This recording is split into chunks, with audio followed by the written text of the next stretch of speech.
hard or go home. Go hard or go home. Go hard or go home. Go hard or go home. Touchdown like the end zone. When the circle turn to my home, can't get me out of my zone. Go hard or go home. Go hard or go home. Yeah, these championship rings on my hands now. In my head I'm top 10, yeah, that's hands down.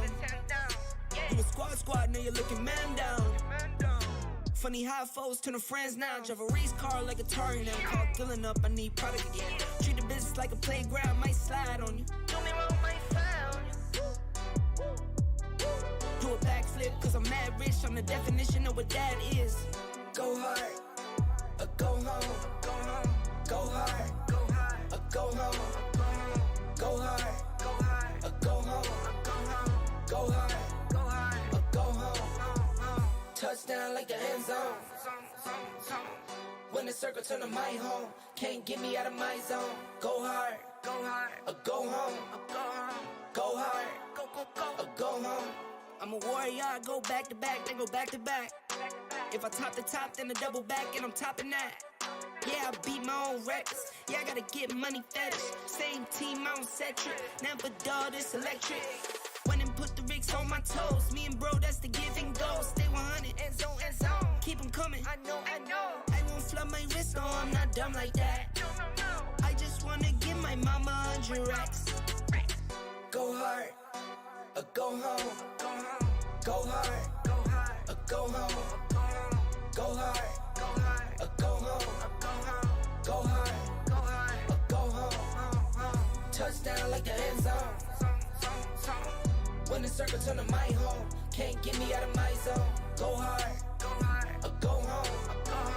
Go hard or go home.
And we are back. Here we are.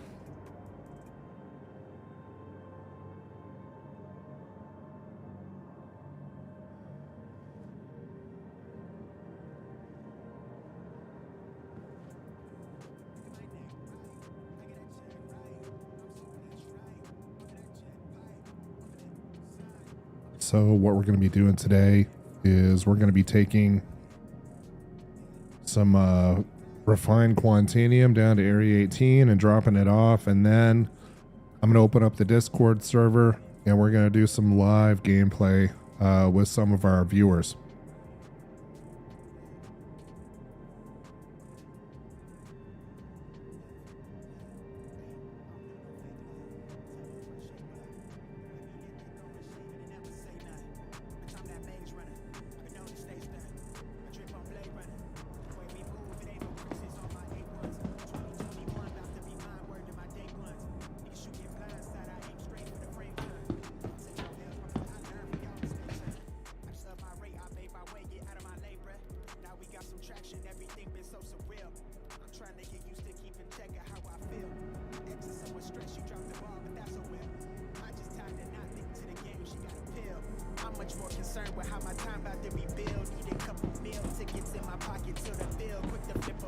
And I don't think we need to stop at the med bay today.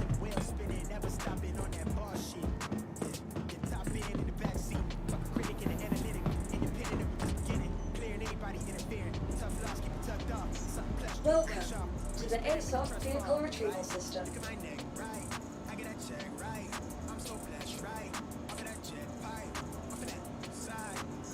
Please visit.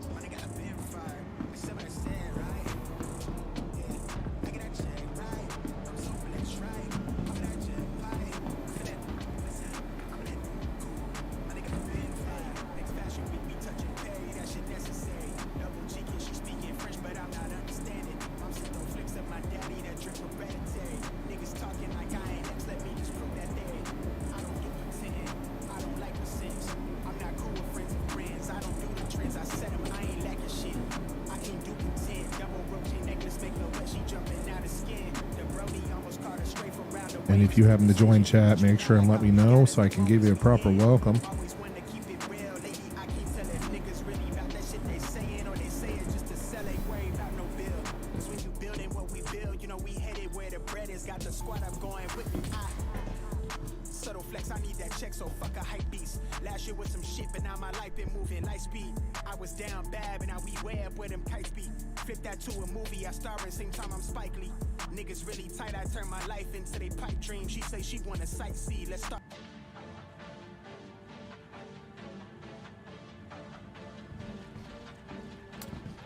Elevators are moving slow today. And we're gonna get away from the hip hop here and move to something a little bit more family friendly.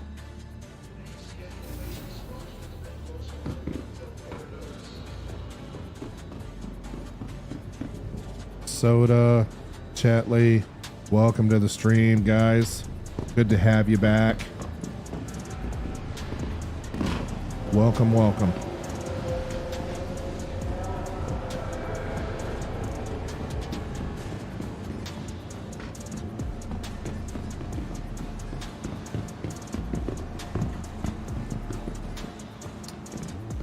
And as always, if there are any audio problems, something's repeating or something's too loud, just let me know.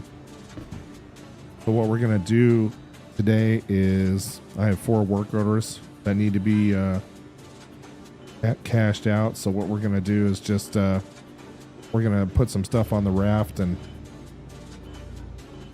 we're going to make a quick run out to Area 18, make some money, and then probably head out to Lyria or the Belt. But we can do both.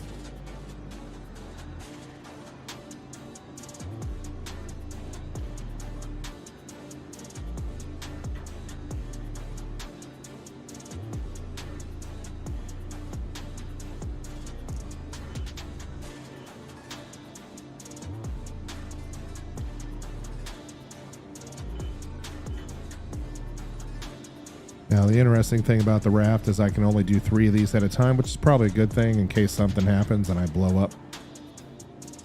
so we'll do 3 of the 4 work orders. I always leave 1 in reserve just in case. And what we're going to do now is we're going to go and collect our raft and get busy.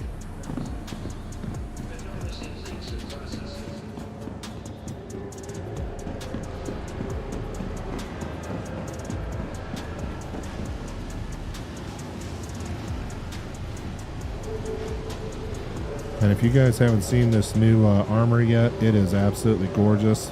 Let me tell you exactly which one it is here. This is the Core Nightfire medium armor.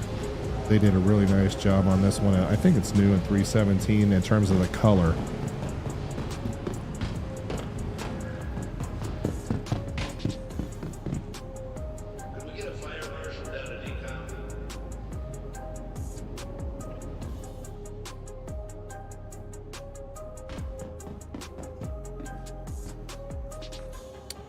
And I'm just going to turn down the game feed a little bit.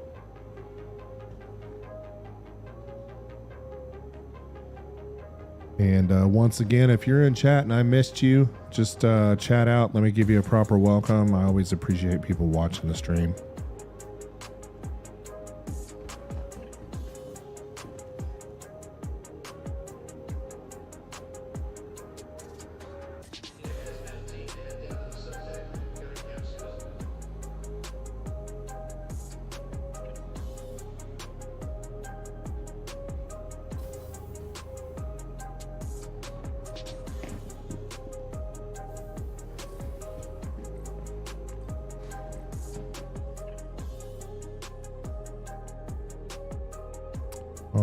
So what we're going to do now is we're going to go collect the raft. We're going to head down to Area 18 and make a little bit of money. And then I'm going to pop back up to Arc L1 and then we'll make a decision. I think we did some mining in the belt last time. I think we're going to do a prospector fleet and head down to Lyria after I get done cashing out here. So that way we can get some guys on Discord and we can all mine in the same area.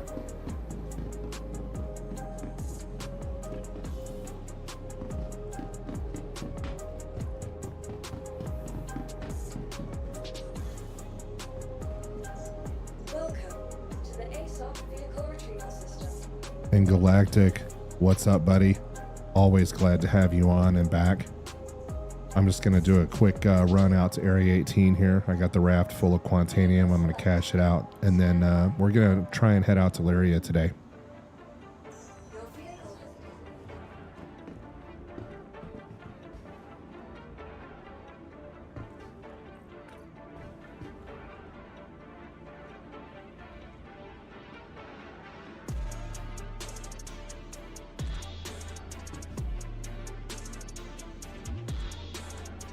So if you want to mine on Lyria with us, I'll be pasting a new Discord link in the description of the video here in a little bit after I get done with my run. And then we can, if you guys want to join the Discord, that's cool with me. Just remember, family friendly on the language. And then we can all head down to Lyria with our only working mining ship at the moment, which is the Prospector, and we can prospect. Maybe make some money tonight.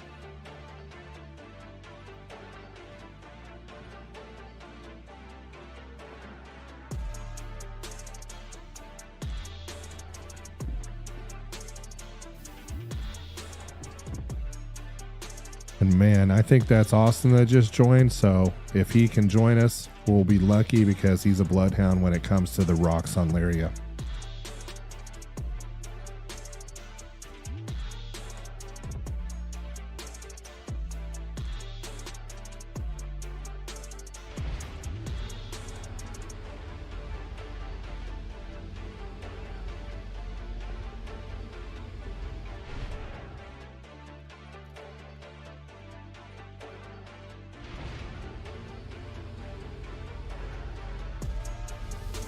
Dang, Galactic, what kept you up since midnight, dude? Hopefully something fun.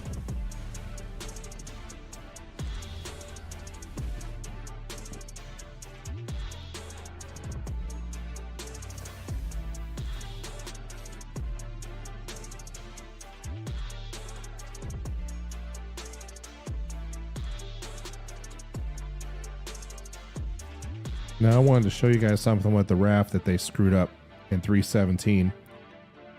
Notice when you turn on the lights, the bulbs don't come on anymore. There's like light that's casting on the ship model, but it doesn't show the lights coming on, but the light is still casting. It's kind of weird. All right. Let's go ahead and get prepped here to go to Area 18.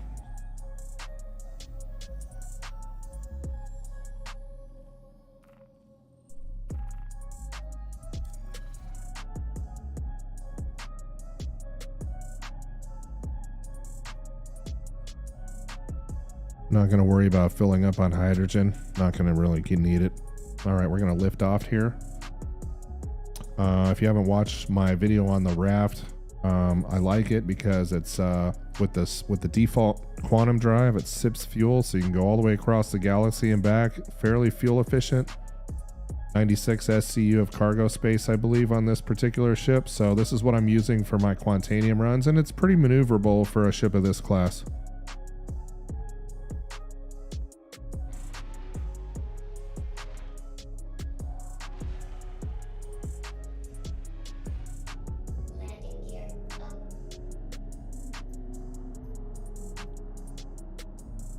All right, so we're full of refined Quantanium at this point in time, and we're going to attempt to head out to ArcCorp in Area 18 and drop off some Quantanium refined without blowing up our ship or having any other mishaps.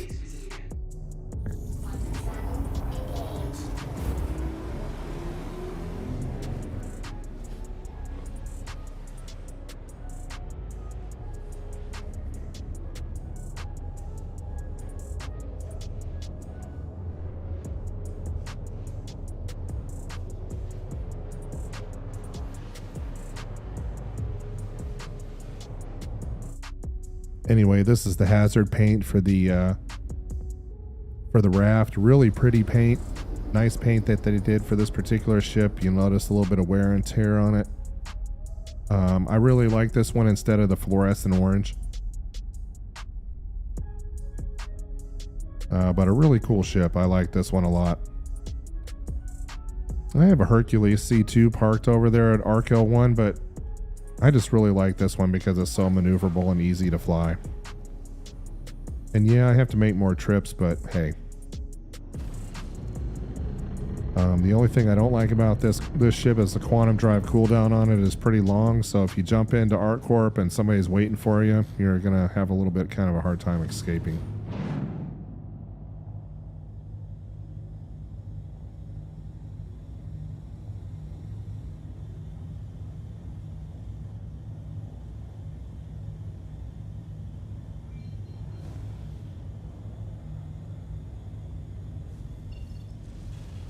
All right, let's see if we can recalibrate here.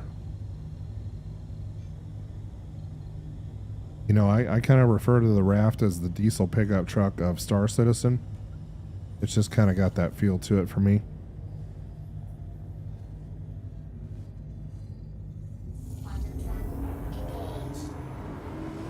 All right, everybody pray for me. Hopefully we don't blow up.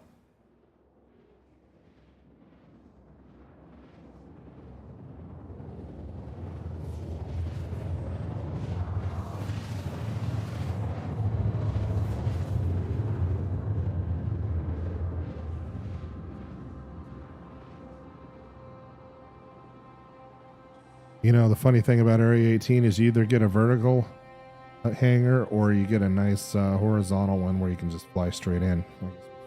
I guess we'll find out.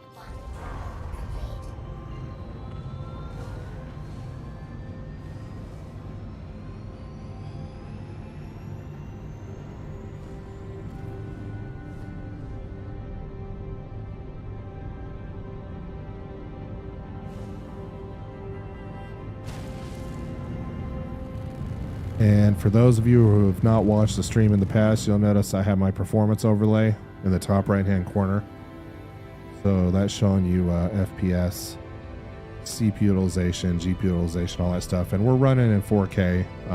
My settings here are as follows. So 3840 by 2160, and everything's pretty much on high except for volumetric clouds. There's just too much of a cost with those right now still. I think they need to optimize them.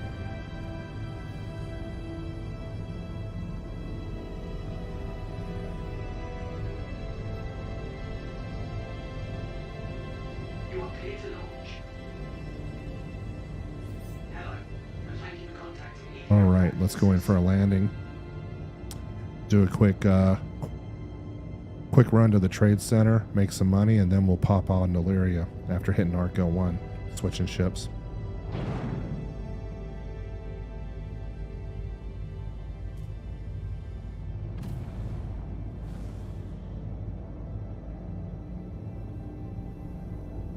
Please proceed to assigned landing bay. Anyway, here's the external view.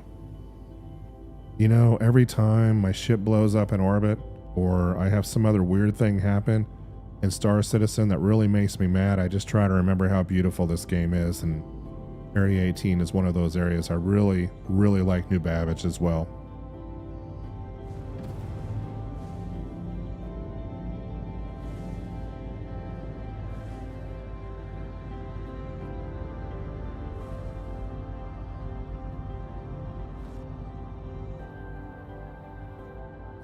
You know, I will bind a key for ATC. As a matter of fact, I'm running Game Glass, but I reinstalled Star Citizen, and I have my iPad set up with Game Glass. And you know, if you guys see where they assigned a landing spot, there we go.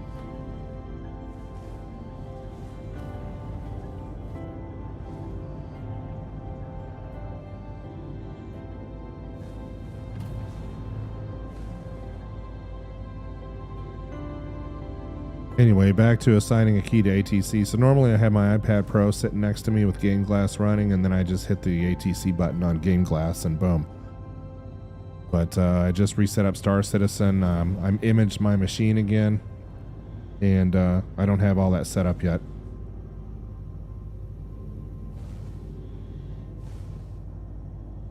And it looks like we're in for a vertical this time, folks.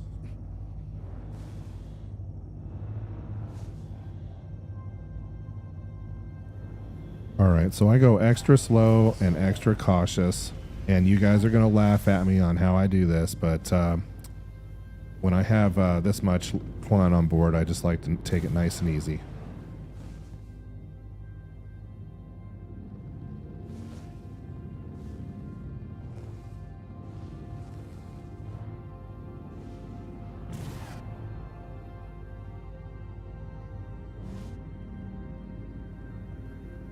Noob, welcome to the channel, my friend. Thank you for the great feedback. Really appreciate it. Hope you enjoy everything. And smoke a lot. Glad to have you, my friend. Thank you for the question.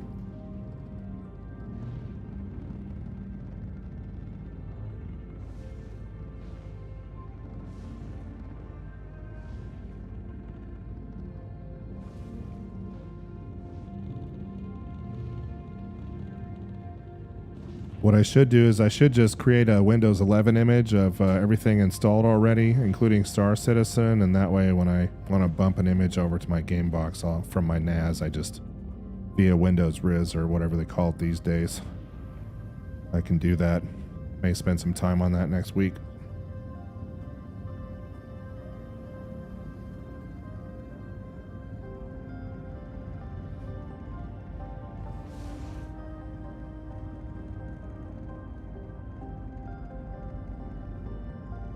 And here we go, folks. Real nice and gentle. Nice and easy. You know, Quantanium is not the most stable element. Alright. And the other thing I like about the raft is that instead of going down the elevator, you can always pop the airlock.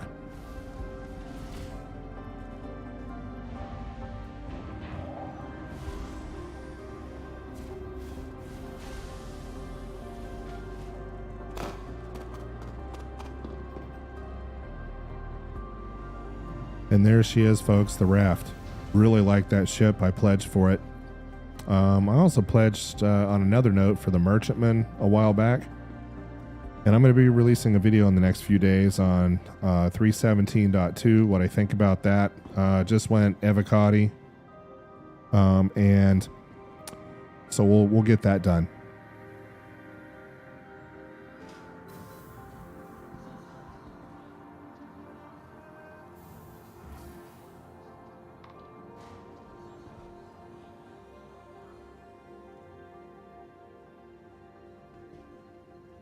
As soon as 317.2 hits the PTU, I'm going to hop in and see if they fix the mole. Most of the guys that mine with me know that that's the moneymaker right there, with its high cargo capacity, multiple mining lasers, multiple setup. So really looking forward to that one being done. Let's see if we can pay attention here and drive for a moment. All right.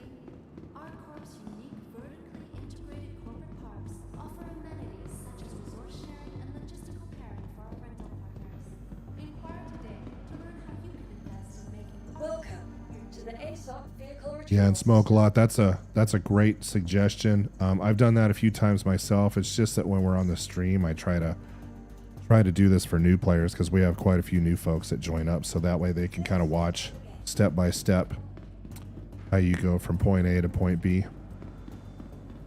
So we're gonna hit customs transit here, hit the tram.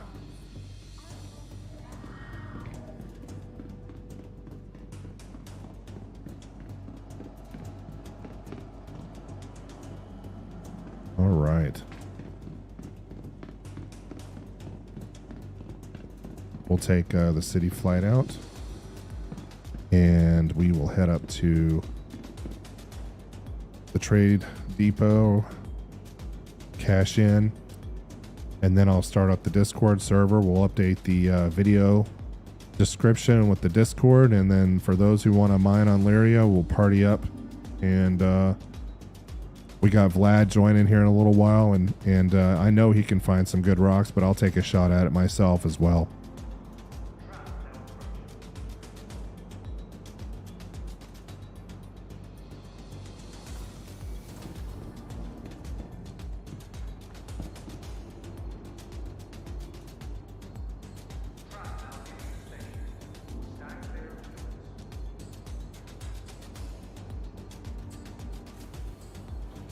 And we did some mining in the belt last stream. Had some success there.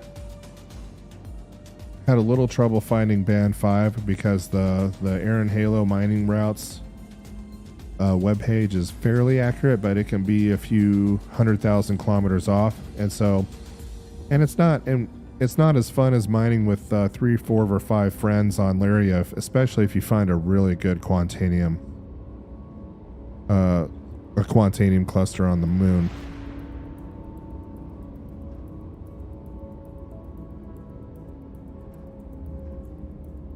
All right, so here we go. We're on the tram, train, transport, whatever term you wish to use.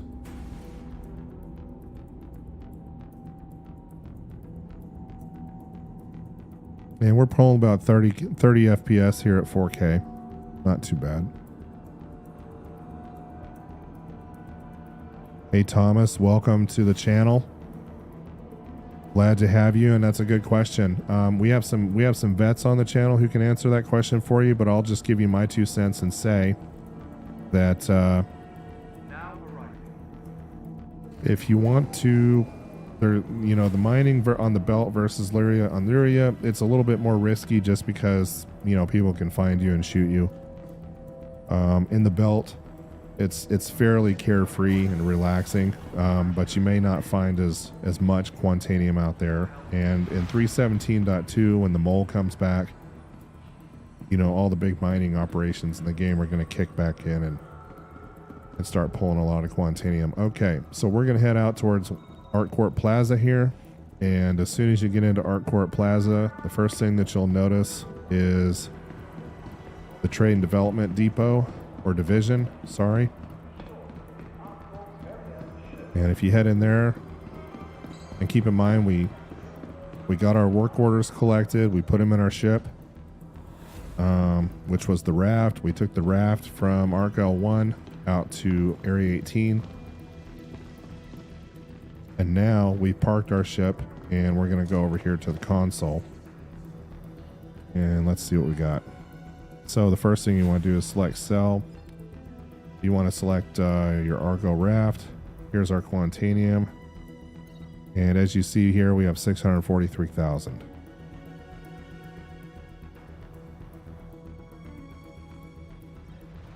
But in terms of mining issues, there's quite a list at the moment.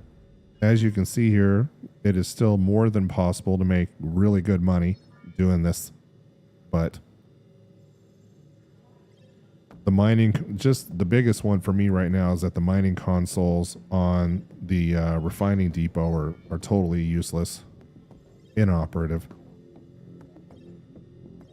Which means that if you're buying mining modules or mining heads, you're kind of out of luck. So you got to buy them at Area 18.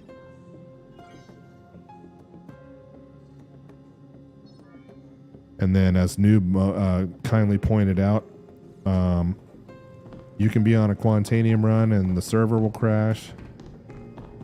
You can be on a Quantanium refining run to sell your hard-earned work, and your ship can blow up in orbit just randomly. You can have a server glitch or some type of server issue when you're landing, and you can crash your ship into the side of the landing bay, and that's the end of you. So there's all sorts of terrible things that can happen, which is why I don't recommend that anybody load up all of your work orders at the same time if you're low on cash. You know, if you have a fairly good reserve saved up, no problem.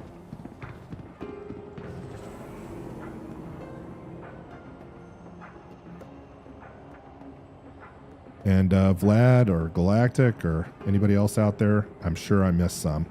Feel free to throw them in chat.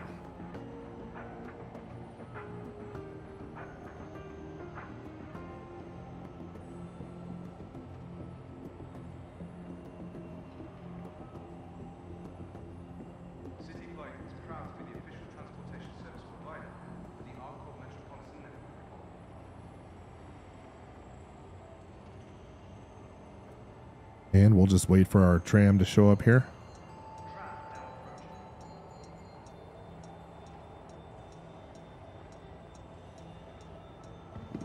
And then we'll grab our raft, head back to ARC L1, and I will start up the Discord server.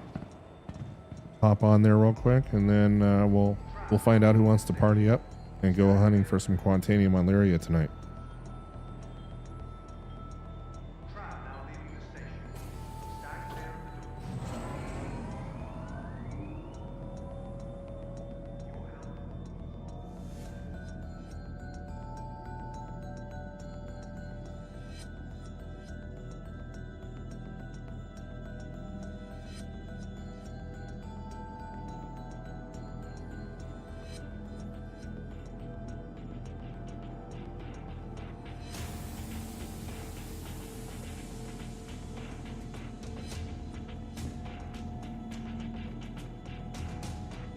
All right, pretty short ride back out to the spaceport, and then we'll be on our way.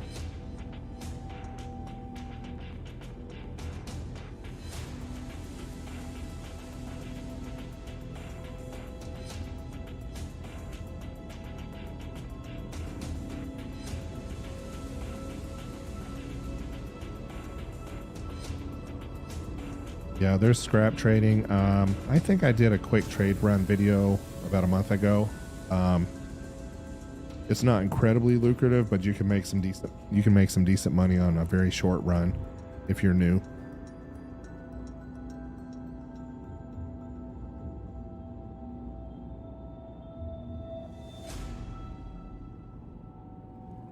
All right, back to the spaceport.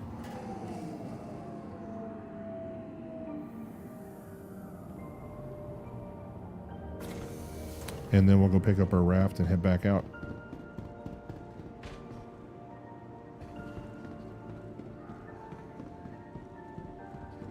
So roughly a 600K run. I mean, not huge, but not bad.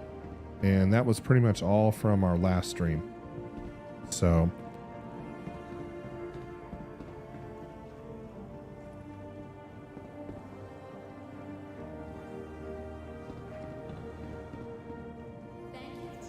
All right. Welcome to the ASOP vehicle retrieval system.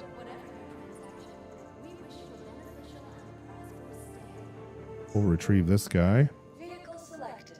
Stand by. Your vehicle has been delivered to the following location. Gonna head out to Hangar 5 here.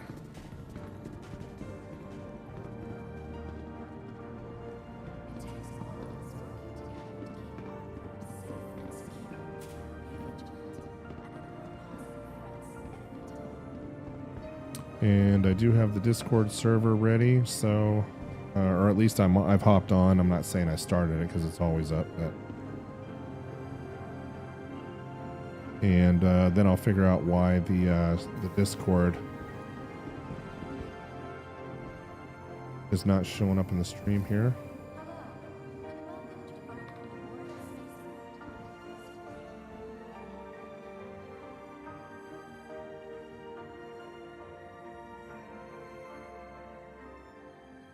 And if you missed it last week, we did a lot of mining in the belt, and then Vlad, Galactic, and I went and caused some mayhem. Got in a little bit of trouble. Oops, wrong hangar. Got in a little bit of trouble, had to race a crime stat.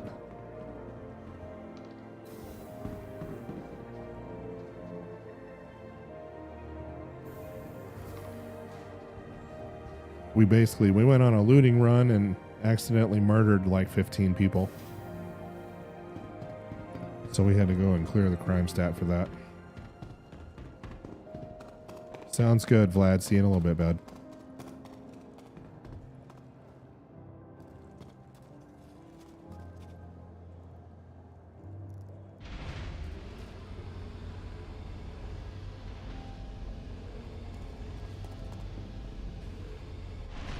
And as always, everybody, thank you for joining the stream tonight. We're going to be increasing the tempo on the videos. I just don't like doing videos on stuff that, you know, people do 30-minute videos on one small thing. And I don't want to oversaturate.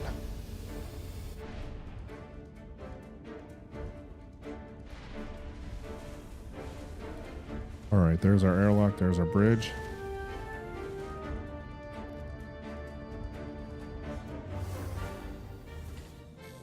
And since I don't have my game glass set up in here again, we'll just go here and request take off here from the landing services.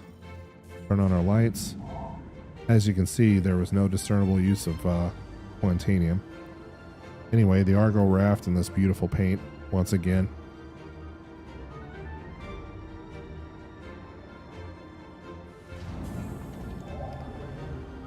Wait for the bay doors to open.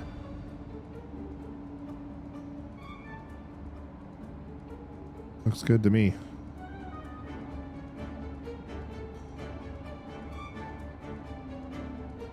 Hopefully they fix those lights in 3.17.2.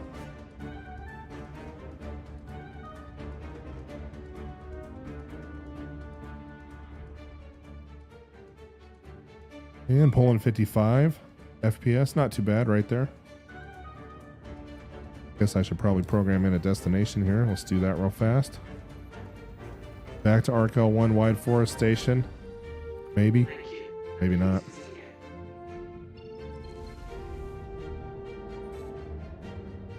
One of the other bugs is sometimes the UI doesn't work very well there. Alright, and we will get our gear up.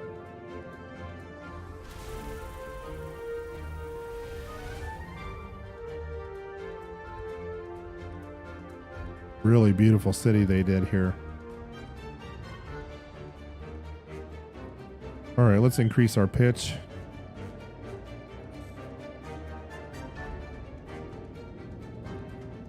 You know, on the raft, you're at about 50, and that's it. And let's see if I can pick a destination here. This is just another one of the deals that you run into sometimes. Yeah, not going to work. Okay, let's try something else. Maybe get me out of orbit. That one's not going to work. Okay, well, let's just do that.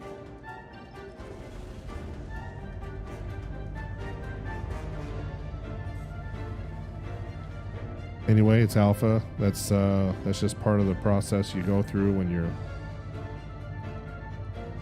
dealing with Star Citizen. Sometimes it happens, sometimes it doesn't. That's okay. We'll drop out as soon as we get out of the atmosphere. There we go. All right, now let's see if we can see if this will cooperate. There we go, just like that. All right. And if you're on chat and I haven't properly welcomed you, please say something and I'll welcome you. I appreciate everybody who's joined.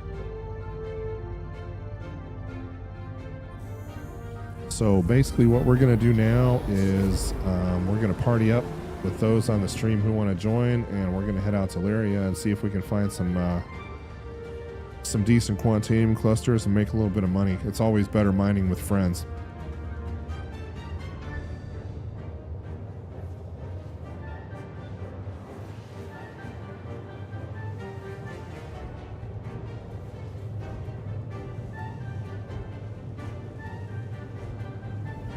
And for those that aren't aware, the mole is completely broken in 317, so it's all prospectors.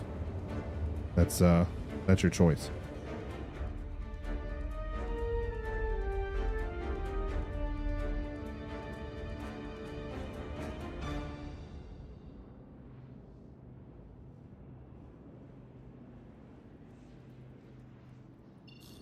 All right, and it looks like our Stream Elements Discord integration is working now. Good.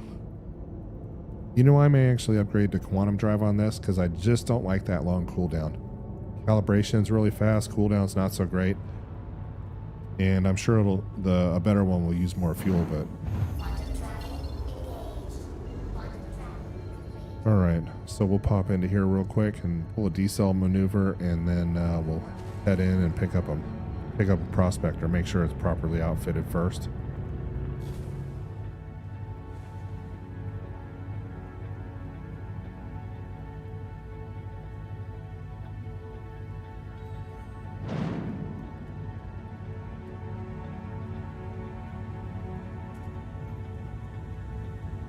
All right, and we'll pitch down on the nose and we'll flip her over, and then we'll put our thrusters at the rear and do a quick decel.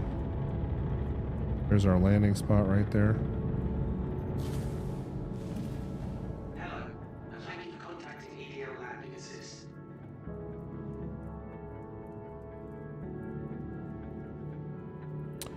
All right, VTOL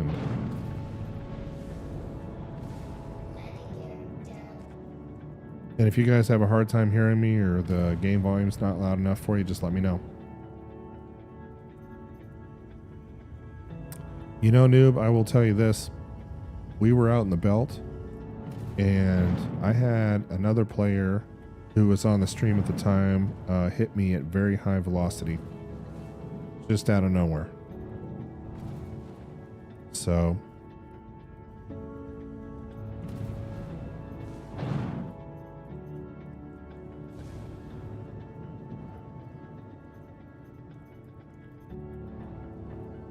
all right, here we go.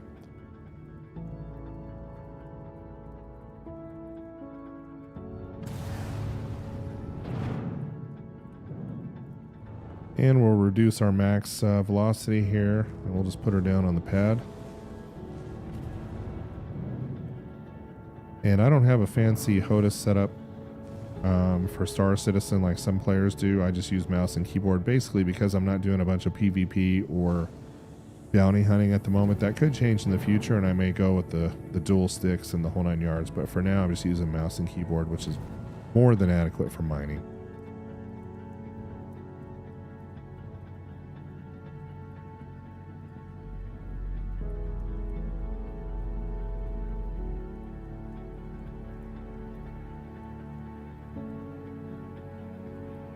All right, and we're down.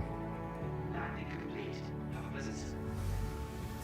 So we'll pop out the airlock, and we're gonna go take a look at my prospector setup real quick. And I know that Vlad and Galactic and I kind of talked about this last week, but it kind of sucks to go all the way out to Lyria or the belt and you only have one charge left on your Brant module or one charge left on your Surge module. So I think what I'm going to do is I'm going to just try replacing them with other modules and then slotting them again, and hopefully I have 5 charges in each when I get out to Lyria.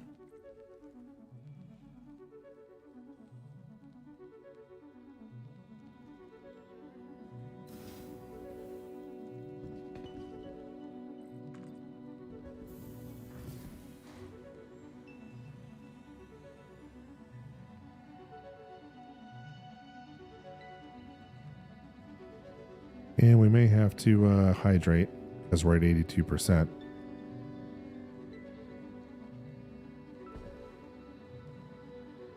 Which I know everybody who plays Star Citizen loves spending time doing.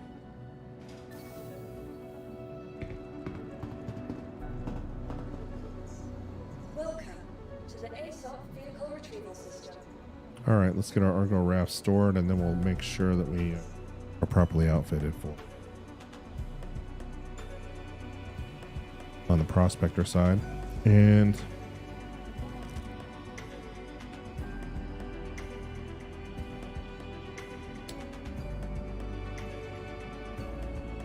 let's take a look here.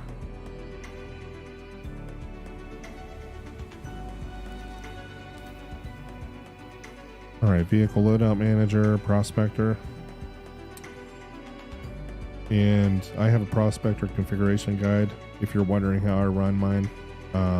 What I'm running here is pretty much exactly what I said in the guide, so not a lot of changes. The Palisade chill generator saved my butt last week when that player hit me at high velocity in a 300i. He rammed me, and I spun out for a little while, and he did a little bit of damage to my ship. I had a torque imbalance, but I didn't blow up, so I really like these. And then, of course, we're running the Atlas Quantum Drive, which is just fantastic. Don't know how to pronounce that. I'm going to assume that's Aphorite. If I got that wrong, let me know. On the exterior paint, but most importantly, we're running the MH1, of course. We have slotted the Brant. I'm going to change that over to the Stampede. Hit save. And then I'm going to go back to the Brant and hit save again.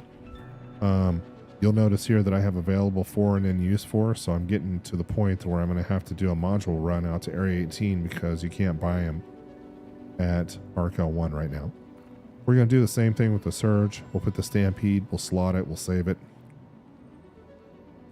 And then we'll go back to the Surge, we'll slot it, save it, and hopefully that'll give me 5 charges. I don't know, we'll find out.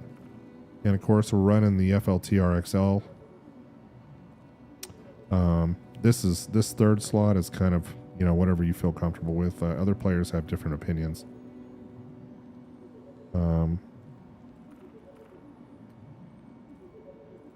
But with this one, you get an inert materials of minus 20%, which is very helpful. But I also sometimes will run the XTRL module, which is not really incredibly necessary on the prospector, but I would rather have inert material reduction instead of speed on picking up a rock. So that's what we're going to run with today. I am also on the server, so I'm going to update the stream description with the newest link. And for those who would like to join, you can.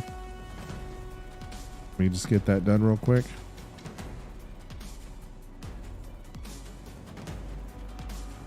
Should have joined that before I started. I should have done that before I started. I apologize for that. Let's get that done real fast.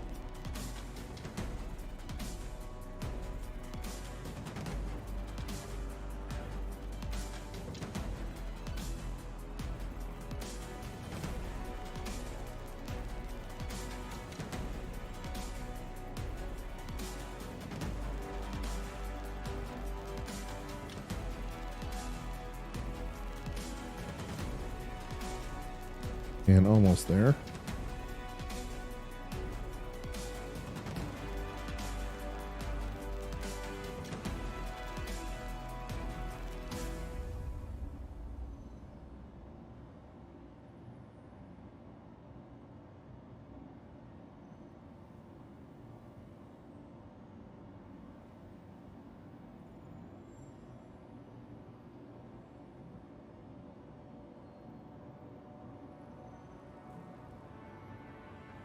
Okay.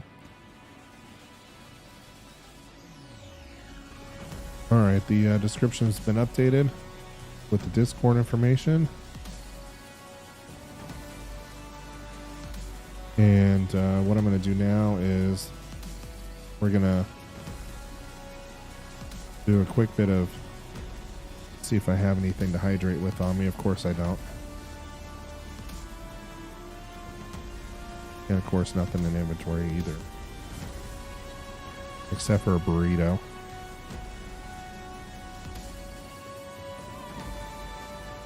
Noob, yeah. So with the Brant module, as soon as you're in the green on a really unstable rock, if you activate it when you're in the green, it really helps with vertical oscillation, so you don't have to do as much work on the middle mouse button.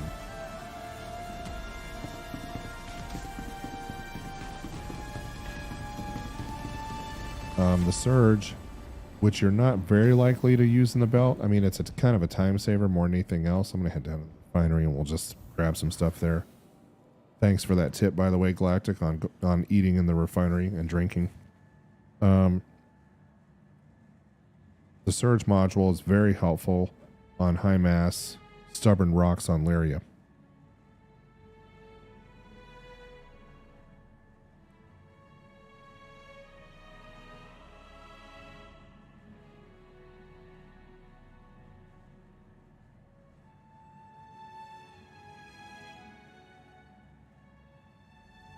So I'm not going to worry too much about eating. We'll just grab a quick bottle of water and then we'll head out.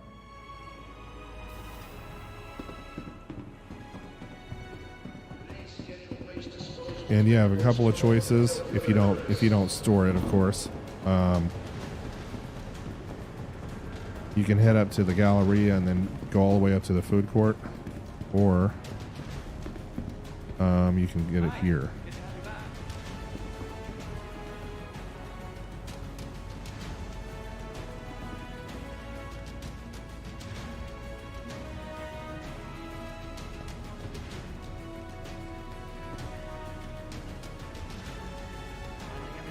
To me, this just seems a little bit like they're putting this in the minutia here. Next thing you know, they're going to come up with like a bathroom break timer or something.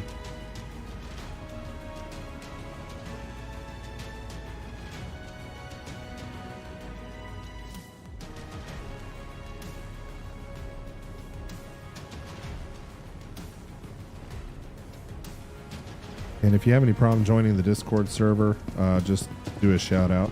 And I'm going to go ahead and put my helmet back on before I walk outside and die. Which I have done a few times.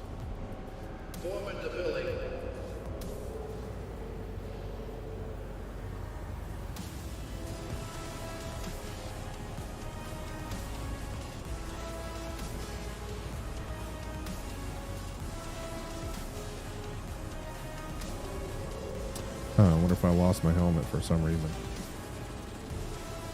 Maybe I threw it on the floor or did something stupid like that. Let's go find out.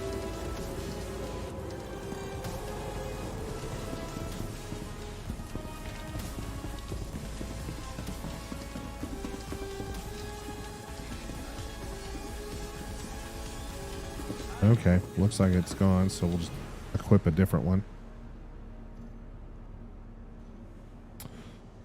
All right. And just a reminder for those that join me on the Discord server in the voice channel, you will be live on the stream with me. So family friendly, just watch the language and all that kind of fun stuff. All right. Let's go grab a prospector and head out to Lyria.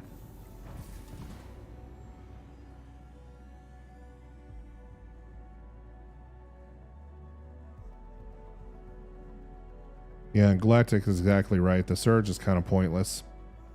Really, all it does is save you a tiny bit of time. It just puts a charge into the rock a lot faster.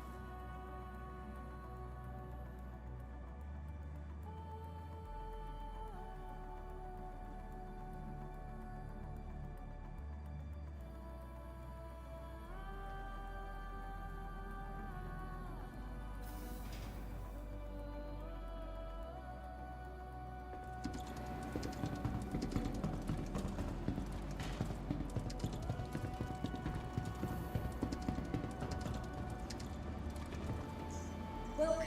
So I have videos on how to mine on Lyria using the new scanning method, as well as how to mine in the belt.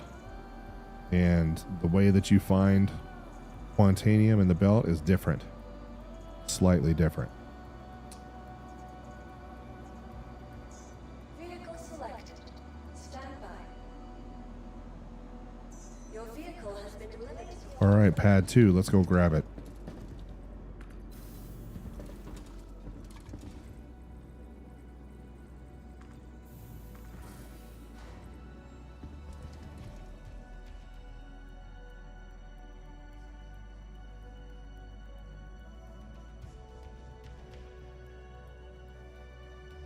Wonder what happens to the bottle of water when we get into zero gravity and absolute zero temperatures.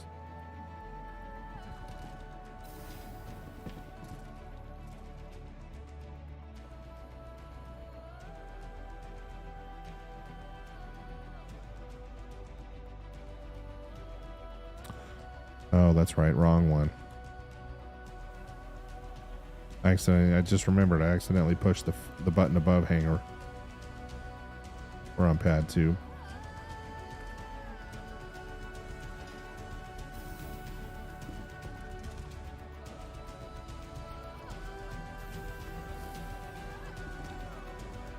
Humble Monk, welcome back, my friend. Thanks for joining. Glad to have you. We just got done selling some Quantanium, refined Quantanium on our Area 18. We made about 620, I think. 620,000. And a lot of that was from our escapades last week. And now we're going to be hunting for some rocks on Lyria.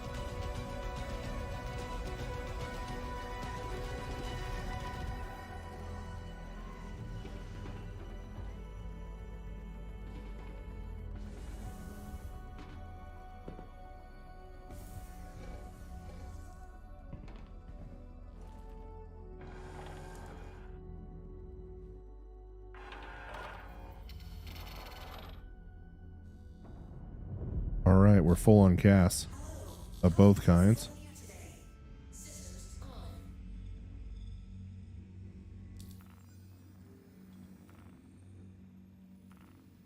So it's off to Lyria we go. Humble, Discord server's up. Link is in the description if you want to join us on Lyria tonight.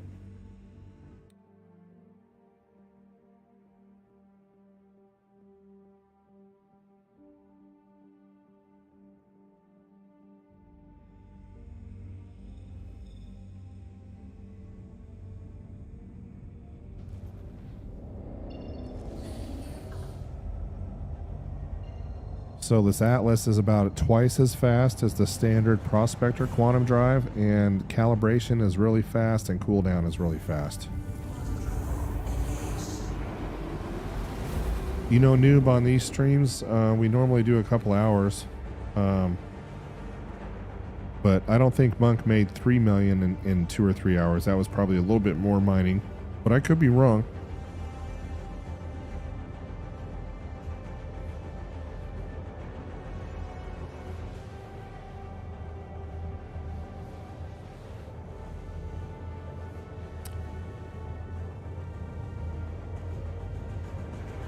I'll have to check out Crew L5. I'm assuming, Humble, that you are in Band 5 at Crew L5, is that right?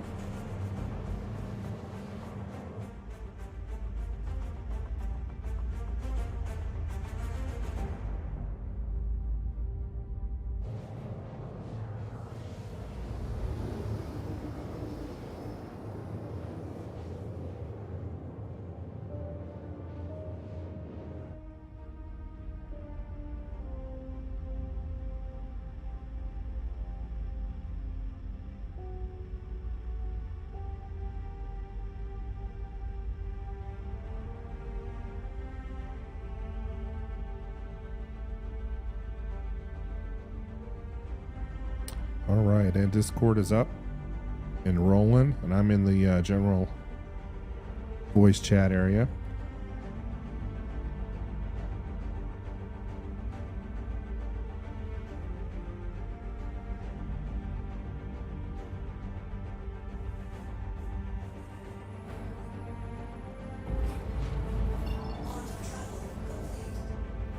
All right, watch the cooldown. Did you guys see how fast that cooldown was? Pretty awesome, huh?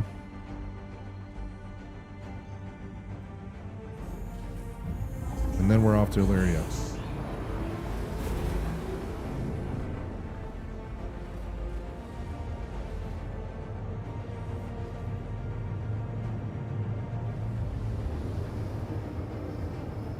Sounds good, noob. Thanks for joining. We really appreciate having you here.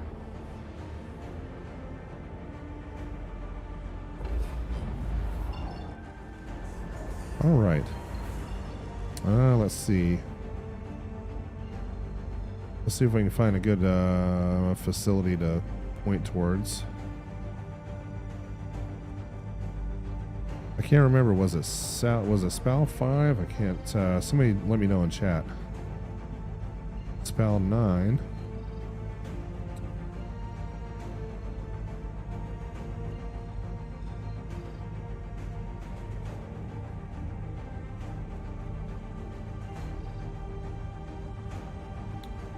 Let's just take a look here. There we go. We've had a lot of luck around Sal 5. So that's where we're going to head today on Lyria.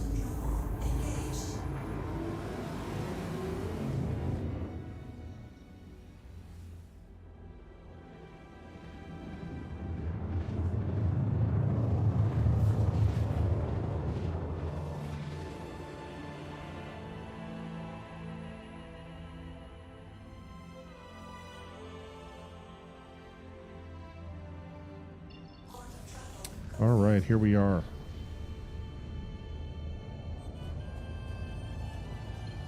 I haven't tried Sal 2 in a while, so I may head out that direction if I don't have a ton of luck here.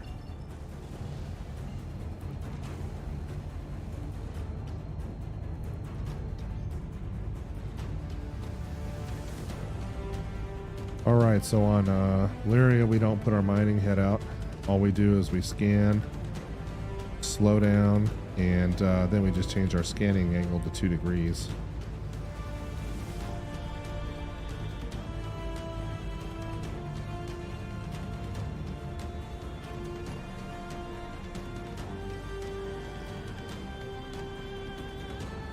And then look for doubles.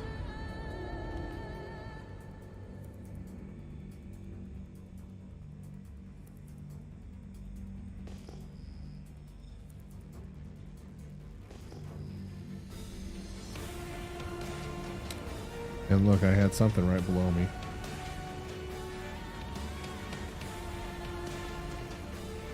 Not sure what it is, and we'll go find out.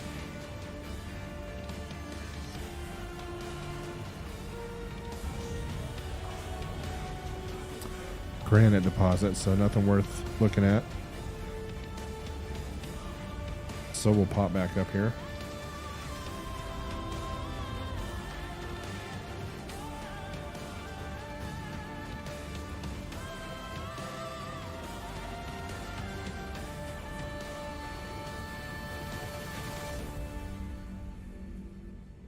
It looks like a single. Another single.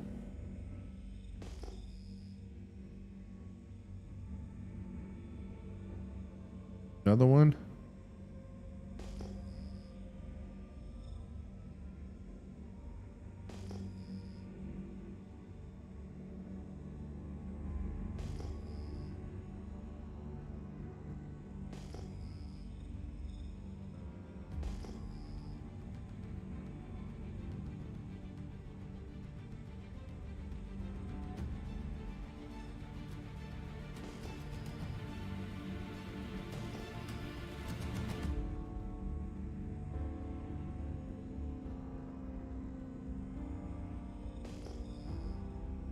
And we're just going to keep pinging them here. We'll move a little bit closer to Sal 5 here in just a moment.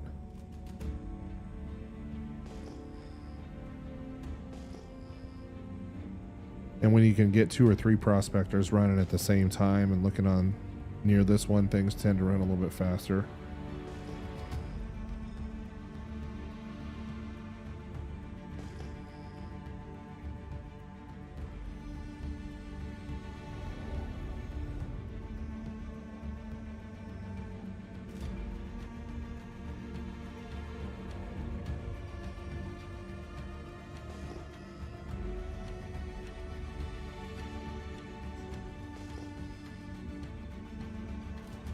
So we found granite and obsidian.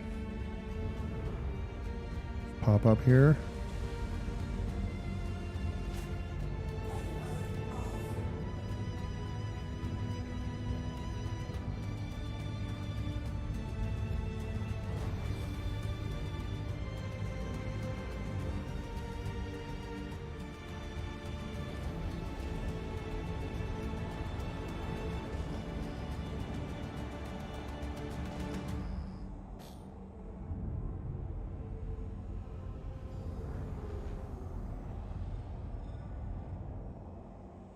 You know, on Lyria, sometimes things happen fast and sometimes they don't.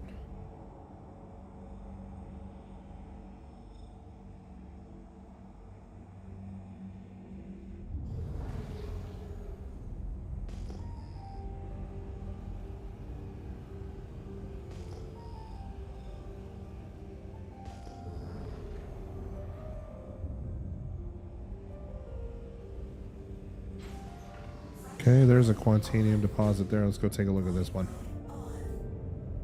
Not hopeful just because of the instability in the mass.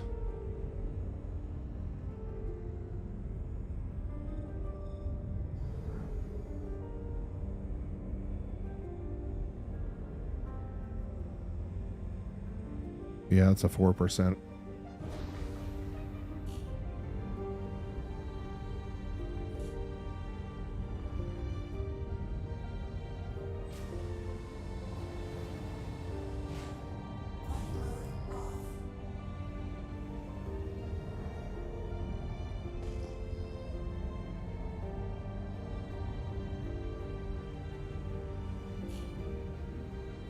That might be another one right there. Let's take a look. Nope, that's obsidian.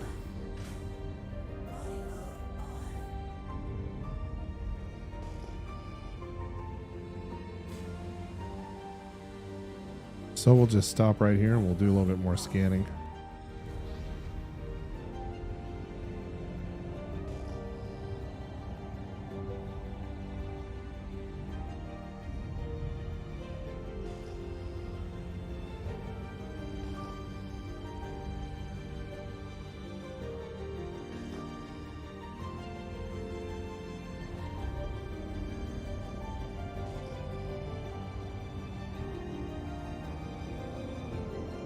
We'll just turn around here and do it again.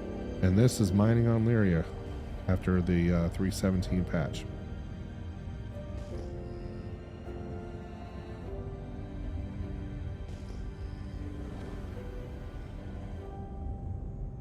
That looks like a single.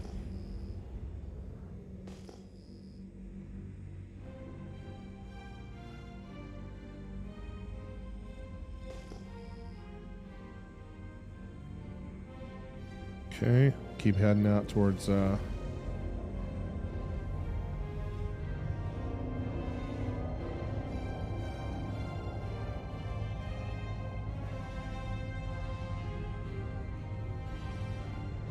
may have to go check out Sal 2 here in a little bit.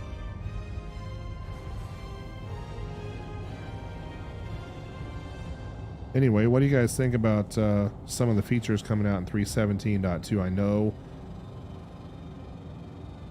probably not a whole lot happening. I've been seeing a little bit of screaming about the new inventory thing that's going to happen. So, in the cargo. Let me know what you guys think about that.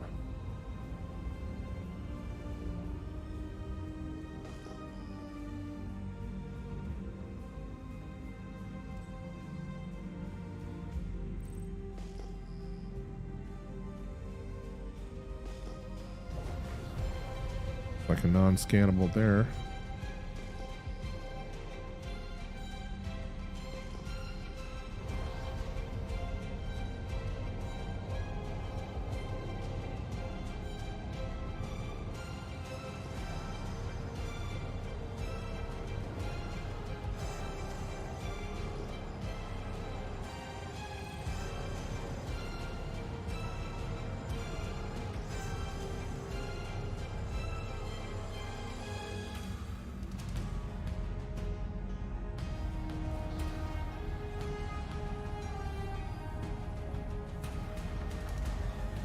Okay. Let's take a look at those real quick.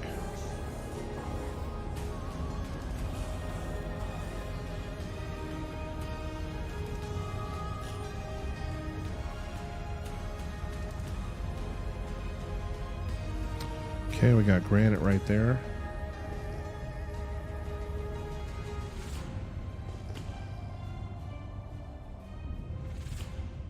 Okay, nothing interesting there.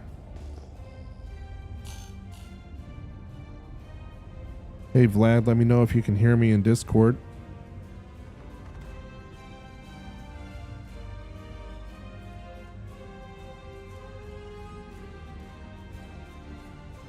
Because I definitely cannot hear you.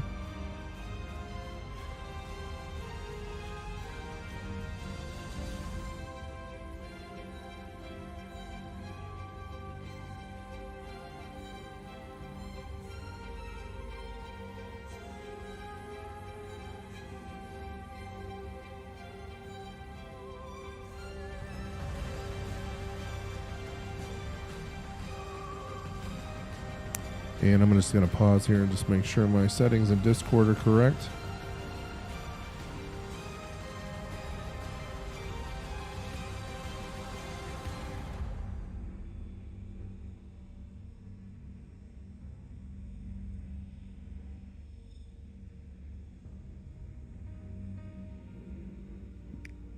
All right. Can you hear me now?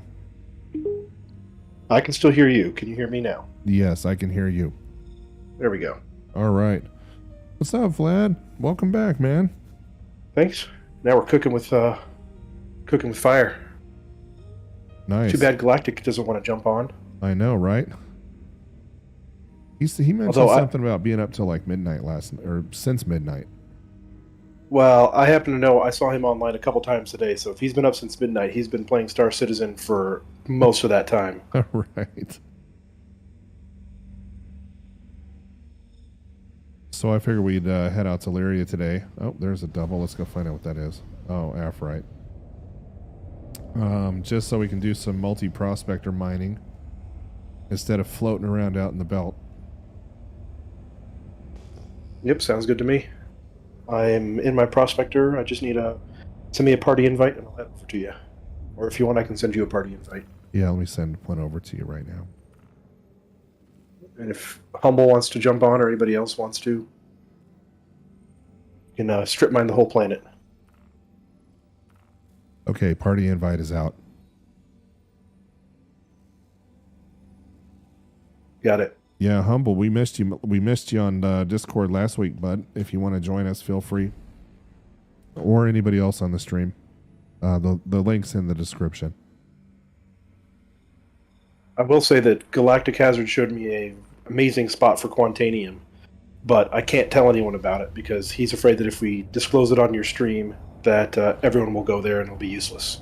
Oh, nope, totally understand.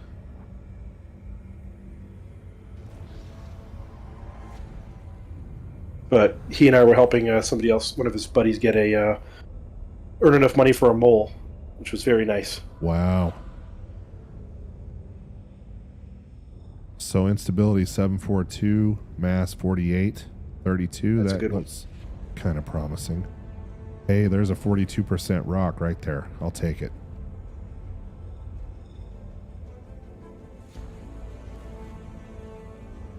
So this cool mining spot, is it out in the belt or is it on Lyria? I can't say.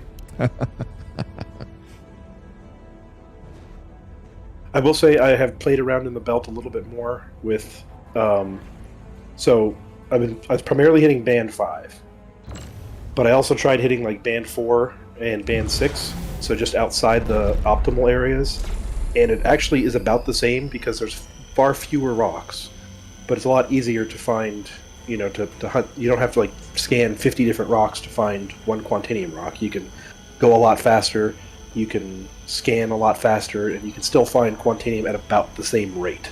Interesting. So, yeah, it all comes down to it's like, for social media, like clicks per minute kind of stuff for Quantanium mining. It's about how many rocks you can scan per minute. Yeah, you got to have that volume to get lucky. And for those on the stream, you saw how fast I cracked that high mass rock. With a surge. Nice and easy.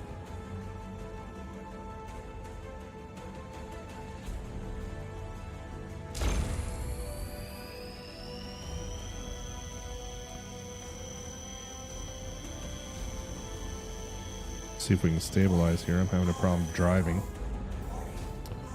All right.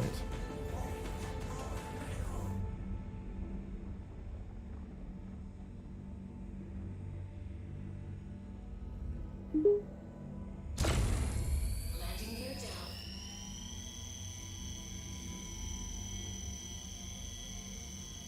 down. I'm getting some server weirdness. Kind of bouncing a little bit, having a hard time. That's one other thing about Lyria is you get kind of these weird, and it happens in the mole too, where you're just sitting there and all of a sudden you'll bounce off the ground or something strange will happen.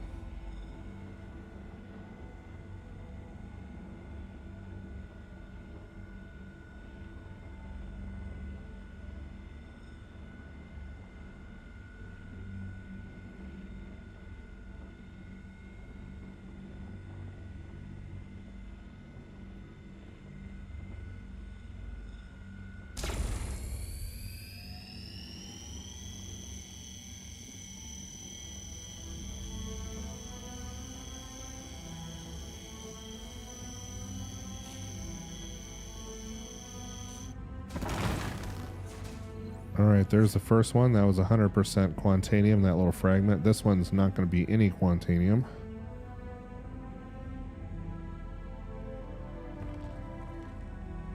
Nor is that one. Just kind of running clockwise. There's one right there that's going to be pretty good, hopefully. Yep.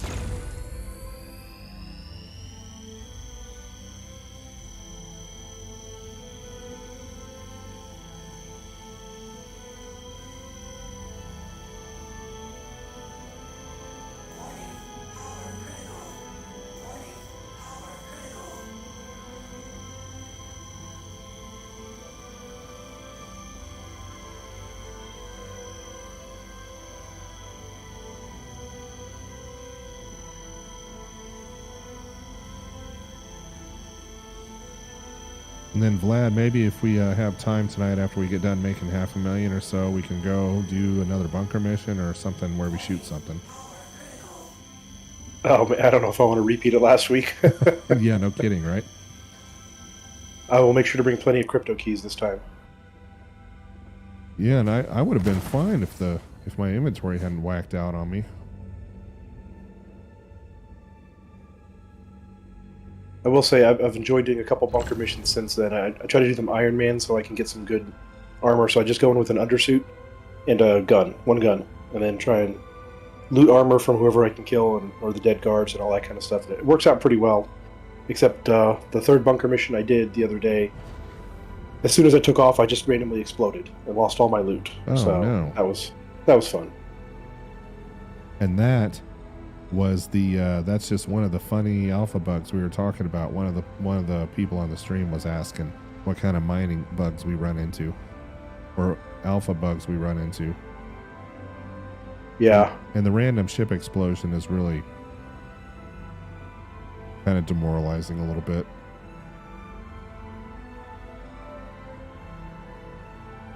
So this rock should have enough for you to fill up. Probably won't have too much extra after that, will it?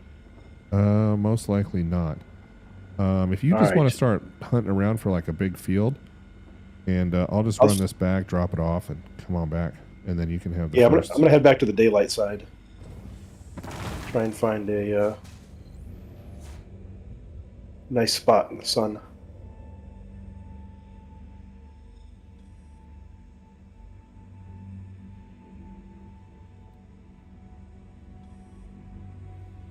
Okay, I think that's all the shards that are halfway decent.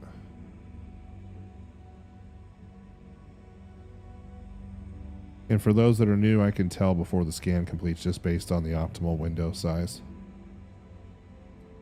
Big one like this means you're going to have a bunch of junk that you don't want to pick up.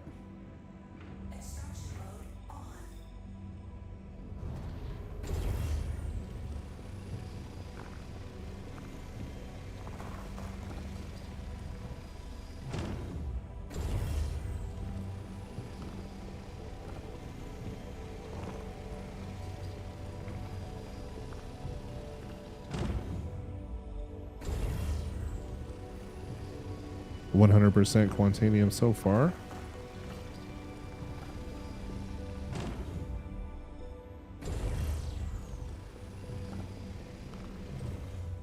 Put too much aluminum in that one. Let's move on to this guy right here.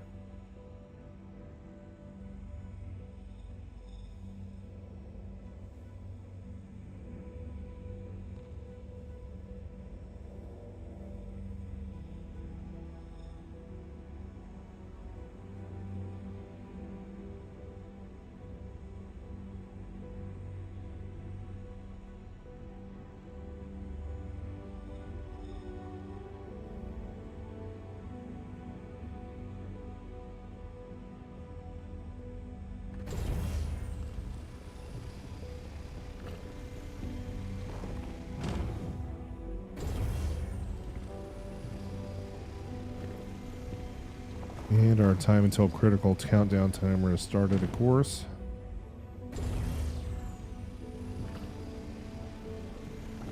So we're halfway full at about 130,000 after refinement. All right.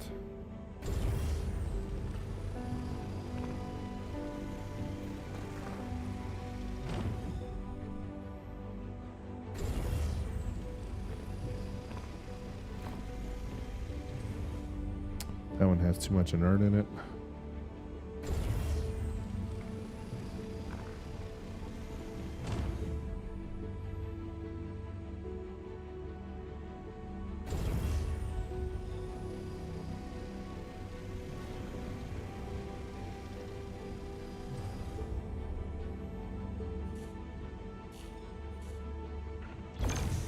I didn't pop that one. I didn't see it, so we're going to do that real quick. We have plenty of time.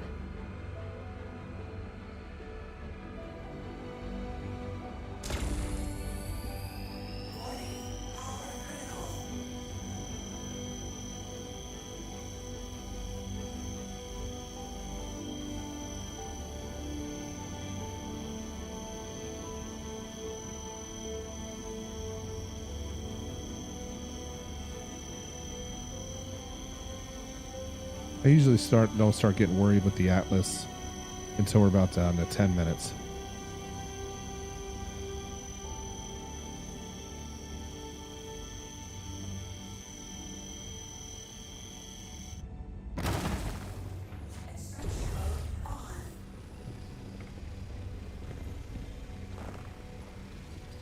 So a real pro tip, if you're getting really low on instability and you get close to the landing pad, don't call for landing, or if you do, don't go to the pad they tell you to. Go to one of the other pads and just hover like a foot or two above it, and you'll be impounded within 45 seconds. So as long as you got more than 45 seconds on the clock, you will always be good. Good pro tip on that one. And that's the message every miner likes to see, cargo full. All right. There is not much here left. You are correct, Vlad, on this one. So I'm going to pop back up to Arco 1 real quick, drop this off, and I'll be right back. I'll just drop on right where you're at.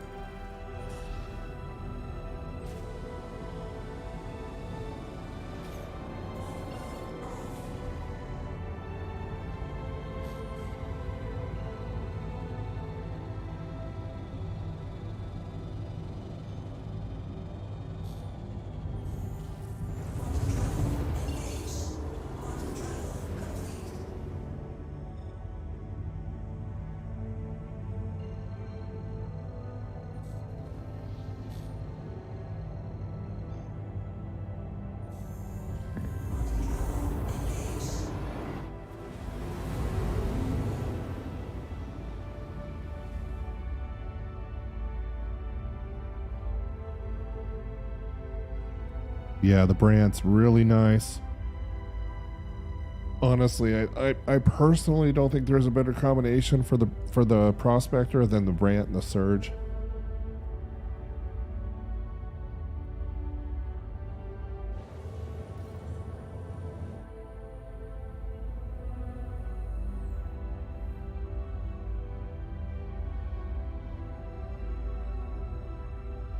And if you joined into the channel and chat and I haven't said hello to you, make sure to shout out in chat.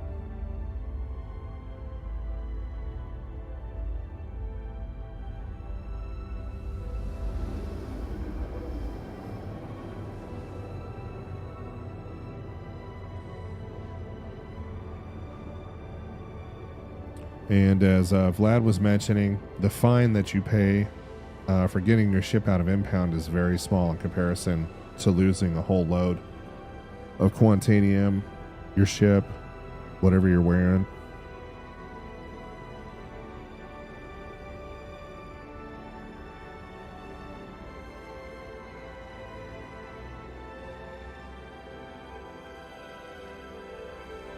Hey, Galactic, we'll see you later, man. Thanks for joining.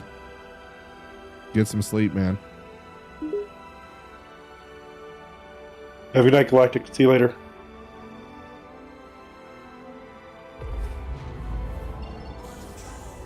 Yeah, he said he had been playing since midnight.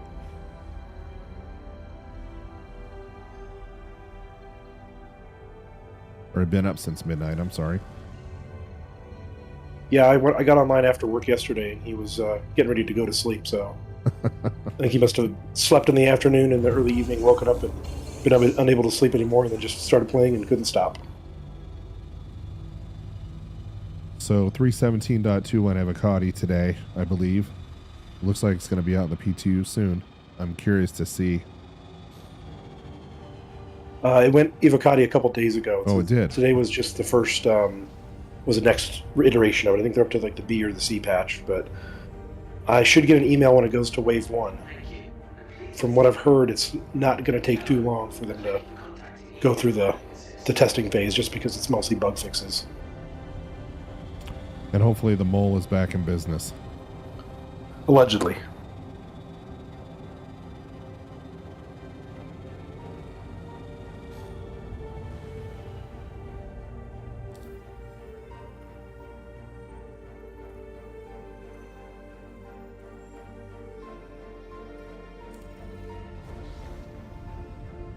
And what is the big to-do about the cargo changes? So the big thing will be the cargo refactor, which should hopefully take place in 3.18, I believe. And the hullabaloo about it is it's going to physicalize and actualize cargo even more so than it is now. So say you take your C2 to one of the like mining places on the planet, you hit the button, you buy the stuff, you walk over to your ship, and it's all magically inside the C2. Now it's going to be, there'll be a loading time, as if they're actually loading physical boxes onto your C2. And so a C2 will take a lot longer to load than a Freelancer. And that's one part of it. And the other part is that, pirates will be able to blow you up and actually take your cargo out if they want to now, as opposed to, now where they can't really do very much except blow you up to be griefers. So there's going to be some money in it for them. Great. Yeah.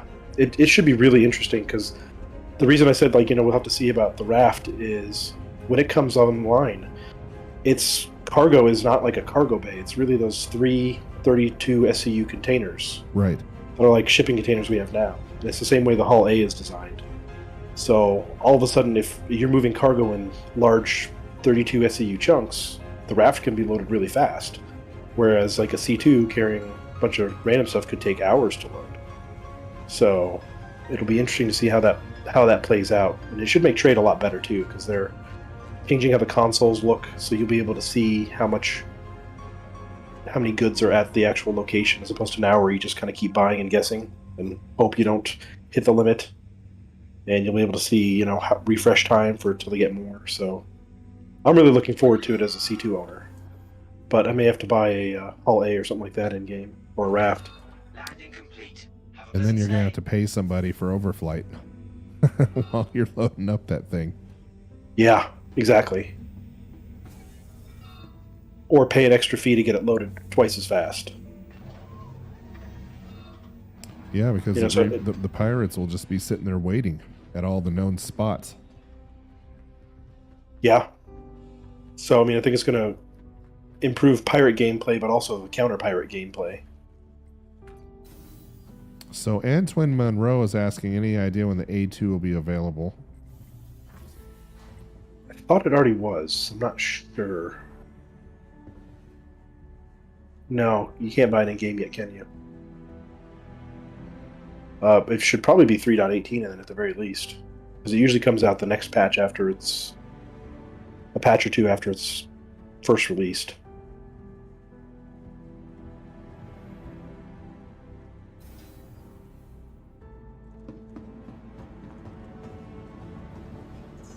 Welcome to the ASOC vehicle. All right. I am not having a lot of luck on Lyria today. No? I'll be joining you here in just a moment. Yeah, I found one pair. It was an 18%er, which I thought looked good, but I mean 18%'s okay when you're doing solo mining, but you'd much rather have a 30% or higher. Yeah, absolutely. Well, we can always hit someplace totally random on Lyria if you want, instead of sticking around Sal 5 or 2.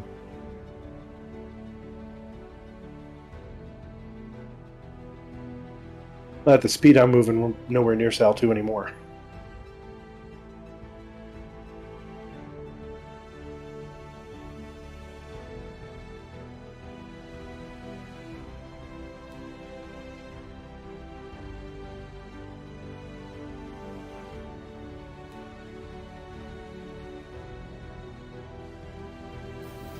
All right. Let's see what we got here.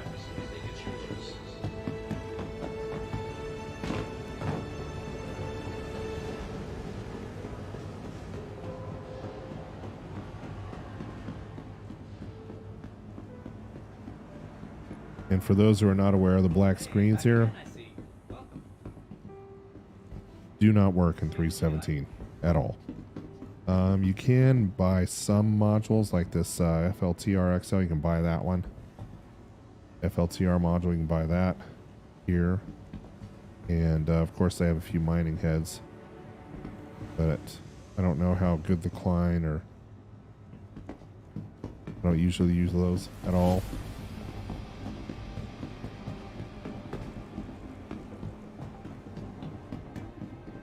All right, let's get a work order going, and then we'll pop back up to Lyria.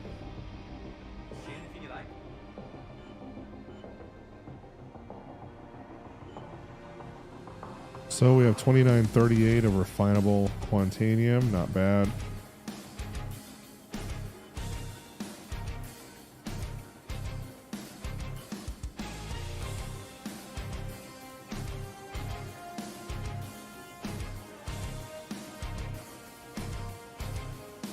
And we'll do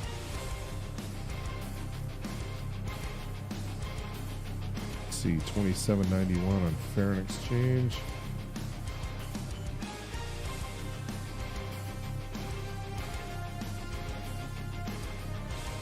And so that's what we'll roll with.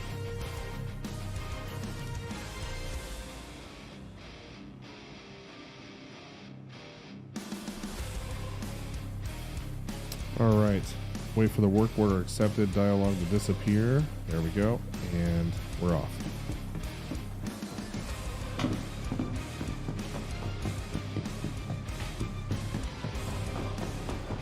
Yeah, Chatley's saying that Larry's been slow for him too. How are things looking out there?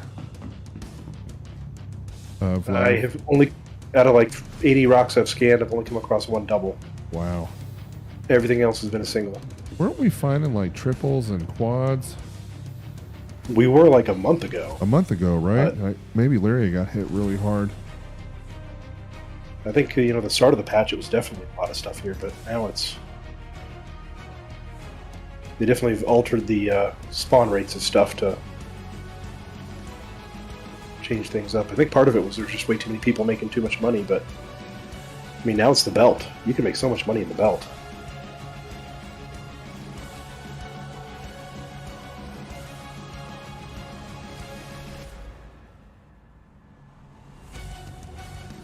But I have to laugh because, every single time I log in and chat, there's always somebody who, a newbie who jumps in with, what's the fastest way to make money?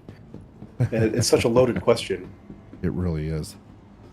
and for any newbies who are listening now, the fastest way to make money is a way that you enjoy grinding and are willing to put in the time to get good at. Because, you know, mining is not just an easy thing. There's a lot of... This game, it's got such a hard learning curve to it that, you know, I'm not the greatest pilot, so I don't do bounties very well, but you can make a ton of money doing bounties if you're a great pilot and take the time to learn how to fly. Same thing with mining, same thing with trading, same thing with FPS shooting, drug running, box deliveries. You just got to take the time to learn how to do that one arc well.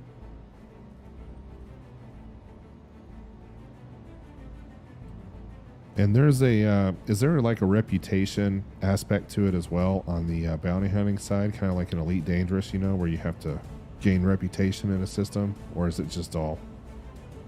Yeah, you definitely, so you start off, most of the bunker missions are only about 15 grand. Most of the in-space bounties are about 4 grand.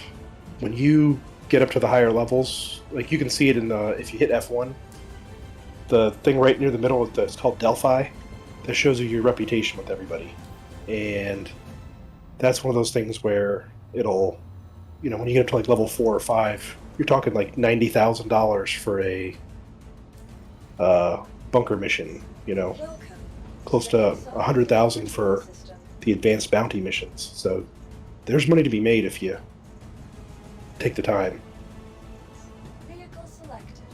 Stand by. Your vehicle has been delayed to the following range.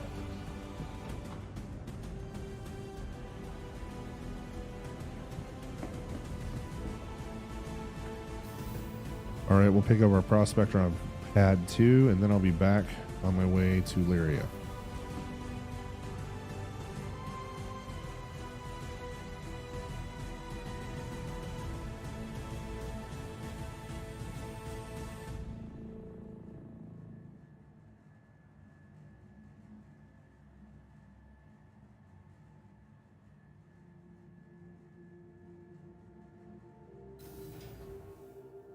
It appears as though I did not match up my armor on the arms with the torso. Whoops.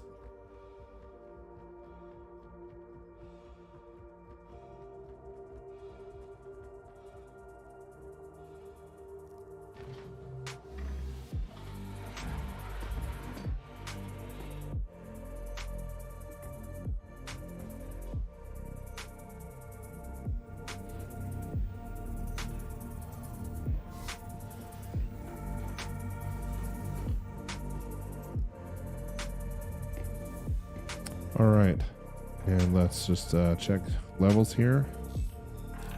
Mine's will refill everything while we're here.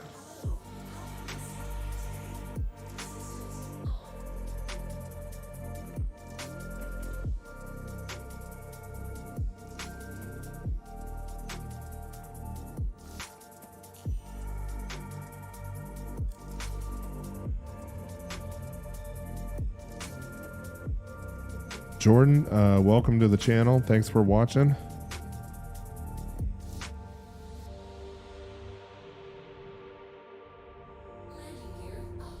And Star Citizen is definitely all about the grind. If you want to buy better ships, unless you want to pay real money for everything, and that can get expensive real fast.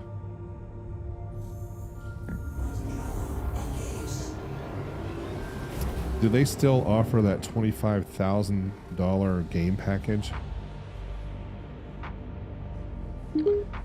They do. It's called the Legatus Pack, but you already have to be some super high, like way level above concierge to get it. I think it's, you already have to have pledged like $10,000 to even have access to be able to buy that.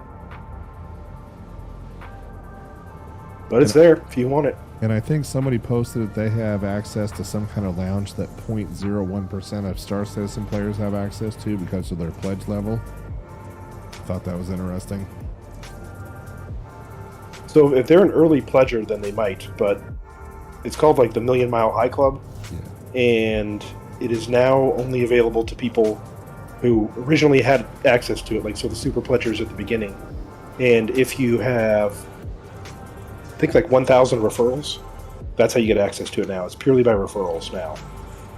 So there's a YouTuber called from Great Britain called like Ollie43, who just started streaming and doing Star Citizen YouTubing about a month and a half ago, and he's already he earned a javelin through his referrals because he had 1 million followers before he started. Wow. But I guess he single-handedly brought in like, probably 5 or 6, at least 2,000 referrals and probably a couple thousand more people past that. So good for him. Good for CIG, I guess. Yep. My referral link is in the description, by the way. If you want to. Good plug. Let's get Alpha Javelin. There you go. And At this access rate, to the I'll probably get 1,000,000 one in mile like high club. 150 years.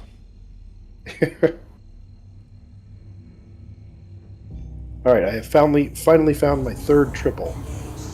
I'm gonna go check that out. All this time and only 3 triples. Nothing bigger than that.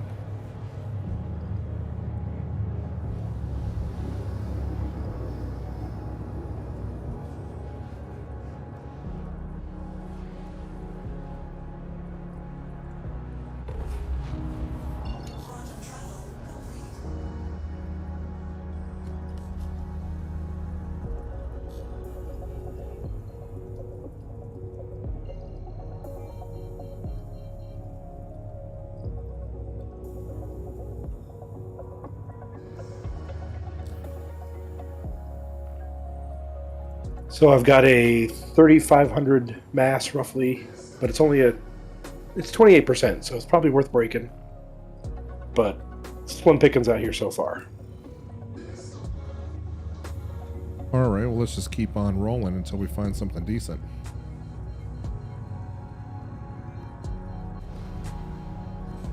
Do we have anybody else who wants to jump on? And I mean, for some of these new players, this is the hard part, is finding the rocks. So if we're finding them for you, you can come out and grab them.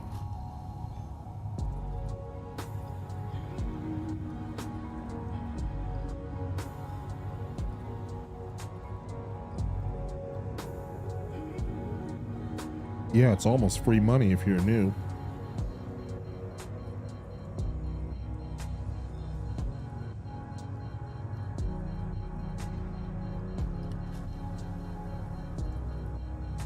Juan Carlos, welcome back, my friend. Good to see you.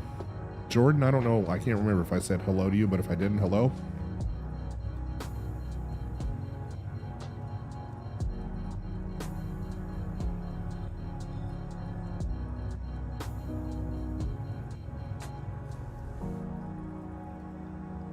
And Vlad, I'm about 120K out from you. Sounds good.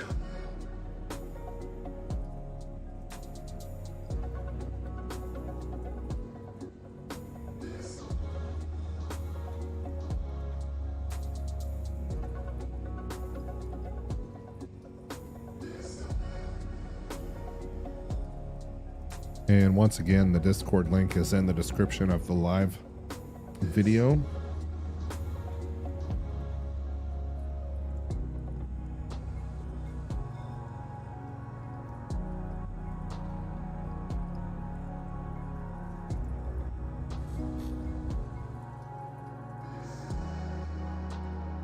Beautiful game, though. Just look at that.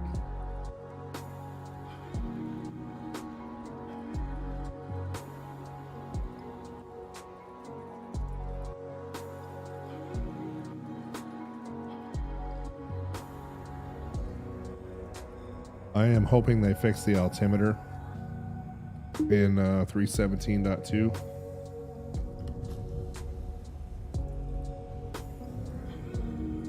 I hope so too. But they've got a lot of stuff to fix. I am having some server desync issues, so I don't know if you know how to check how the server health is doing, but I think there's a command line for it. A console command, sorry. I'll look it up here in just a moment.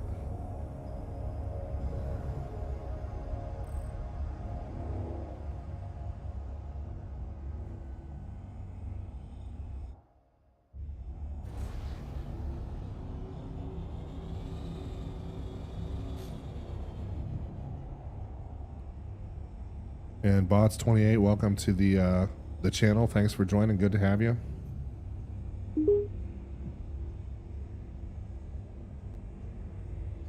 And Rev Plague, same. Welcome.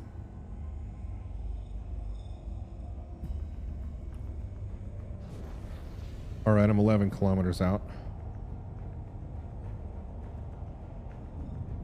Okay, I just found a 6-rock cluster so far. Nothing good, but one of these has got to be decent.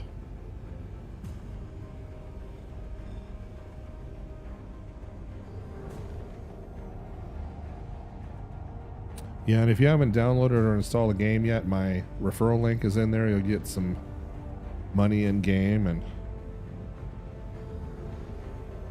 I was wrong. Not a single decent rock among them. not one. Nope, not a single one over 3%. Okay, I'm gonna head out to,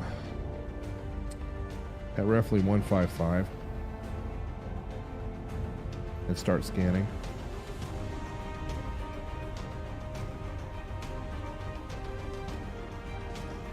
Okay. Yeah, I see that cluster you found. That is too bad.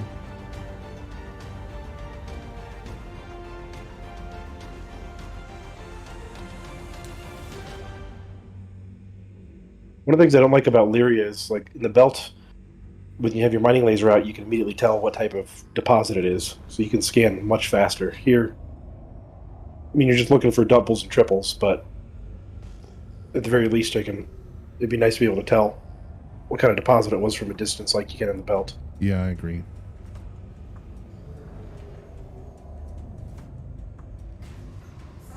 Okay, here's another Quantanium deposit. Mass is, of course, the instability is really not good, so that's not going to be any good. All right.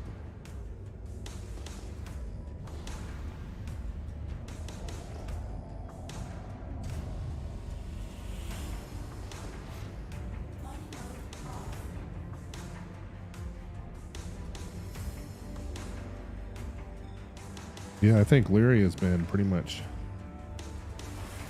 hammered pretty good.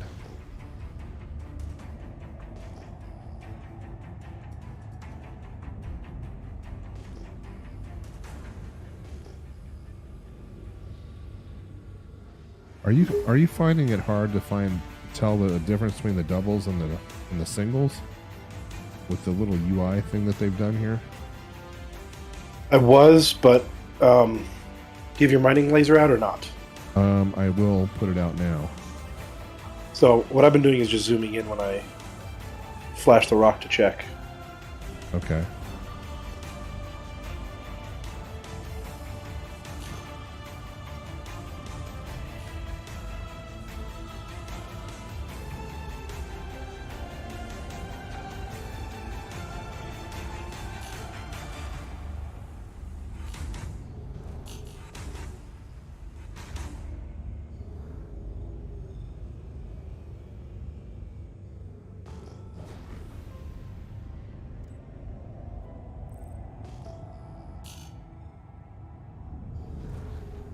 Yeah, Lyria is just getting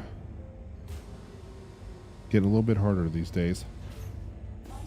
Yeah, I found a 15%er, but it's only 3,000 in mass, so it's not worth it. No.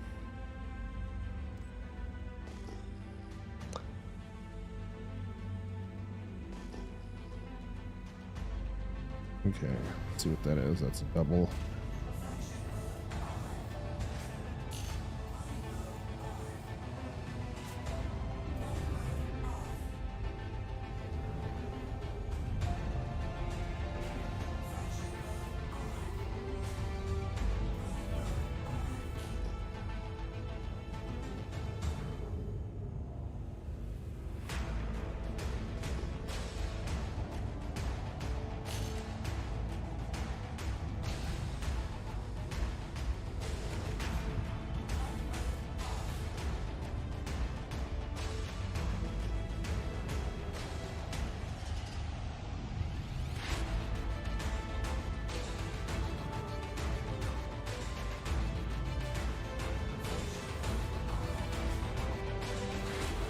Yeah, and I found the low mass one over here. It's not really worth looking at.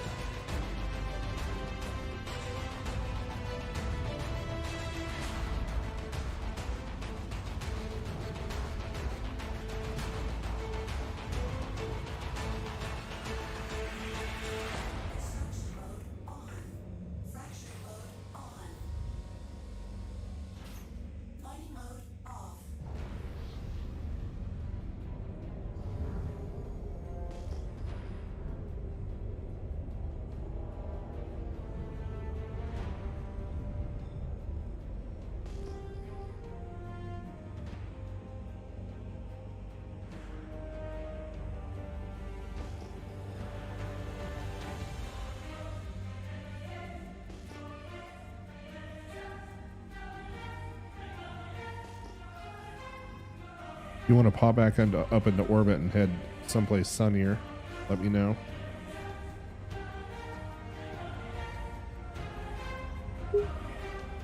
I might. I found a double I'm going to go check out. Okay.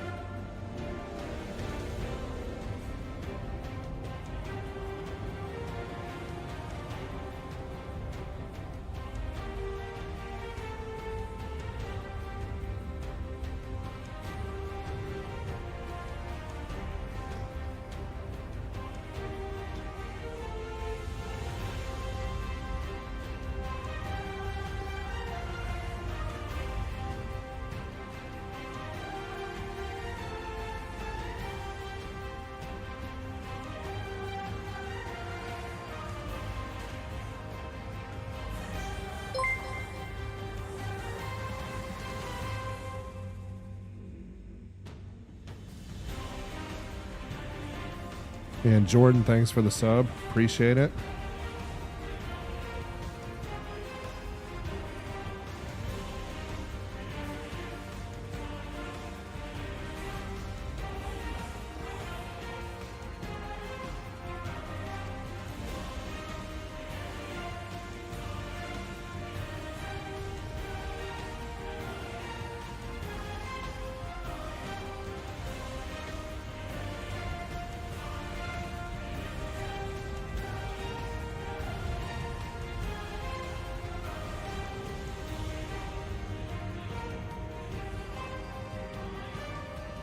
And I found a 5 rock cluster. I'm going to go check it out. It may be the same one you saw. Like, I didn't keep an eye on my position.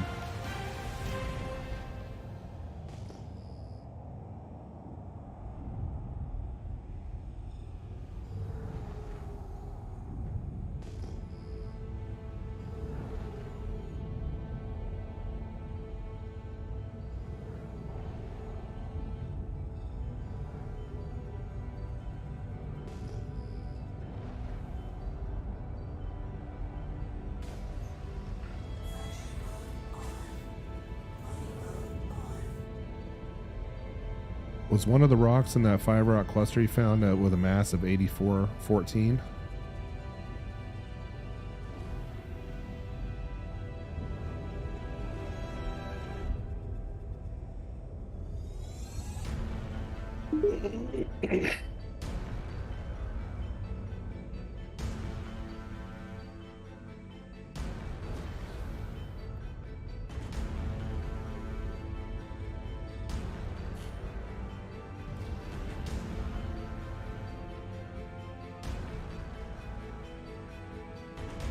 Wow, 8,400 mass and only 5% Quantanium.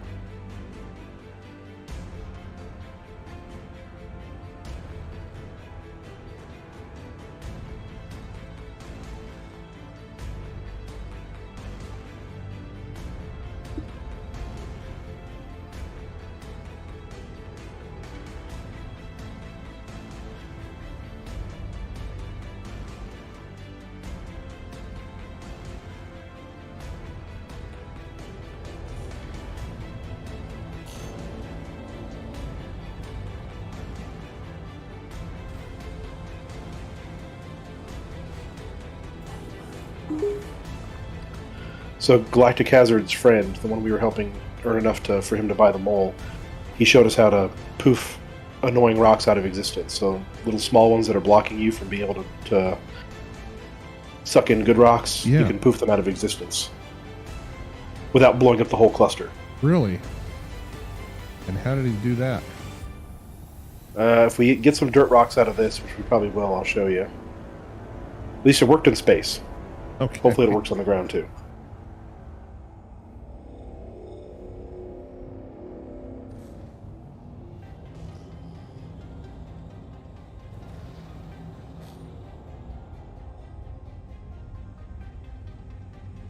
I'm going to start cracking this 39%er.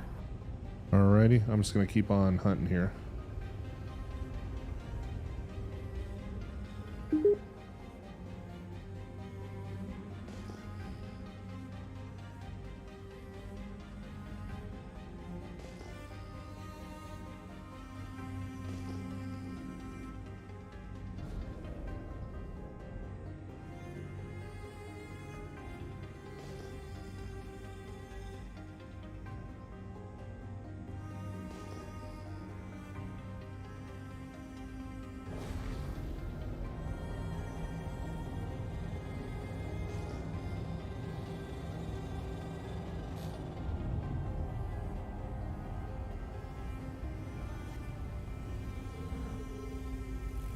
And if you join chat and I hadn't said hello to you, make sure to say something in chat.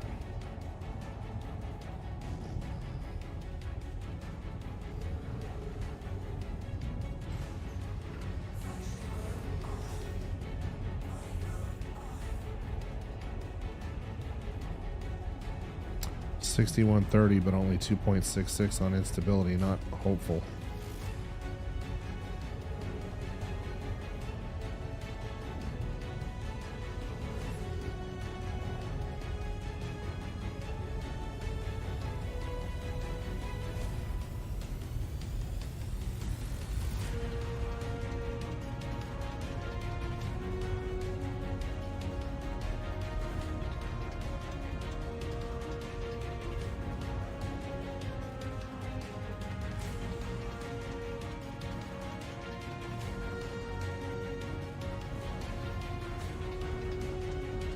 Okay, it's a couple of 2%ers right there. We'll keep on moving.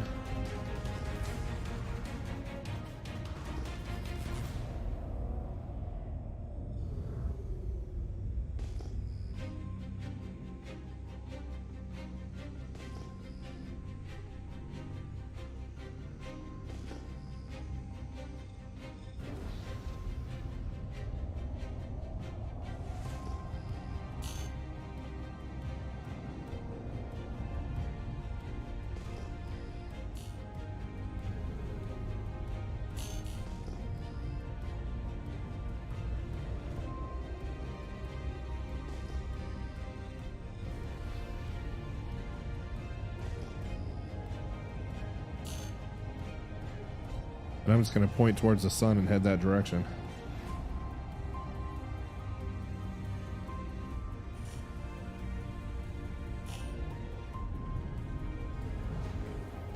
So I cracked this 4,000 or 3,000 mass rock, but this is one of the things I don't like about Lyria.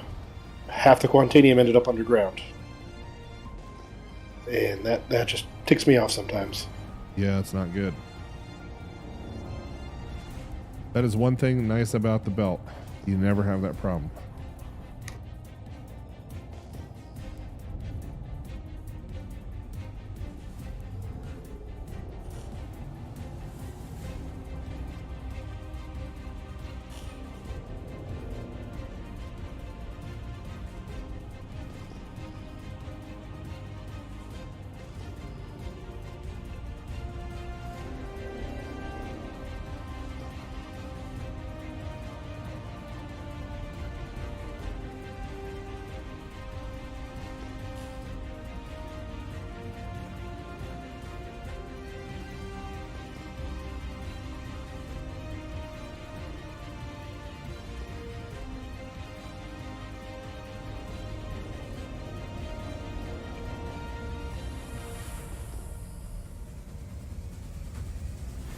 Did you try that method you learned out in the belt to move it?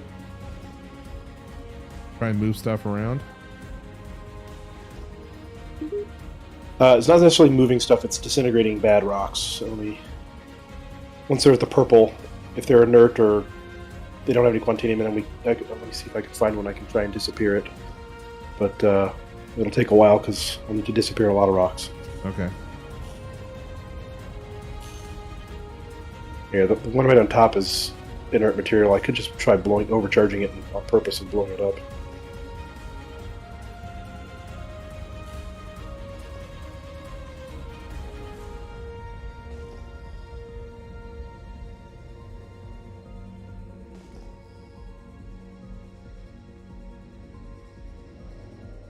I'm about 45k away from you right now.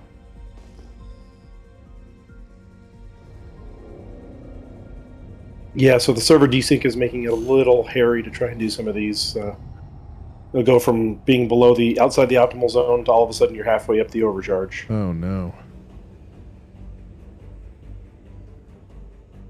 That's the fun of the game.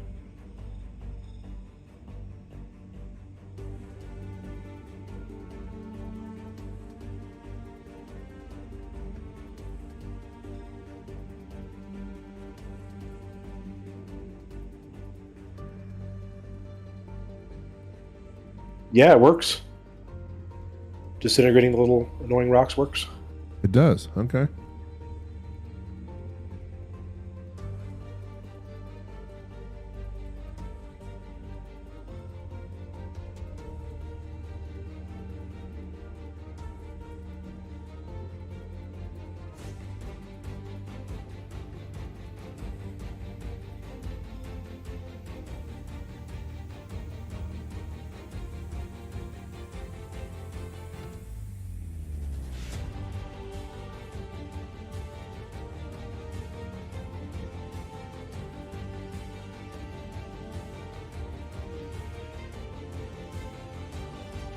And I'm just trying to look up that server command to show us how many people are currently on.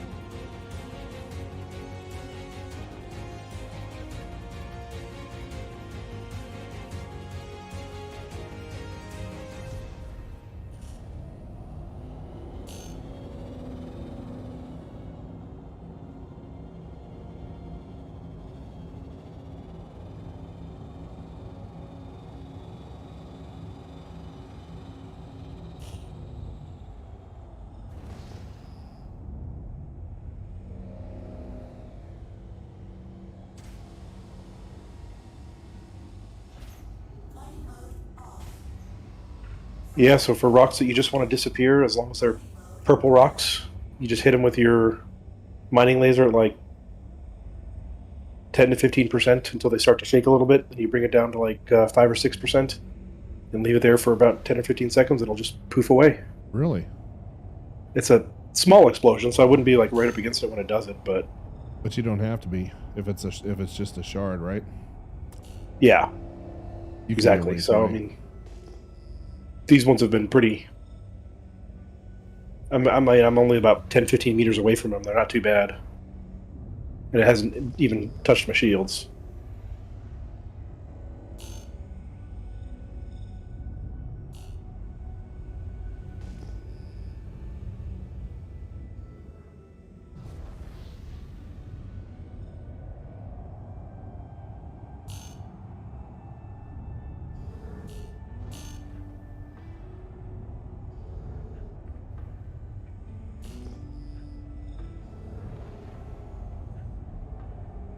Whoa.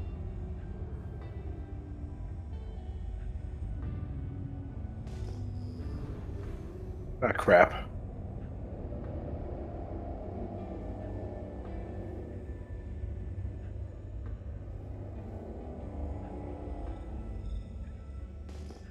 That was real close. The server desynced on me, and all of a sudden I went from almost nothing to way overcharged. It almost hit the exploding point before it finally backed out of the zone and started cooling off again, so... Yeah, I'm pretty sure that happened to me last week. Yeah. Can't touch that rock for a while. It's going to take a while to cool down, but that was close. Another half a second, it would have blown.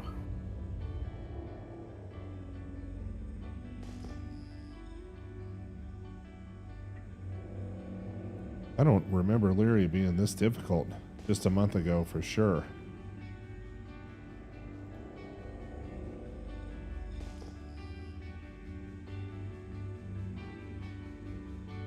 It definitely wasn't.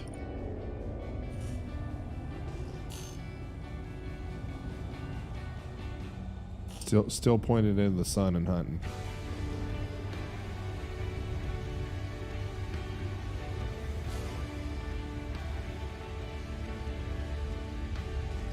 Yeah, the other thing I like about the belt when you're mining is you don't have to worry about smashing into the ground when you're maneuvering around the rocks. That is a very nice thing. But it's a real concern I have right now.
Yeah, I think Humble's making some good points about Lyria in general.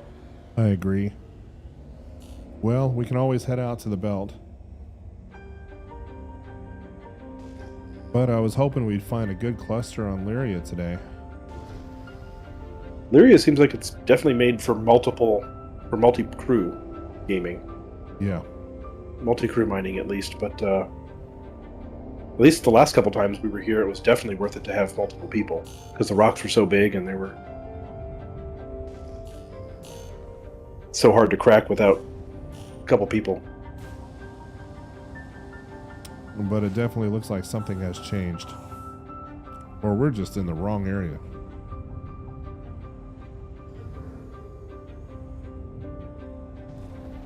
I may be close to death. I just had a rock blow up in my face. It was a desync. So... I just found a 3-rock cluster. Checking it out now.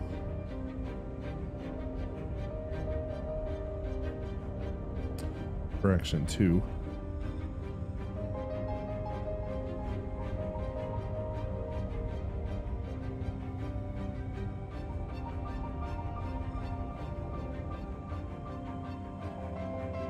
One's 15 and one's 2.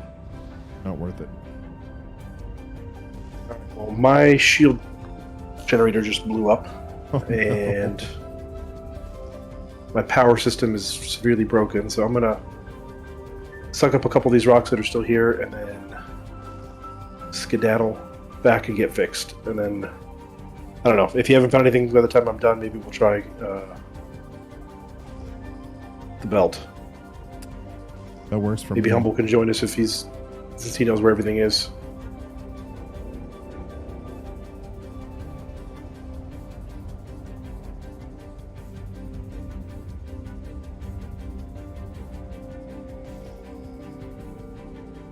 Yeah, because either today I'm in the wrong area on Lyria or something has changed. It's usually not this difficult.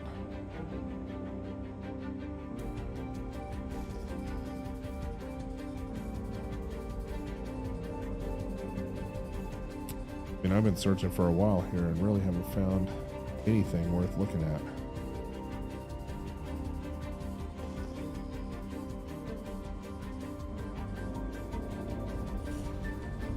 CIG seem to really enjoy, once they find a trick that people are using to make a lot of money, they really enjoy patching that quickly. Yep. They don't seem to enjoy patching bugs as quickly. Yeah, they spend a lot of time on patching money makers and making ships, but not so much on fixing bugs. And leaving them fixed, too. Yeah.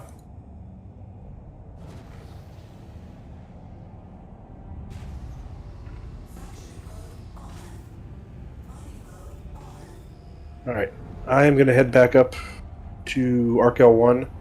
Managed to get about 16.5 SCUs out of that, so not bad. Not terrible. Considering my ship is half destroyed. God, I hope my quantum works. Power plant's unstable. That's always a great warning. Uh-oh.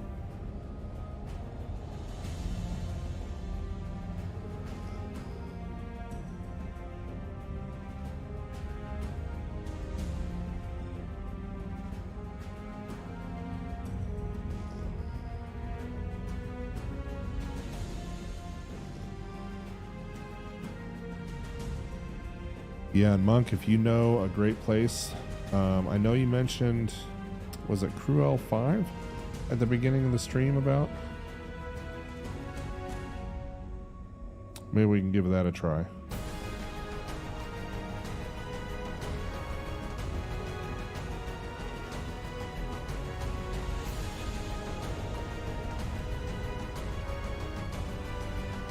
I know we hit Crew L4, I think, last week.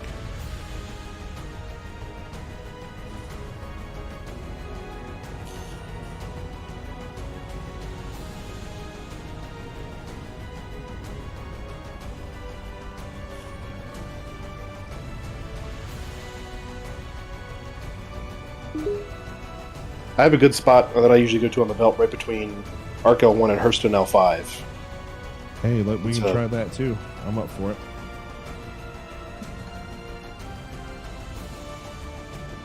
Oh, good. Looks like Humble's going to jump on, so that should be helpful. Yeah, he's been making bank out in the belt. Absolute bank.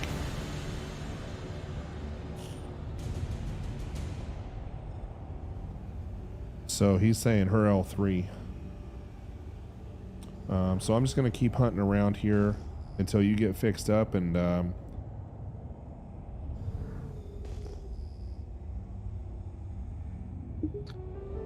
Humble, we don't talk about Hurston L3 in the on streams.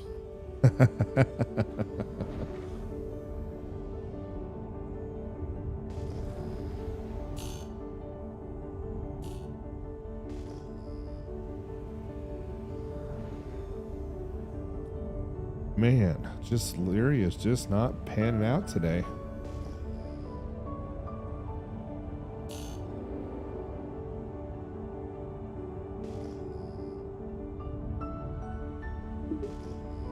Alpha, do you know which wave you'll have access to the PTU in? Are you wave 1 or wave 2? Or wave 3? Wave 3. Okay.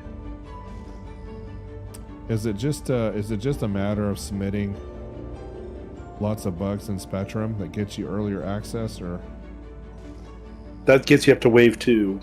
For wave 1, you've either got to be a subscriber or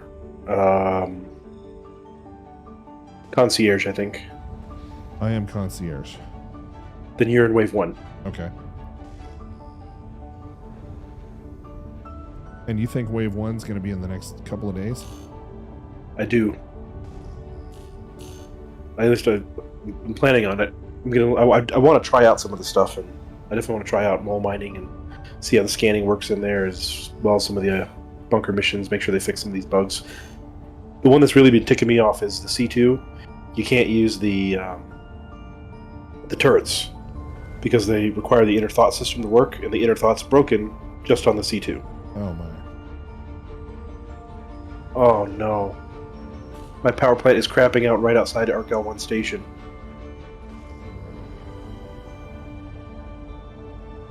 My thrusters may die before I get to the landing pad.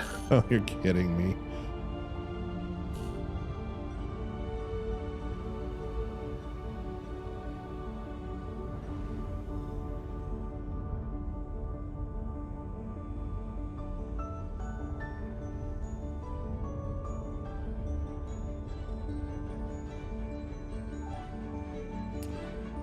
Two more rocks, 2% Quantanium.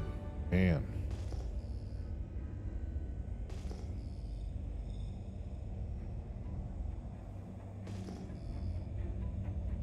I'm gonna get impounded.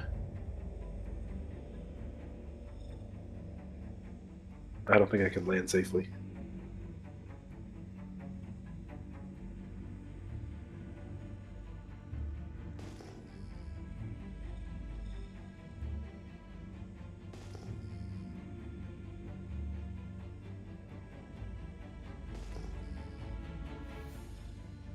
All right. I'm going to take a 5-minute break, and I will be right back.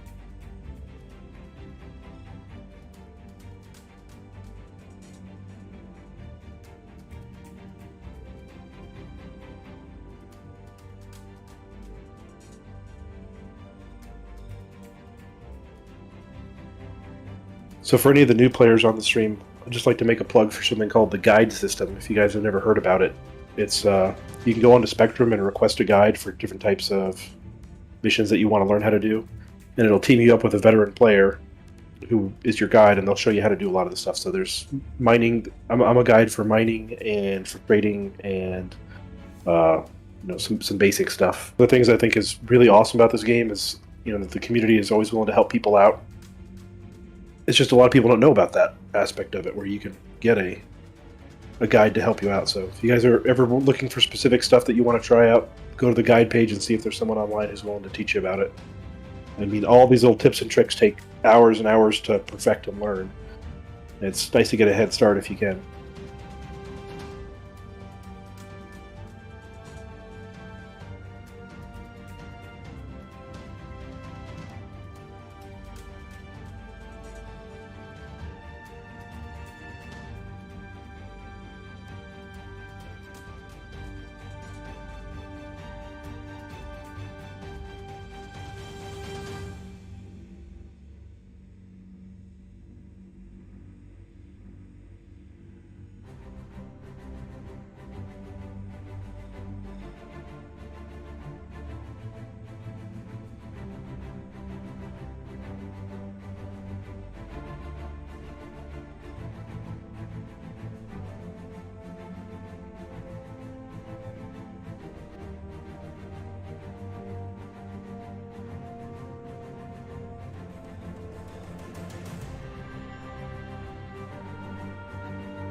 All right, I'm back.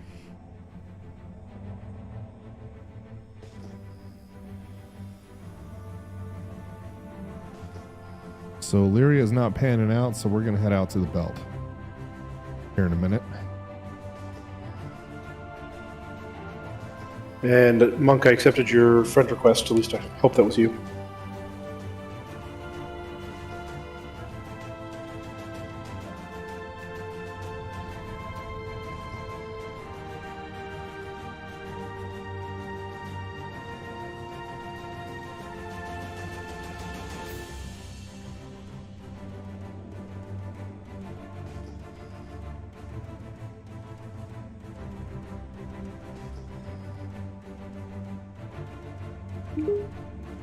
And Alpha, while you were gone, I was just pitching the putting in a plug for the guide system. I don't know if you're seeing that, but sometimes I'll volunteer as a guide for teaching people how to do mining and trading and some other stuff. So Oh, cool. it's a good thing it's a good system for newbies, but not a lot of newbies know about it until it's too late.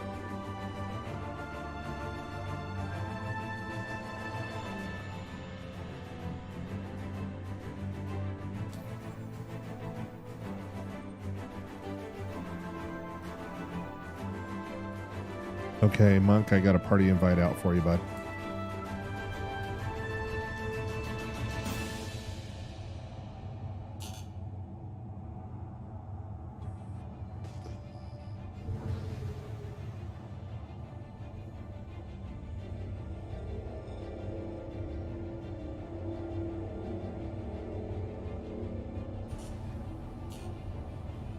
And I'm going to go ahead and take off from Lyria and head back to Arc L1 since we are having no luck.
And I'm going to get landed. I'm just going to refill on modules again.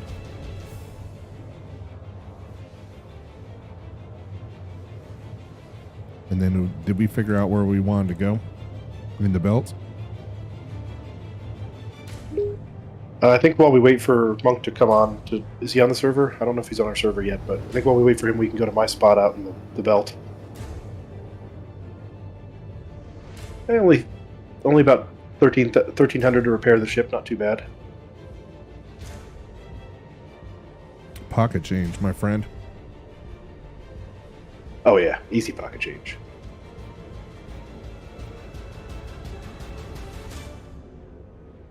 I burned up a lot of hydrogen on Lyria too. That kind of sucked.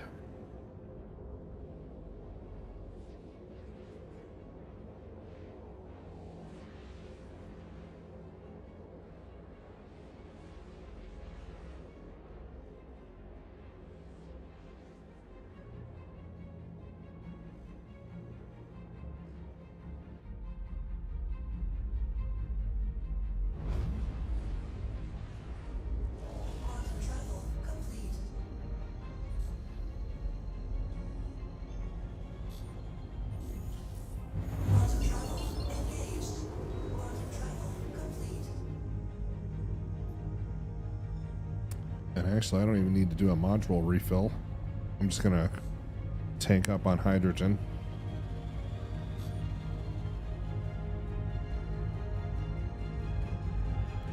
Have you guys tried using Game Glass yet? Any thoughts on it? I have thought about it. I haven't done it yet. What I've been thinking about doing instead was voice attack. I don't know if you've seen that, but it's a voice recognition system that you can run different macros, and so you can say like shields on. And once it learns your voice, it'll press the buttons for like shields to whatever you want it to do, and different things like that. Like fire flares will shoot off flares for you. So that's one I've been interested in for a little bit, but I have not gotten it to work successfully on my computer yet. Yeah, they have something similar for Elite Dangerous. Yeah, I think that's where they started, but now they do a lot of Star Citizen. You can pay extra and get Brent Spiner to be the voice of your ship or something like that. Yeah, or William Shatner, which I always thought was kind of cool.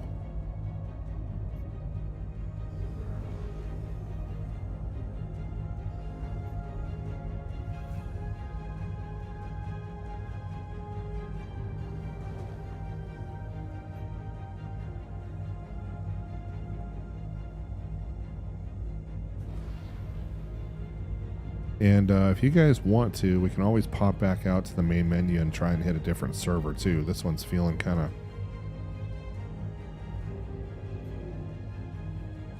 But it's up to you guys.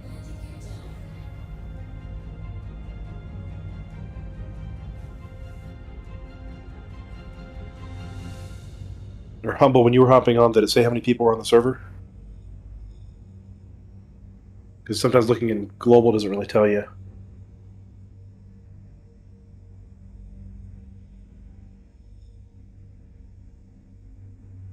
Why don't we try a jaunt out to the belt, and we'll see if desync is still an issue. We can hop servers. Okay. So when you're ready, I'm out over on the side of the station, and set your waypoint to Hurston L5. Yep. And I'll we come, can jump I'll come together. Snuggle up here in just a moment.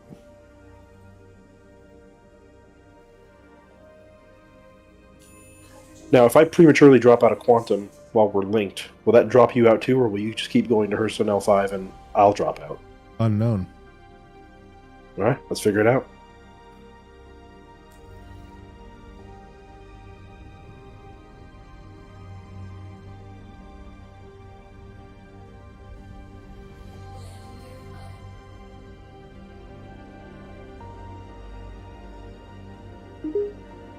All right, Monk says there's 41 people on the server, so it looks like it's pretty full.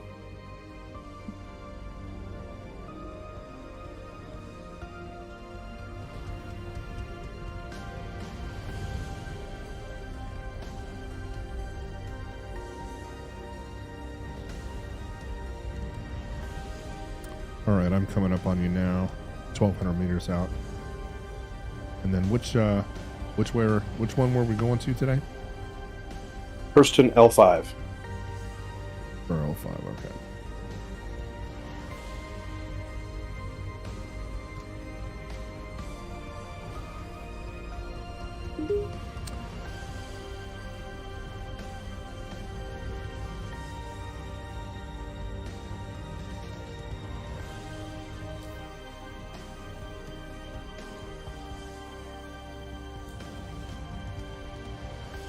Monk said he's getting in his ship.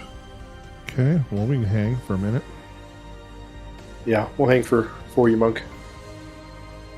He can see where we're at.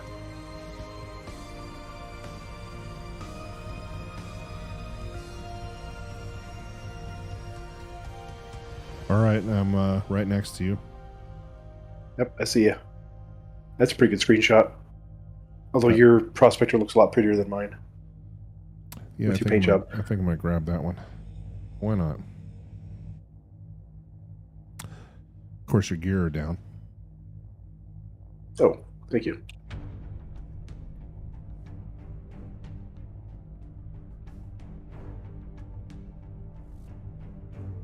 So I don't know if you noticed, but your when you do your paint job, it actually tints your window. That is very interesting, isn't it? Yeah. I like Because it's like I can see myself, but I can barely see you through your tinted window. You're flying drug dealer style. There you go. All right. Monk is right beside us. Yeah, let me just confirm that I'm spooled up and ready. Calibrated, spooled and ready, and we're going to her L5.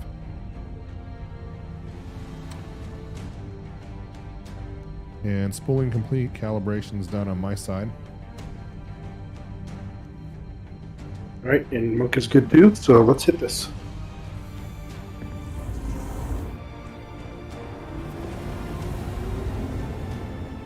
Did you guys all jump?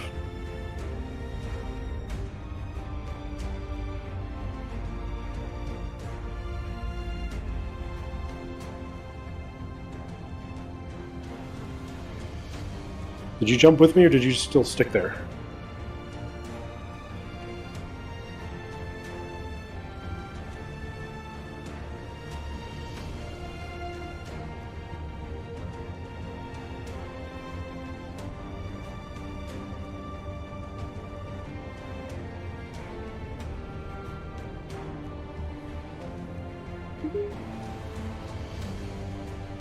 All right, so my favorite spot to drop out at is at 7.9, roughly, million kilometers away from Hurston L5, and that should be right on the, not quite the middle, but right in band 5.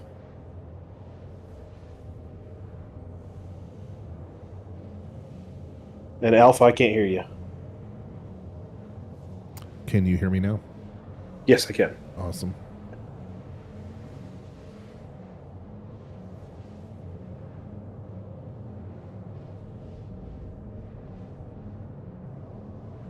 All right, getting ready to drop out here in a couple seconds.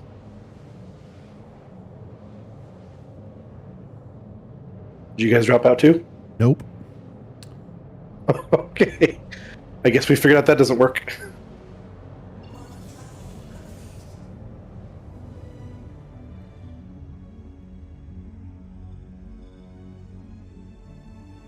So you guys will probably have to turn around and jump back to me. Correct. Well, now we know, and knowing is half the battle.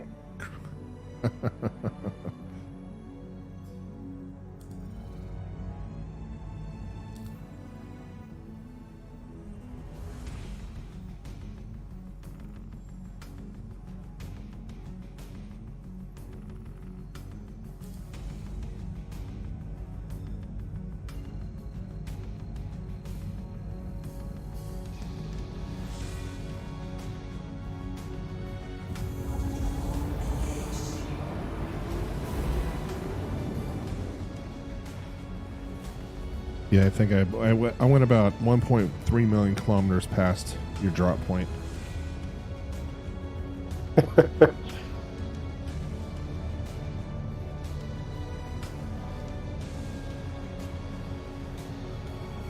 Well, next time we'll have whoever drop out, and then everybody just follow them on.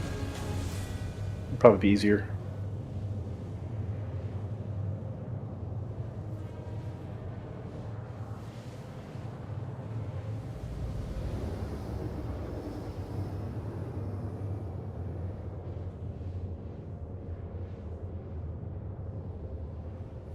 All right, 300K up.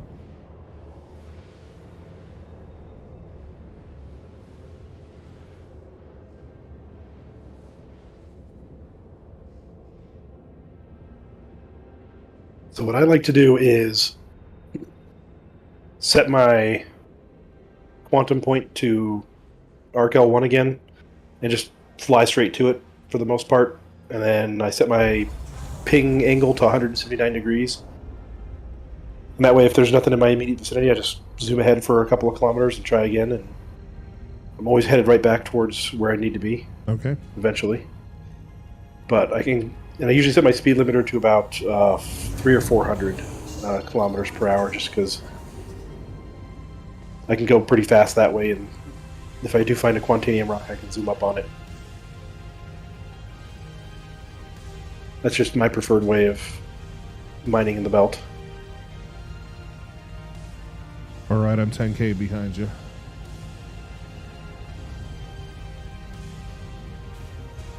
If you want to start scanning for rocks where you're at, Doing that as we speak. Yeah, I go 179 as well, just so I'm not running in circles. Yeah, I really like having that reference point of the blue square or blue diamond in my HUD, so I know if I try and keep everything relative to that when I'm doing my scanning.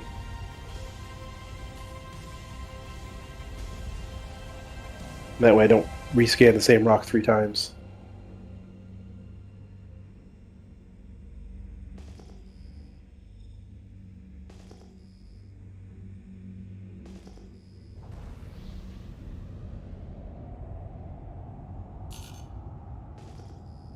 Right, Monk is on his way in as well.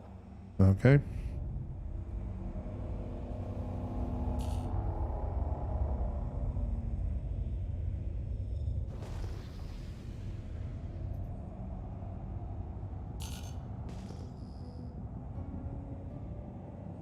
A lot of E-types so far.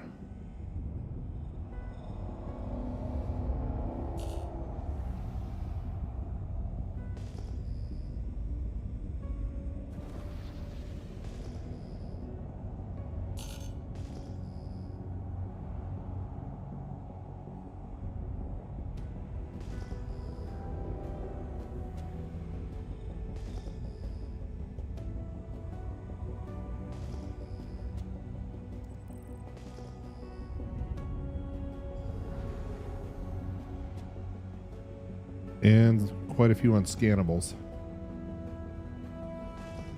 Yeah, that's the biggest downside of the belt is, like that was a 8 rock cluster that was all unscannables, and I guarantee it was Quantanium. Yep. I'm cozying up on a 3 or 4 right now.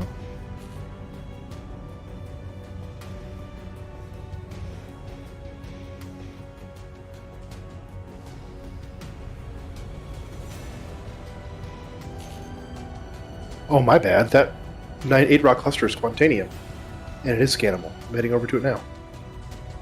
Nice.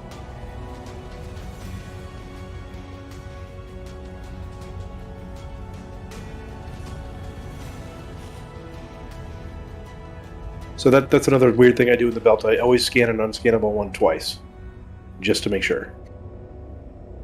Which is a good thing I did.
All right, boys, we got at least 140%er and 142%er, both 5,000.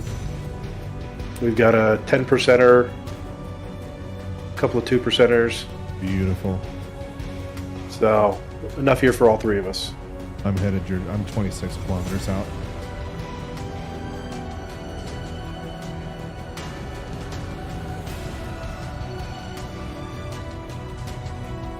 He's so much better than Lyria. We should have listened to Humble earlier. The belt really turned around.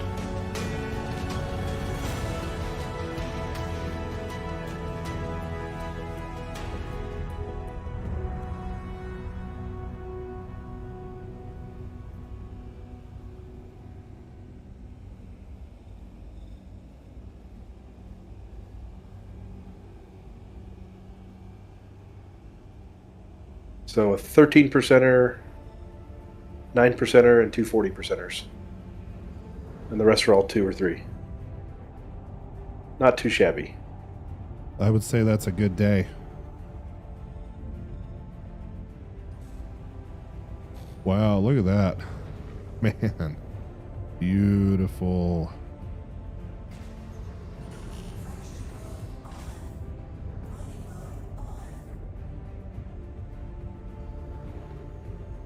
Alright, I sent Monk a message. He should be on his way. So you want to crack one of the 40s first? Yeah, I'm parked right in front of one right now. Alright, since it's your stream, I will give you 25% and you can control the brake. Okay.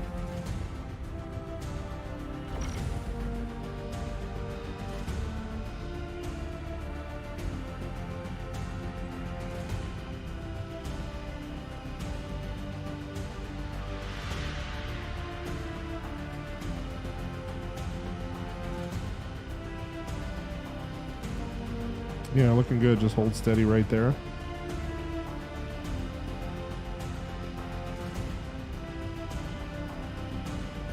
What a nice rock.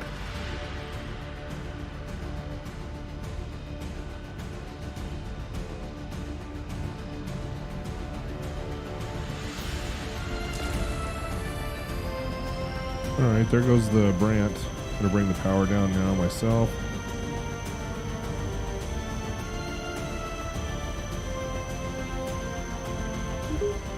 So the only reason I don't like using the branch for the big brakes is because it, especially if you got two lancets on it like we do now, it slows it down a lot.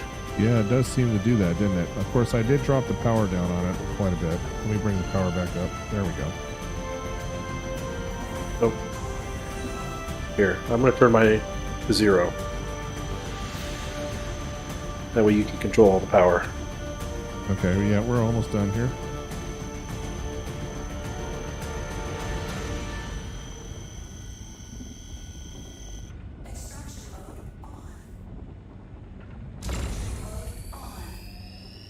What happened? Server desync. So I just killed it. Oh, I just killed it just to make absolutely certain. I didn't want to lose this one. no, it's better to take a little time with it than overcharge it, because I found even if you overcharge a rock just a little bit, it'll turn the Quantanium into inert material. Even if it doesn't blow up in your face like the last one did. Yep. Alright, so Monk found a pair himself. So we're talking about how great this place is. Like, he's already found a pair of good ones. I found, a pair here plus 2 or 3 other decent ones, so not too bad. We're gonna be busy. If you want, I can put a stampede into this. Oh, That'll make it burst we're faster. good. Optimal's looking good. It's wide. If it was one like a really thin one and we were having a tough time, but we're gonna be through with this one here in just a moment.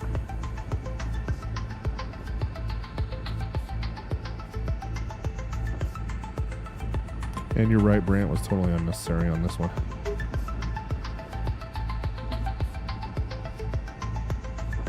Alright, we're almost done here.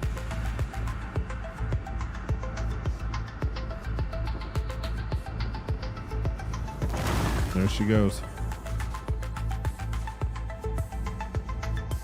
Alright, you want to crack the other 40%er before we start diving into the shards?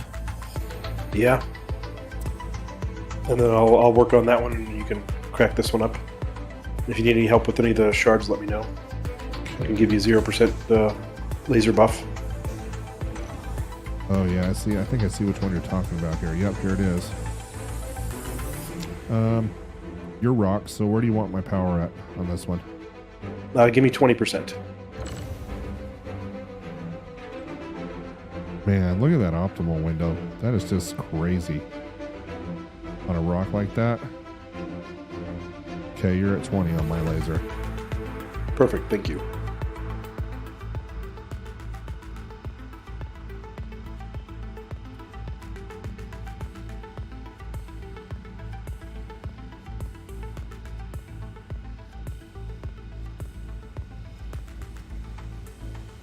I mean, for anyone watching the stream, with these 5,000 kilogram ones, you can break it with a Lancet MH1, but it just takes patience and time, and it can be difficult. So, This is a case where I would probably use a surge if I was by myself.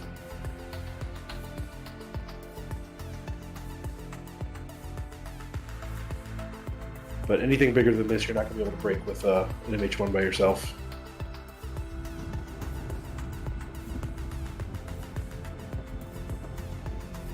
But boy, the buff from 2 MH1s is just beautiful. Oh yeah.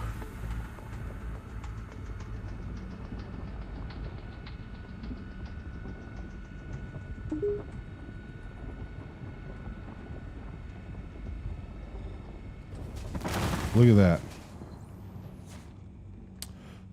All right. All right. I'll work on these pieces. If you need help, if you want a laser buff, just let me know.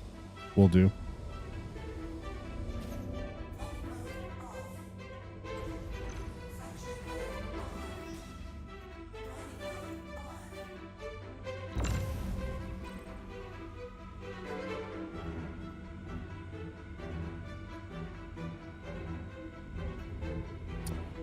And for those on the stream, you don't have to be an optimal on these smaller shards. You can be at sufficient. Maybe even like at halfway in the sufficient. That way you have a little bit more distance between you and the rock in case you make a mistake.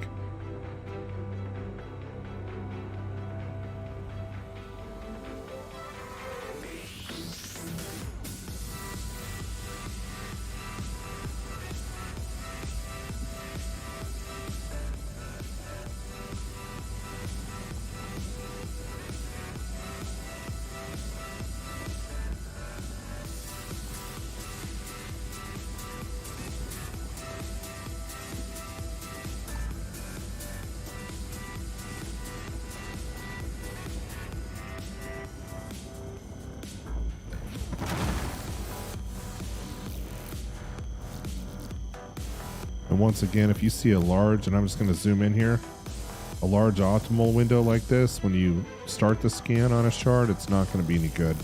And as you see, the scan comes back at 52% quartz or beryl. So no reason to even play around with that one. And this one looks like it's going to be the same.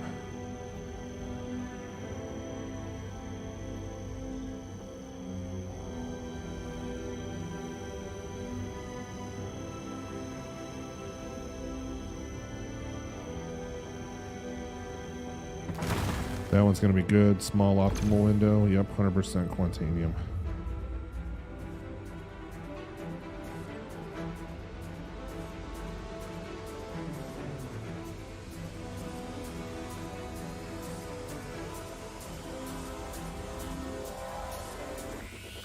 And we'll just bring up the power real nice and easy. The lad spent some time looking for these, so we don't want to blow them up.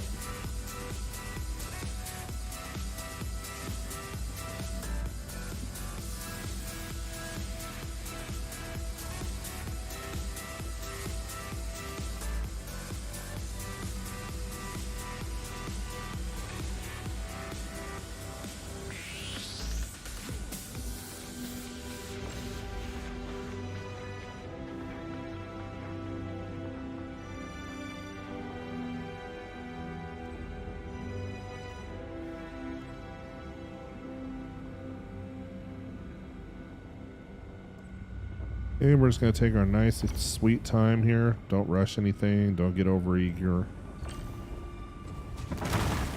There goes that one. And that was 100% on that shard. Here's another good one right here.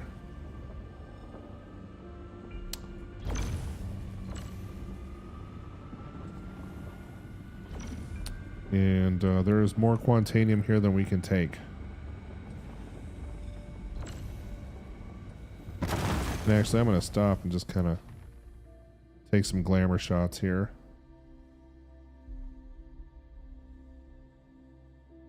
There's Vlad right there, snuggled up next to a rock.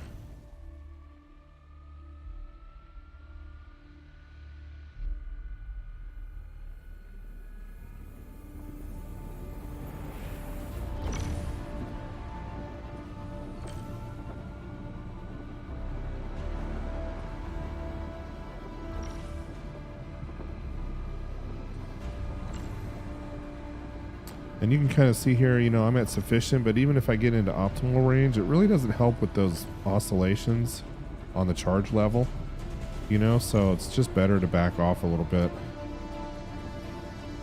in case you run into a server desync or something else horrible happens.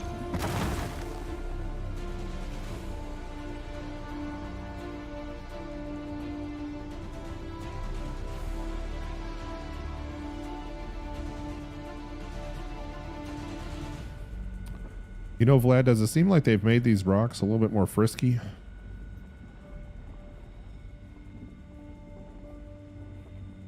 I'd say not necessarily. I think in this case it really is just the servers having issues. Okay.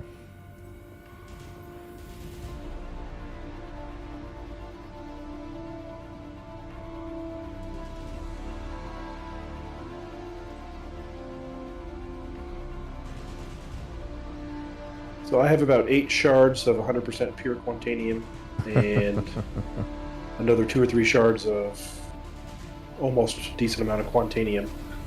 So this is more than one prospector load with what I've got. What you've got is more than one prospector load. Correct. So this, if we had a mole, this would be perfect. This will be perfection for sure. Yeah. Oh, and Monk decided to show up. So how's about I grab a load and head back to Arc L1, and since people came to see mining, you guys can help Monk crack a couple of rocks. Although Sure. since he's not on Discord, it makes it a little bit more difficult. He is in the team chat, the party chat. Okay. Yeah, there's some good, let me take a look at some of these other rocks we got out here. So that's a 2%er. That's a 13%er. Yeah, the only other good ones should be a 13 and a 9. So once you find those two, those are the only other good ones. Okay. But between the 13, the 9, and what's left over from my rock and your rock, it should be enough for Humble to have a full load as well. Cool. Humble, why don't we just go ahead and try and crack this 13% rock? And if you can give me 20% on your laser, and I'll just wait.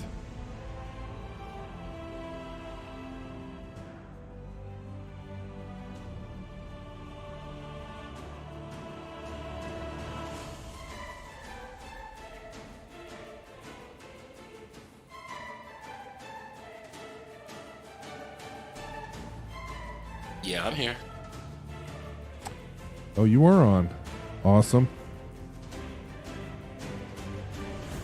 Yeah, I just joined. Sweet.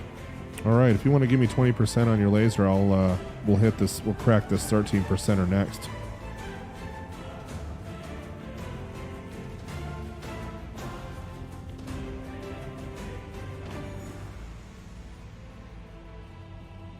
You said you want how much? 20%, please. Okay.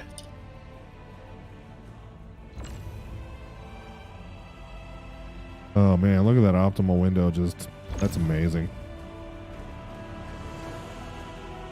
And see how it just tripled?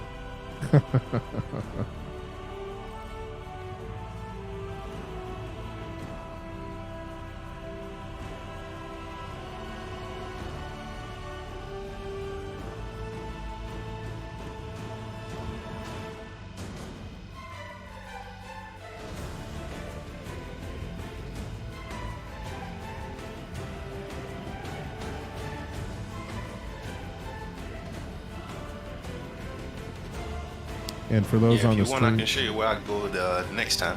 yeah, for sure.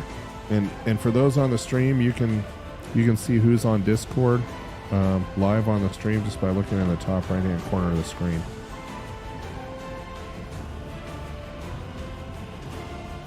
Man, that is a nice optimal window. It's amazing how those things stack, those buffs stack. Yep.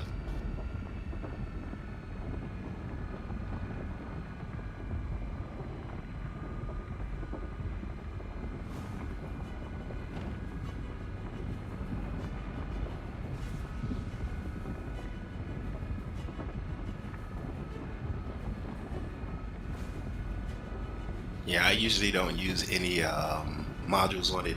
I just let it take its slow, sweet time. Yep, that's what we're doing right now. All right, I've got a full 32 SE of Quantanium, and there are still, I think, 100 or 200% rocks back where I was. So easy pickings for one of you guys. Cool. Boy, did I'm that heading back to one Arkansas. split apart kind of violently, or is that just me? Oh, it did. Okay. That's why I backed up.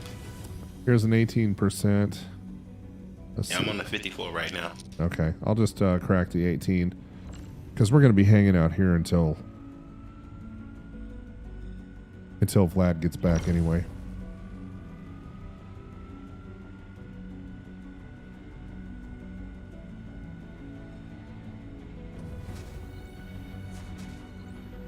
Well, you guys should be able to get a full loads each, and then we can rally back at Arkel 1 Okay. and head to Monk's place. Yeah, Monk's Monk favorite keeps hunting telling me location. he's got a spot. Well, it doesn't matter. It seems like anywhere's better than Lyria, honestly. Yeah, it does, doesn't Oh, it? it is. Yeah. We should have listened to Monk from the very beginning when he was telling us how crappy it was. I know. He told us 3 times. At I least. stopped going. Yeah, you know, like Like, 99% of my last mining now is in the belt. Sorry, I didn't mean to cut you off. Oh, no, that's okay. Sorry. Just a little delay. Oh, okay. Yeah, I just go to the belt, man. I don't want to even mess around.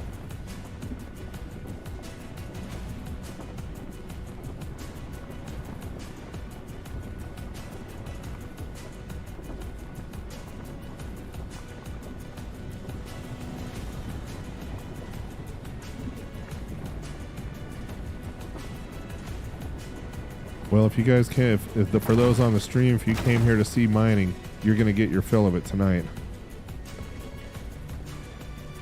I must have bumped into something. Oh, yeah. There's an asteroid right behind me. Let's reposition here.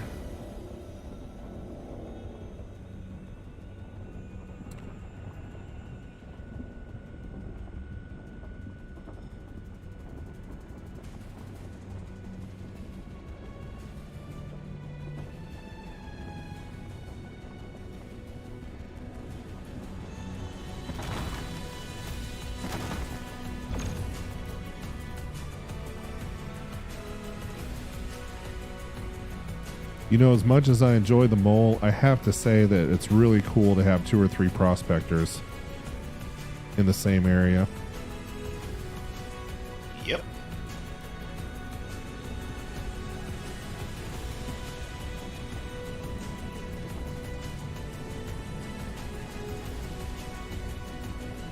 Only rock I could get was that one I did, so it had 54%. All right, this is just a little one. It's at 6. Almost not worth the time, but after this one's done, I'm going to pop back down to the first one we worked on. All right, there that one goes.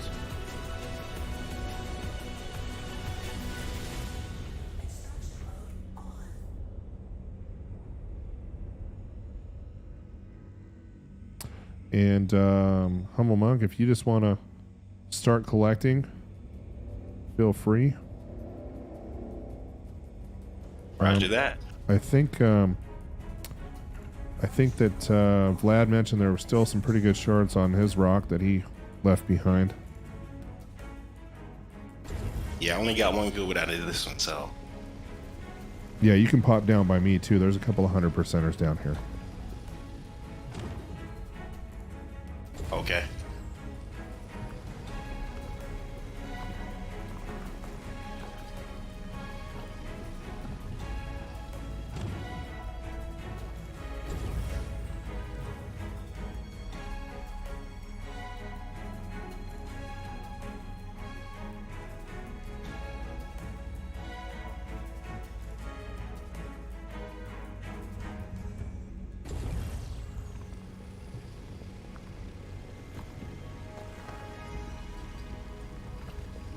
And if 317.2 does go into wave 1, then on the next stream, that's where I'm going to be.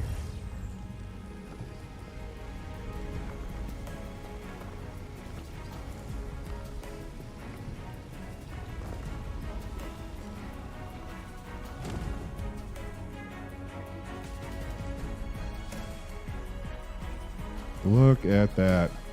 Couple of prospectors. So cool.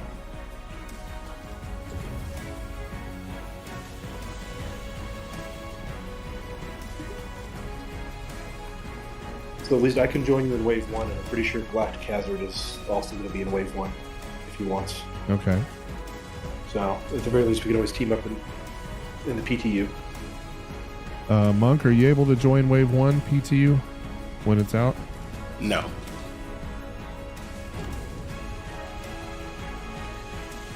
Not at all.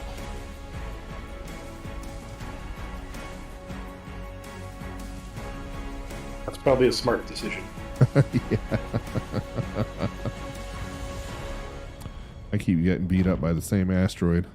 At some point in time, my prospector is going to start griping at me.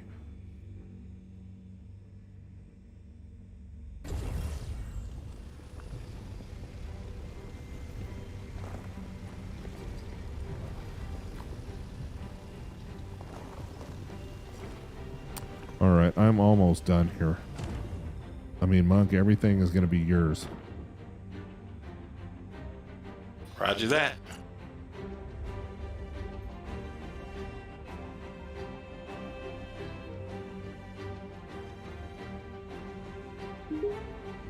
I'll admit, I hate coming across finds like this, and then I'm the only person there. I'll even set out something in global chat saying, hey, if anybody's got a prospector, send me a party invite, you can share this, but nobody ever takes me up on it.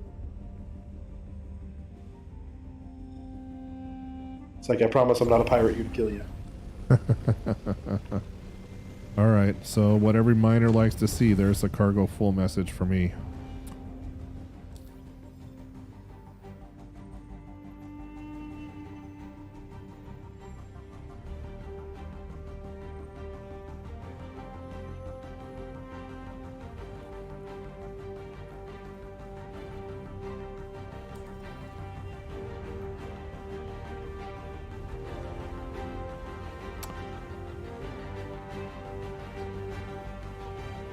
And since I have plenty of time on my countdown timer here, get some glamour shots of Monk working on his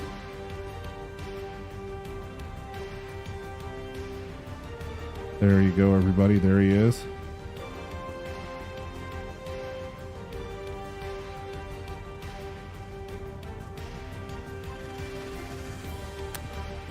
Humble Monk, how are you doing on cargo capacity? You're full. All right. There it is, folks. 3 prospectors. Full.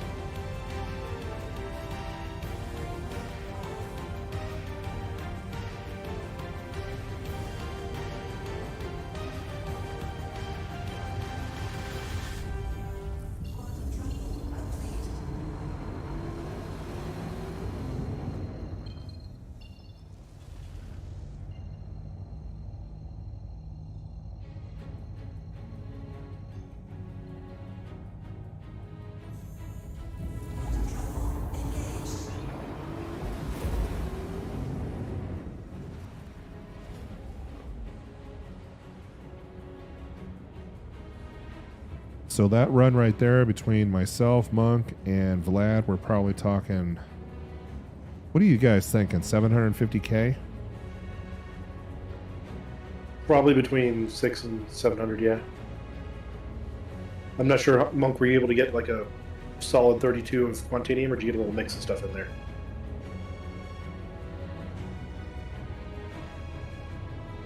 It was a little mix, but that's okay. Then yeah, I'd say probably about close to 700. And we found that within 6 minutes of getting into the belt. 6 minutes. And how much time did we just spend on Lyria? A lot. Yeah. I mean, it wasn't down to 75% hydrogen, but I start seeing that and I get really irritated if I'm out there looking. So I would go AFK and take care of my dog and my cat for a couple minutes. But if you guys want to, when you're done with the refinery, head out to Humble Monk spot, and I will just QT to you when I get back. Okay. Yeah, I got a couple of puppies I need to take care of as well. So I'll run them out after I get my refinery work order set up. But for those on the stream, this is why it is really good to mine with friends.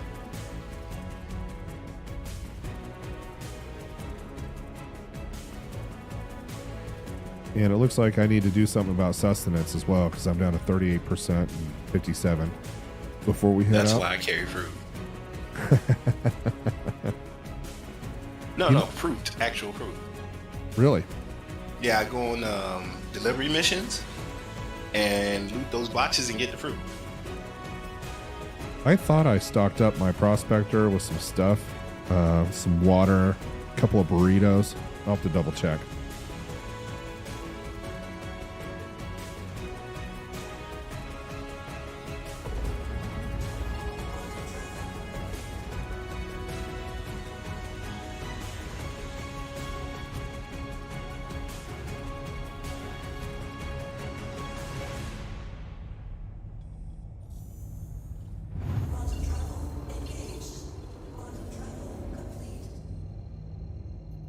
And I must have beat up my prospector a little bit. My HUD's kind of going wacky on me.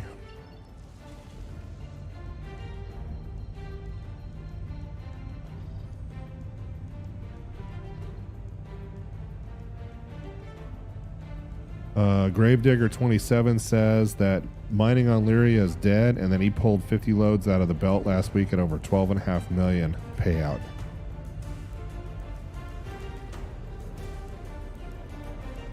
That sounds awfully good to me. I'll take it.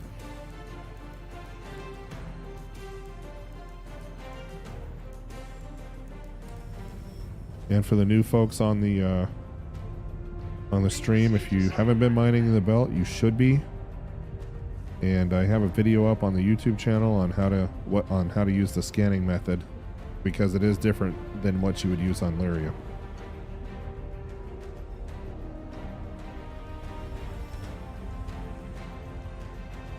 And there goes Humble Monk right there in front of me, 1,900 meters out. Looks like he's in for a landing.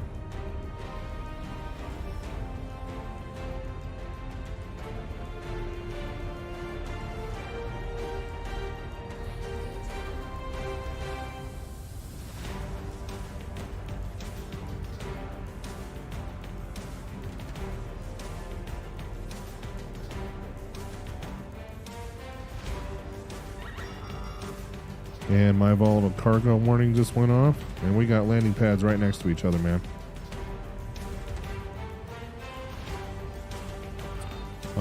Those who haven't done a lot of mining on the stream, you just want to be nice and gentle when you set down. You have volatile cargo on board, so you really don't want to slam your ship on the deck.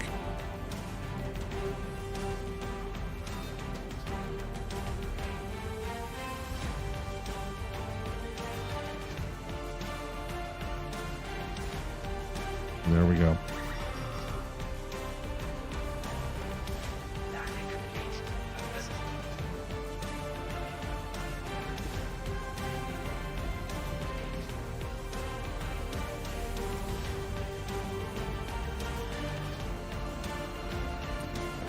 Mark, if I hadn't said hello to you on the stream yet, welcome, my friend. Glad to have you.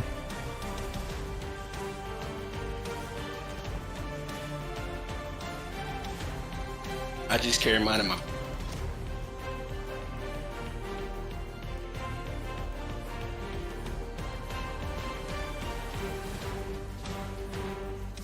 And I'm getting some sparks flying out of the engines on the Prospector, so I probably bumped an asteroid too many times. The one that was And right then behind some. me.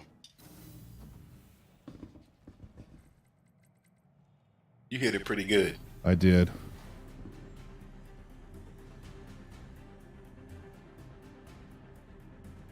Did you witness that lag too? I did. It was bad. I thought it might crash. After everybody gets back from break, we may want to consider popping Jumping. out of this, partying up in a lobby and trying to join something different. Yeah, we probably need to do that. For the new miners in the game, all you have to do is store your ship, and then you can kind of take your time. However, if you're really light on time, Vlad came up with a very good suggestion and said that if you just pop over a pad that you don't have permission to land on, your ship will be impounded within 45 seconds. And it costs 5,000 to get it out of impound. 5,000 to get it out of impound, and you don't lose your 250k Quantanium load. Oh, there you go.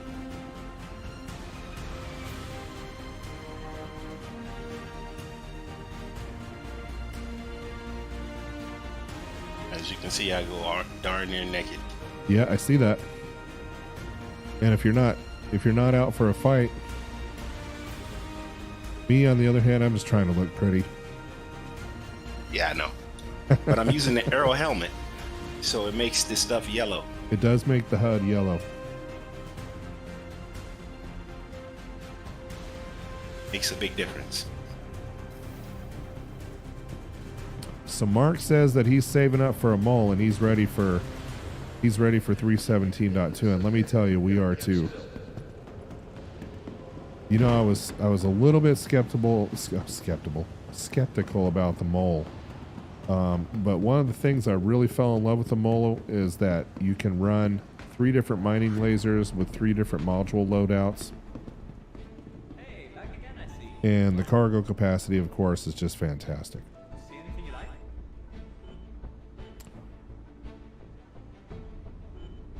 All right, so we're going to set up a work order. And another 2982 quantity on Quantanium. And we'll get 2832 back using Farron Exchange in 13 hours. So that's what we'll do. I'm getting 2611. Not bad. Not bad, my friend. Gravedigger says that he's had luck in Crew L1 and Arc L3. Well, where I'm about to head out, you can go by yourself. You just got to learn the techniques, because pretty much it pops a lot of some doubles. Every now and then you'll get like last night I was finding like 8 rocks, like I said in chat, and 3 of them were good. There was 18%, 30%, and a 40%. It was just like 1 in the morning. Wow. Yeah, I was pissed. Nobody would come out there because I was about to grab it all. And I was going to pay him to do it.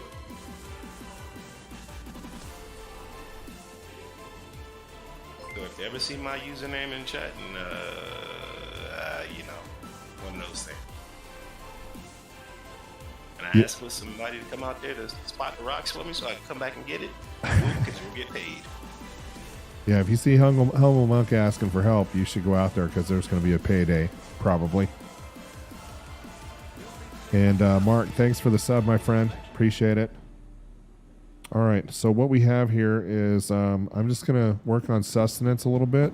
And Vlad once again gave me this little tidbit. You can do that right down here in the refinery. Back again, I see. Welcome. You sure can.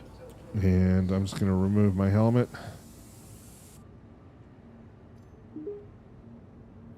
And I'm back. All right. I will say that I don't know how it is with everybody else, but Arc L1, the refinery shop, the water and drink there is fine for me. I was at Crew L1 doing some mining, and it was bugged for me there. Like I couldn't drink any of the water. Every time I bought a candy bar, it just stayed in my hand. I couldn't eat it. So I think it's actual locations are bugged for eating and drinking, not necessarily just the whole eating and drinking thing. But it might be different for other people. That's why I'm not sure. Maybe it's just me who it's not bugged for in certain locations, but for other people, those are fine. It's really weird trying to figure that stuff out. Well, that's what I was telling Alpha. I do the delivery missions, and then when I go to those land bases, I'll get out and I'll loot them for the fruit, because it actually feeds you as well as gives you hydration. See, I don't loot the fruit. I loot the bottles of like soda water, whatever that stuff was, like their version of Mountain Dew. And half the time it works, and half the time it doesn't. I can't even drink it. It'll just stay in my hand. Yeah, sometimes I'll get that if the fruit's been sitting around for a while, but you know, I'm not done with it yet, so I gotta do another couple of delivery missions. And it's a free 8,000 credits. Not bad. Or 16,000 doing too. So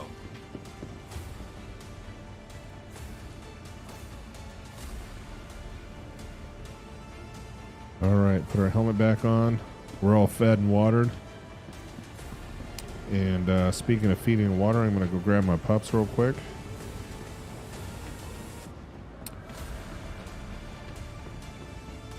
I need someone for maintenance to get the ventilation control. And I'll just sit here with the streamer like that, and I will be back in 5 minutes. And if you guys want to wait for me, you can. If you don't, then just pop out to the belt and I'll find you. well, I thought we were gonna jump servers first. Oh, yeah. You know what? We can go ahead and do that right now. If you Yeah, guys that'll want to. If you're ready. I am. Okay, I'm going to go ahead and exit out to the main menu.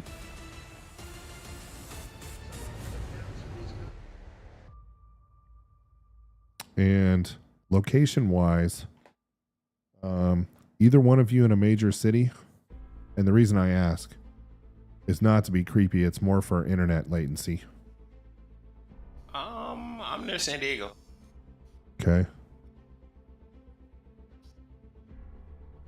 I mean, my frames per minute is usually like 28. I don't get it great, but I have DSL. Just for hosting purposes. And Vlad, how about you?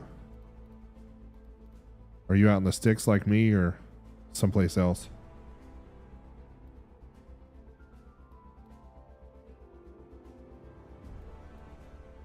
I think he passed out. I'm Yeah. joking.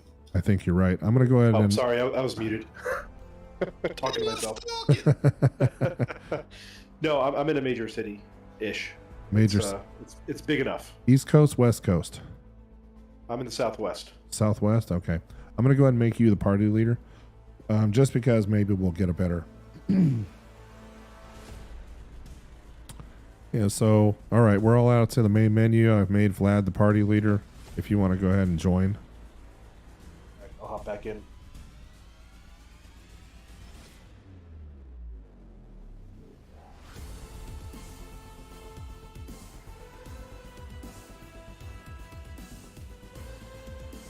And I did do the our display info, but it's so small on my 43-inch monitor, I can't see it.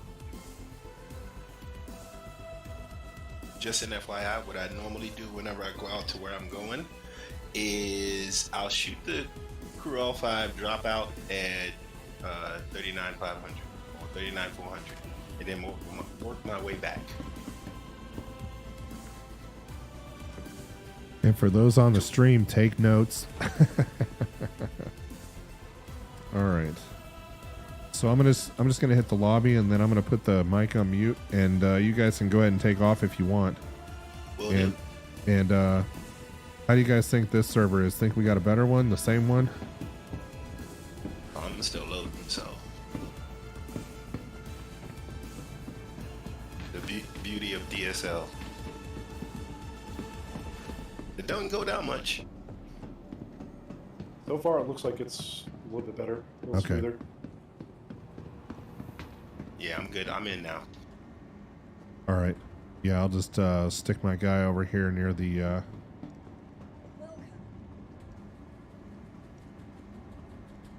near the ship console, and then I'll be back in 5 minutes. Roger that.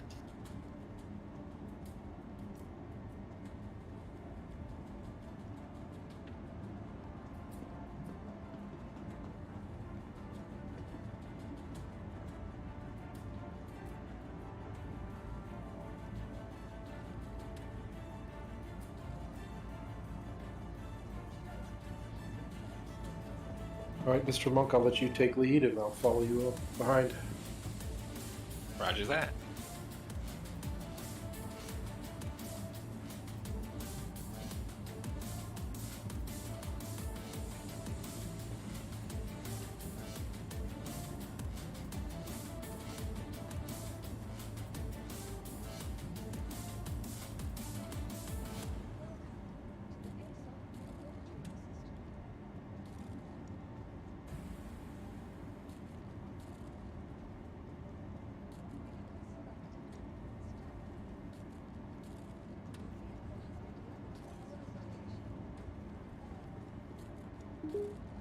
Headed to pad 3.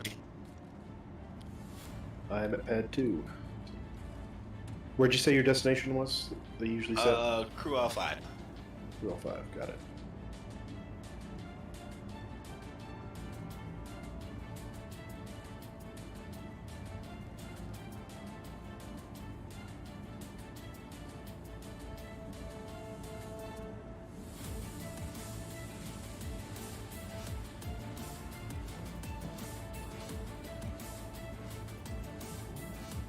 I'll probably do some bounty hunting later on. Take my sentinel out. What kind of ship do you use for bounty hunting? My sentinel. It's not bad. Oh yeah, I'm not the best combat pilot, so you know, just Xbox One control. I'm a pretty awful combat pilot myself, but I actually earlier today I was trading in my C2, and an NPC like came out of nowhere while I was just about to pick up a load of stuff, and I managed to take him out with a C2. It took a while because I had to keep jousting with him, but the cannons on that thing are pretty powerful, so it just took a couple of hits to finally take him out. And Oh, he they couldn't are. he couldn't even touch my shields, Oh, I know. Especially if they're upgraded. and I did on my C2 at least. Yeah, that parapet's no joke.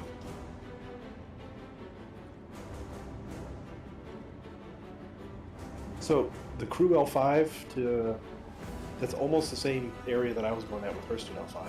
Mm-hmm. It's just a little off, and I think the distance is about the same too. So it's Yeah, it's Pretty good area. about 6 million kilometers.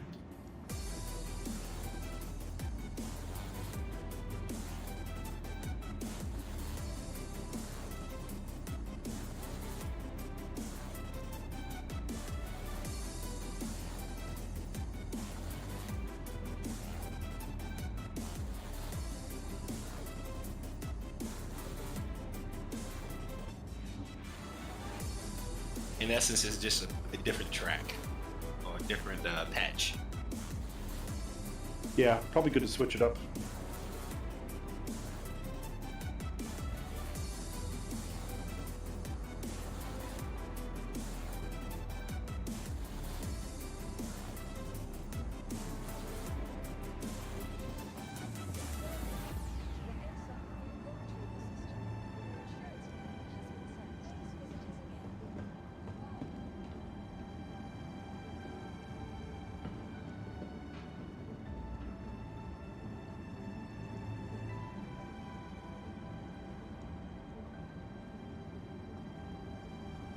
I guess we should probably jump separately because we found out that jumping together doesn't drop out at the same time.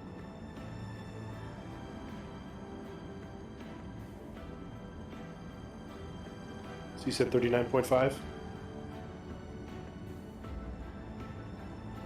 Or 39.4-ish?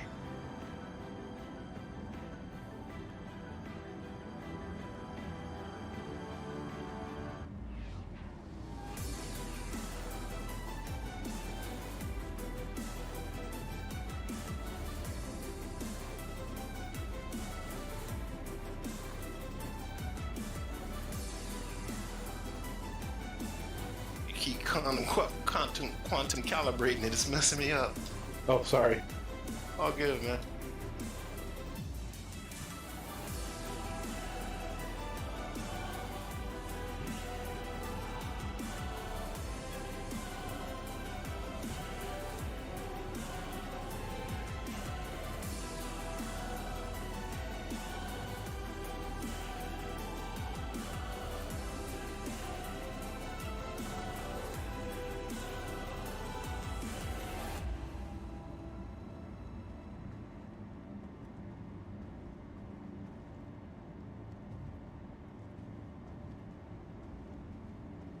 If you want, I can just turn my quantum drive off and you can head out there and I'll follow you.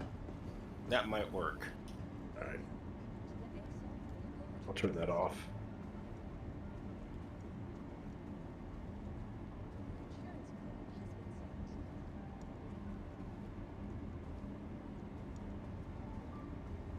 There you go. Thank you very much. I shouldn't be there too long.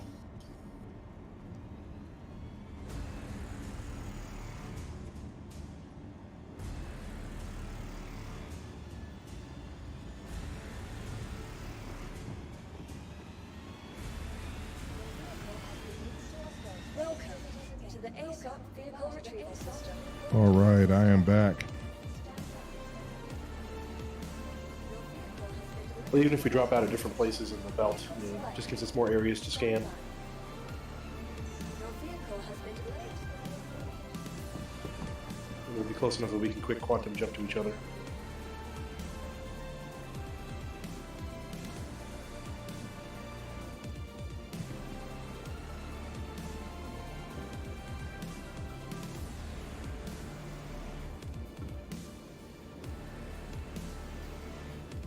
Mark, it was good having you on. Thanks for joining, my friend.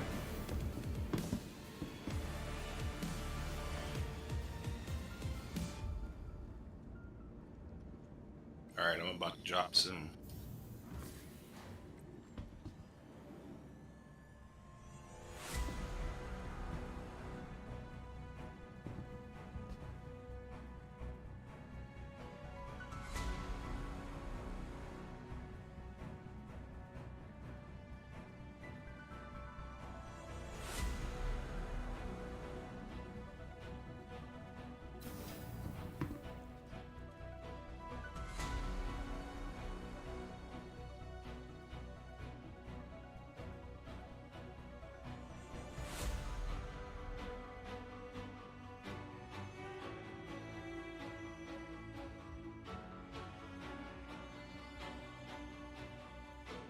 And I will be jumping to you, gentlemen, in just a moment.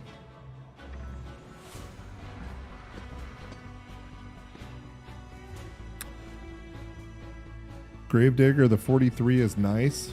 I will say it takes a card to push it.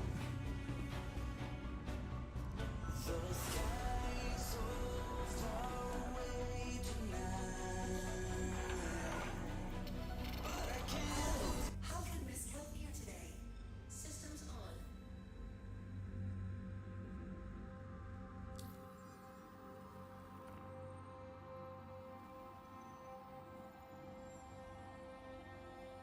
All right, go ahead and jump to me.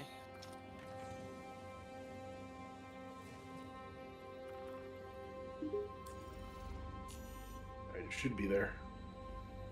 5734 from Alpha, so I'm in the correct spot.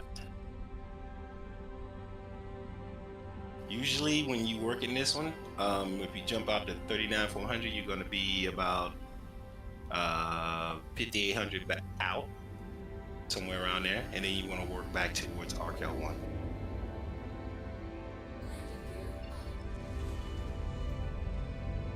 Alright, I should be jumping in on you now.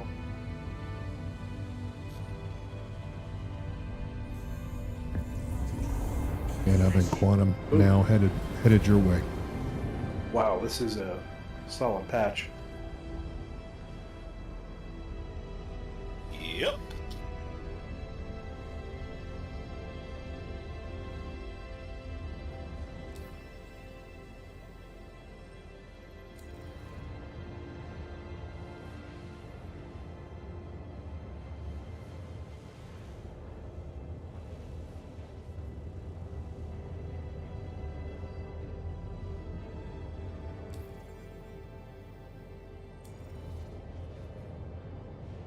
Four million kilometers out.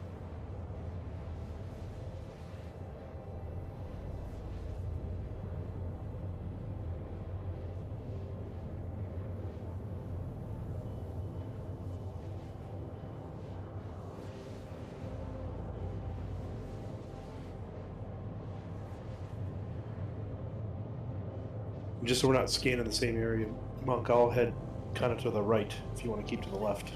Yeah, I'm going in the dark. I play dangerous, man. That's where I find them. It's weird, right? You all are like, you going to the dark? Yeah, I'm going to the dark.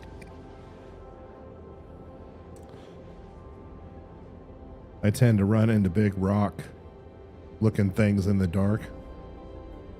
Well, think of it like this. If I find the good ones in the dark, that means it's hiding from you. That's true.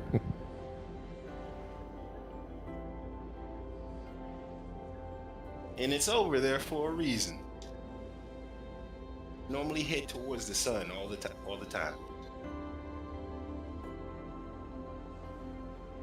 Unless I get a good, I see a quantum rock that's close or within where the light ones are, and then I'll head that way. But usually it's in the dark.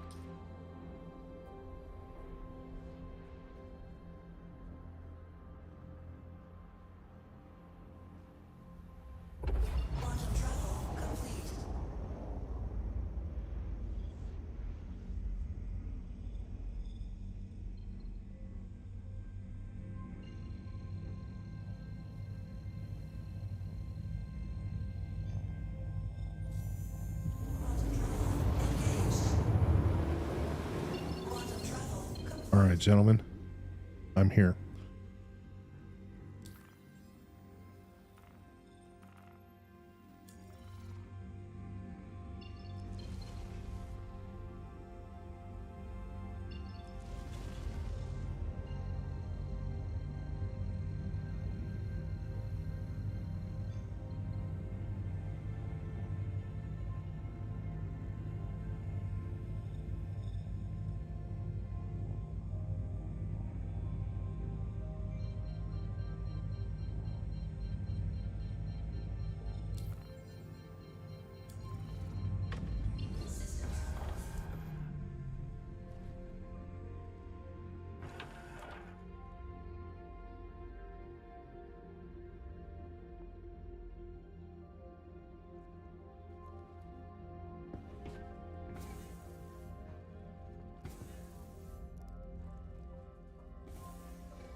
All right, we'll just I'm behind you guys. I'll just take the mining head out and start looking for cool stuff. Roger that. I haven't found anything yet, but yeah, I'm hopeful.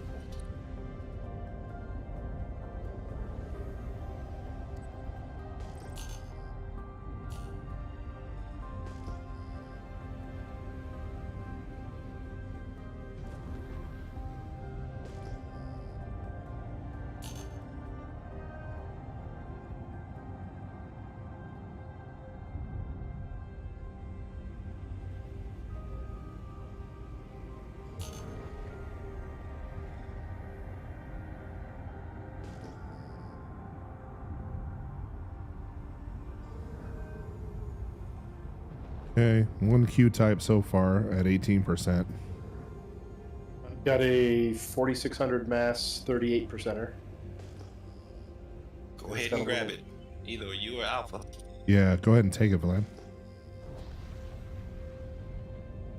We've been out here just what, 2-3 minutes? That's it. About 5 seconds. 5 seconds and you're pretty much done.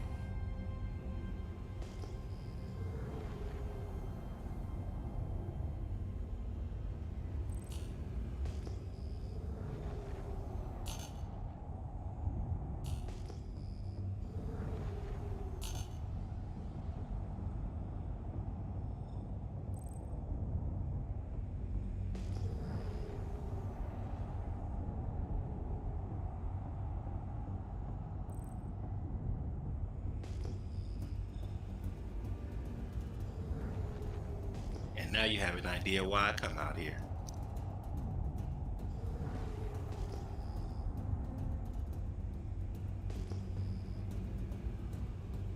There's no doubt that the belt is where the money's at. Yep.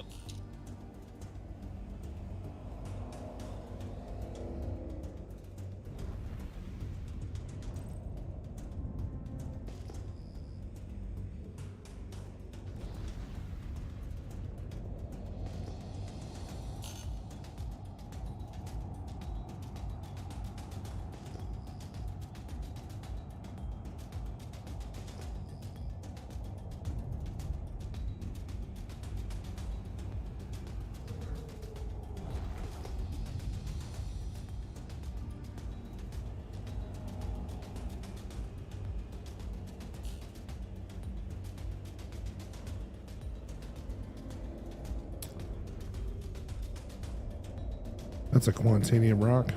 Not scannable, unfortunately.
Glad I'm about 42K away from you.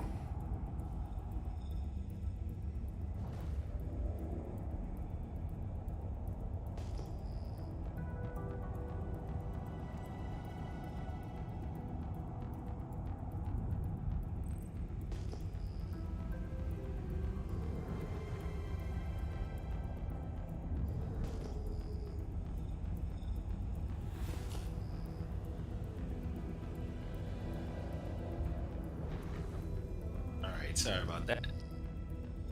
Use the bathroom.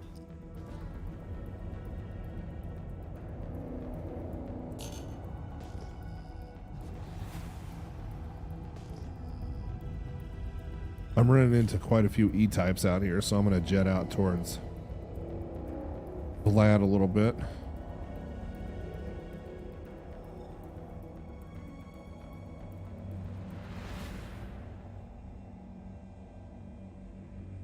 Roger that.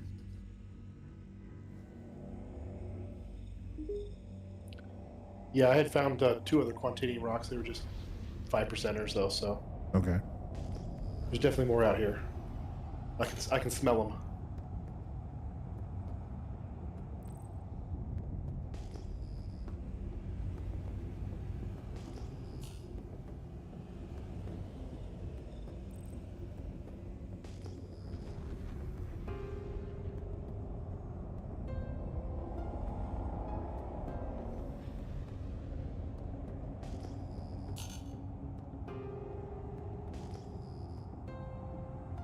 Yeah, I'm getting quite a few non-scannables in my direction, so I just found a corner.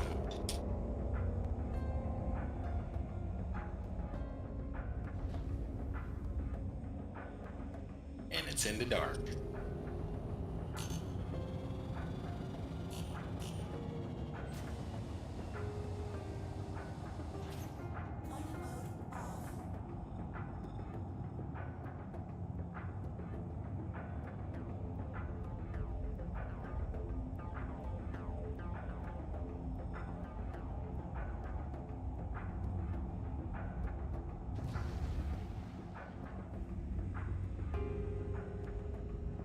Actually, I found 2.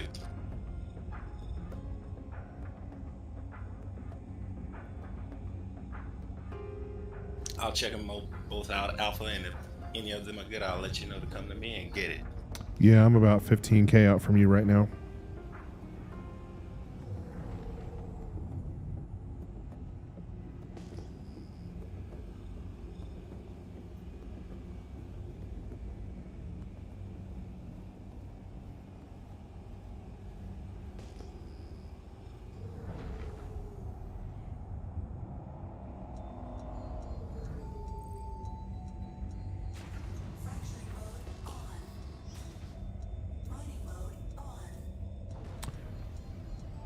Yeah, just found an E-type cluster. Not helpful, but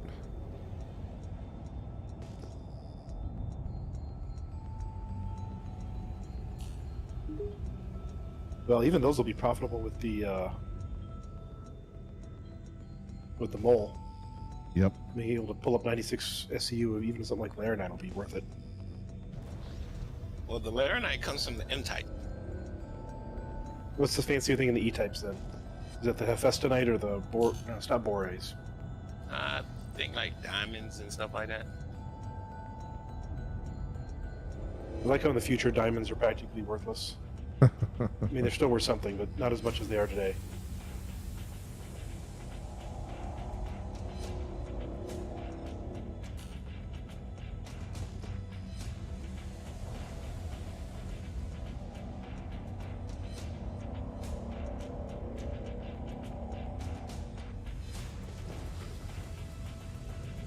Yeah, even in the future, it's still the oil fields that make you all the money.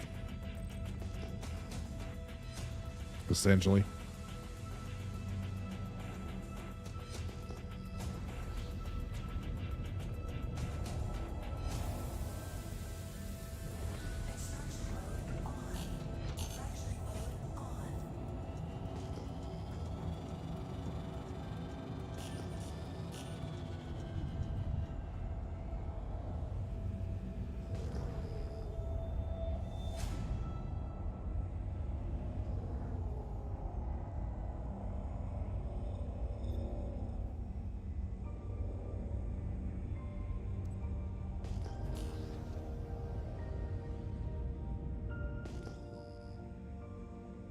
Alright, I am full up and heading back to Arkel 1.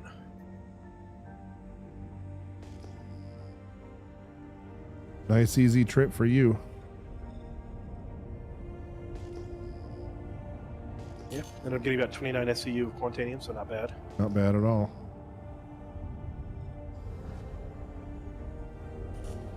Yeah, that's 2 loads for you already. And I got both of those loads in less time than we spent on Lyria.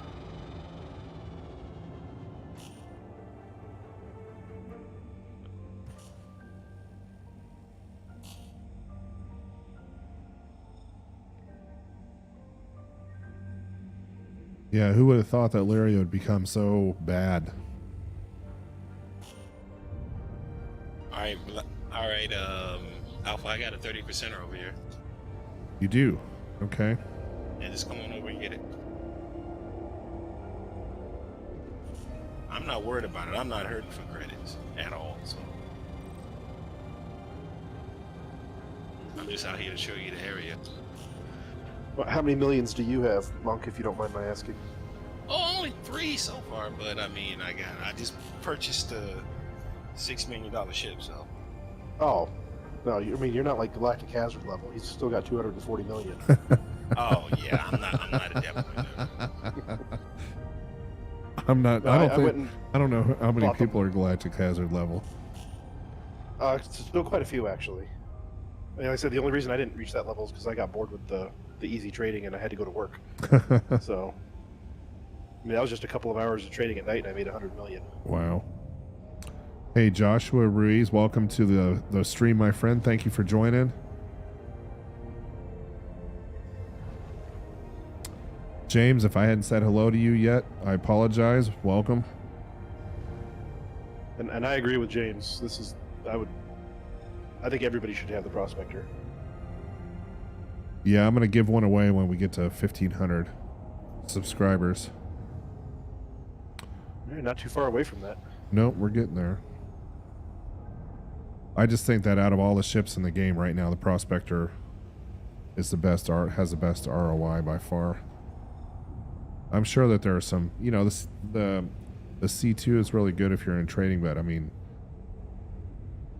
for the amount of money you spend on the Prospector, and it's just such a great ship. Okay. Yeah, trading has been a little bit broken, I'll say that. It's not as profitable as it used to be. I mean, don't get me wrong, there was that 2-day period when you were making money hand over fist with the Orison run. But for normal stuff, I still take my C2 out every day, and you know, I'm lucky if I can make 100K on a trading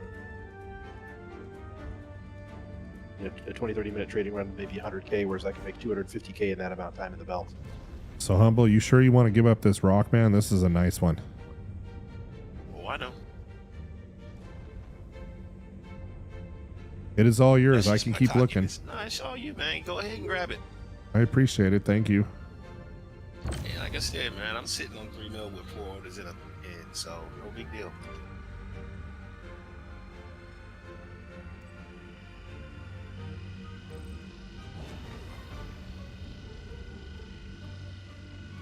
You don't mind if you're not collecting, if you don't mind sticking your laser on that for me at That's what I'm about 20. to do. How much? 20, please.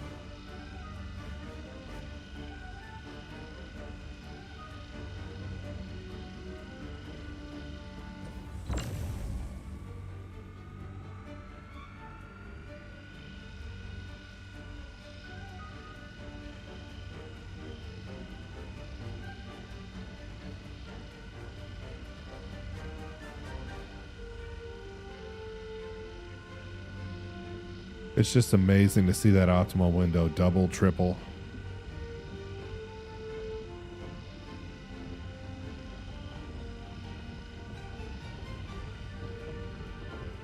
Yeah, and I hate to sound like a pessimist sometimes, but I mean, the prospector has been really awesome this patch, and I think for the last couple patches, but it wouldn't take very much for them to completely nerf it.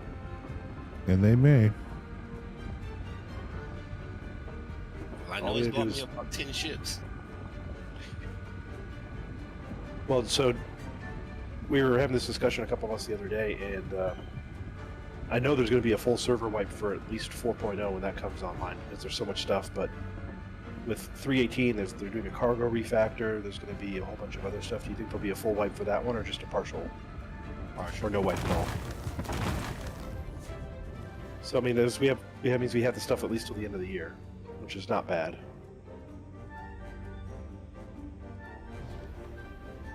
Because I just bought a Carrack, and I have no crew to run it yet. I really like the Carrack. It's a good ship.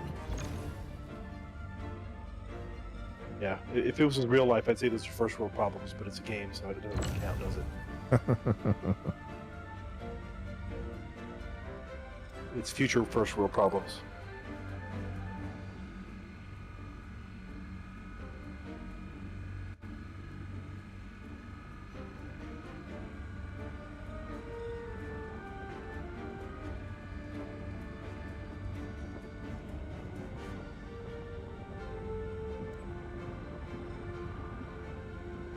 Told you going in the dark days. You're right.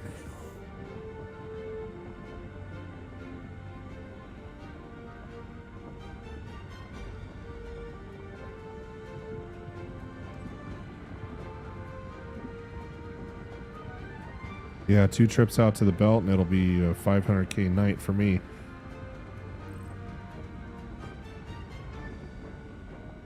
Roughly.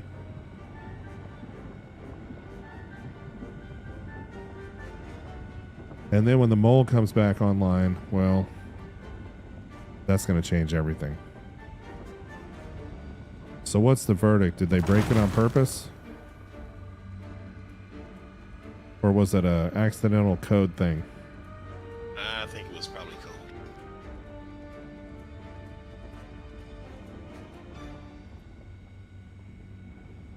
What do you think, Vlad? Code or on purpose? I think it was a code thing. Yeah, I'm gonna go with the code thing as well. I think I think it's getting so complicated for them. If they were going to break something on purpose, it would be the prospector, because a lot of the stuff that they've been doing lately is trying to get people more into the multiplayer gameplay. And so if I were them, I would have broken the prospector so everybody has to buy moles, and then everybody has to work together to get money that way. But I'm also pure evil, so I would do something like that. They probably are more just messed up. I mean, I remember earlier, Alpha, you were asking about what we think is for 13 or 7 or 3.17.2. Yep. And I will say, is it that one that's going to have the extra Lagrange point stations, or is it 3.18? I think it's 3.18. That sounds like a 3.18 release thing. I'll have to look though. Okay. Because those Lagrange point stations, if you look at the map, like Crew L1 is the best place to refine Quantanium because you get an extra 3% boost. So Galactic Hazard and I were doing some mining out there, near there, and we were able to, I mean, you get about an extra 1 SCU worth of Quantanium if you have a full load, just from the boost to production, which really adds up when you're, you know, that's 8,000 extra dollar or AUEC each load. And those little bits add up over, you know, 50, 60 loads. But it's hard to get to the Air and Halo from Crew L1 because there's not a lot of points. You can only really go to Arc L3 or Arc L5, and those are long distance tangents that you're getting to get to the Air and Halo. But if they put a station out at Crusader L2, that'll be really nice. It'll be super easy to get to the Air and Halo, super easy to refine stuff. So that's what I'm looking forward to in one of these patches. Easier access to the Halo. More places to go in the Halo, at least. Agreed. All broken up for you. Thank you, sir. Appreciate it. No problem. Just scan them. I think there's at least one that was 42%, one that was 50. So you may get 1 or 2 chunks out of those 2. Yeah, and here's 100 right here.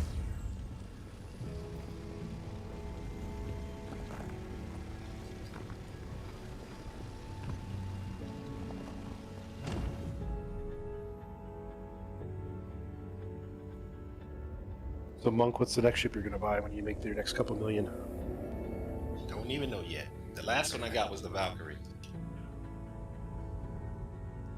I got one of those during Invictus Week. I rented it for the day, and I did not enjoy it as much as I thought I would.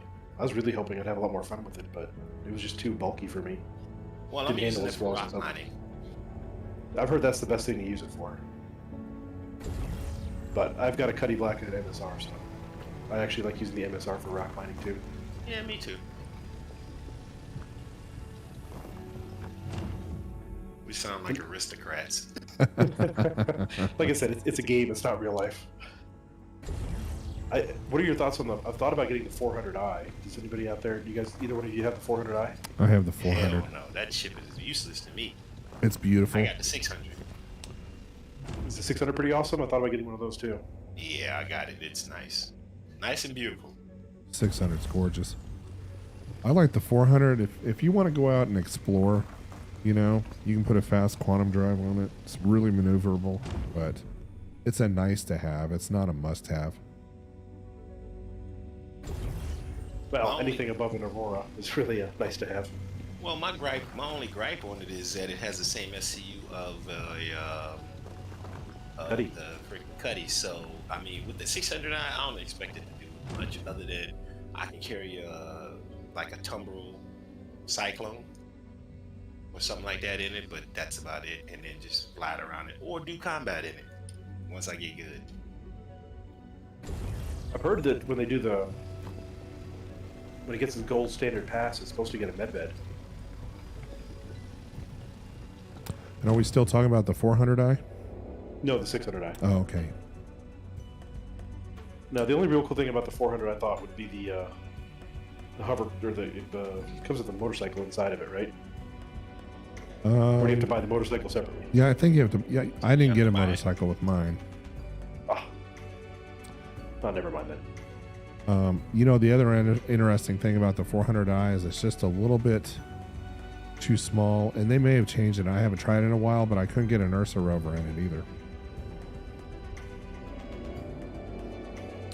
So the cargo, the ramp that drops down from the underside of the ship, it just wasn't big enough. But they may have changed that. Well, for me, I thought about it, and the 400, it didn't speak to me. I mean, for the amount, you know, it doesn't even have really any guns other than the turrets. No, I didn't realize that. Yeah, and with the 600i, I can at least do combat in it if I wanted to when I get good. Well, it's got like size 6 cannons on it. Oh yeah, they're no joke. I got the ones for the Redeemer on mine. Ooh, nice. Well, you've convinced me. I'll buy a 600i. The 600i is truly a beautiful ship. It really is. See, now we sound like aristocrats. I'll just buy a 600i. We can have a tea party on the deck.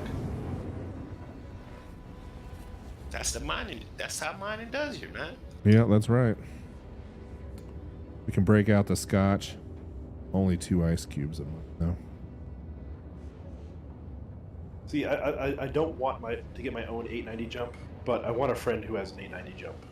Like, you know, it'd be like in the real world, I don't want a yacht, but I want a friend who's got a yacht. So I can use it when I need to. That's why I got the 600i, because I was like, 890 jump, I could get it, but it'll take me just too much time. And this one's like 22,000 less. Might as well go for that one.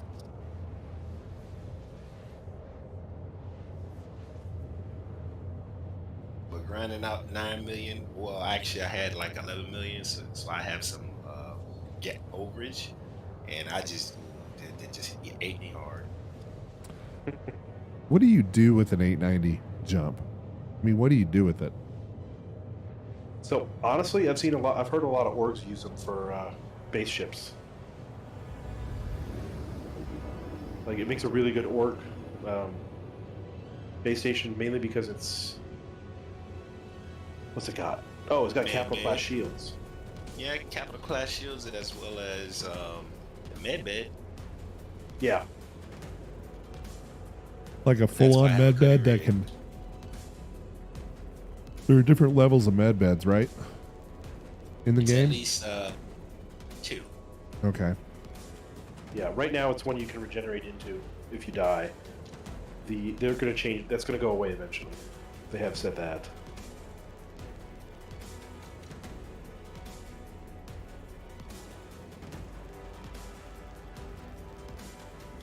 Now, is the Javelin ever going to be viable, or is it... I mean, can he pledge for it? Oh, people have pledged for it, I think.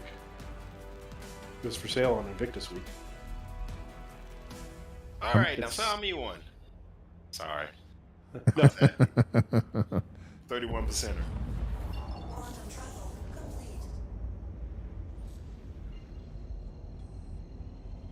No, it's a great thing about the belt. Everyone's a winner. Everybody wins in the belt.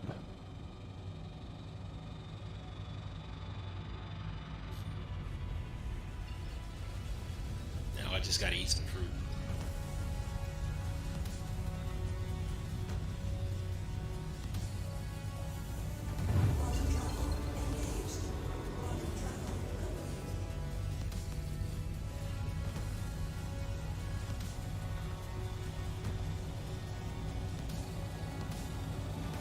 Now, Vlad, where was that spot that we were at right before this? Where you found the 2 40%ers? That was instead of, so for this one you aim at crew L5, you drop out. Mine was you aim at Hurston L5, so it's 5 or 6 degrees off of this. Okay. From Arc L1. It's not a huge difference.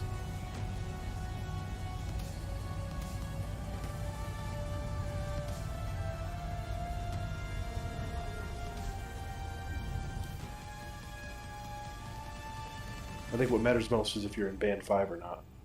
Band 5 is all that matters, really. Although, like I said, I've heard some people have really good luck in the other bands just because it's a little bit more spread out. They don't have to worry about smashing into asteroids. They can scan faster. So, like I said, the key indicator is scans per minute, or scans for every 5 minutes. Yeah, and I think Band 5's getting hammered pretty much everywhere. Especially with Lyria producing what it's producing these days. So, yeah, if you're in one of the other bands, you could get lucky. I will say that the place that Galactic Hazard showed me the other day was very interesting, and it's not... There's hardly any asteroids there at all. But of the asteroids that you do find, 50% of them are Quantanium. The other 50% are all M-class asteroids, and then you get your unscannable thrown in there too, but it's one of those two, so... Wow. It's a lot harder to find the actual rocks, but when you do, you get a good chance they're Quantanium. But I'm not allowed to tell you where that is. That's okay. Yeah, I'll eventually learn. You will. No, the reason why I say that is because since I'm out here so much, I tend to go a little bit farther when I overshoot the CRUL Crew L5 destination. So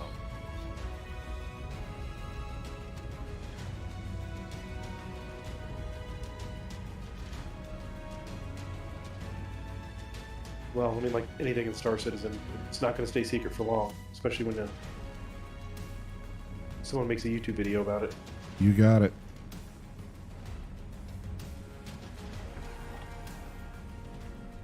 Like when all that trading stuff happened at Orson, I heard about it through a random website post that I happened to see that I thought was a glitch. So I just went and tested it out. Turned out it was true.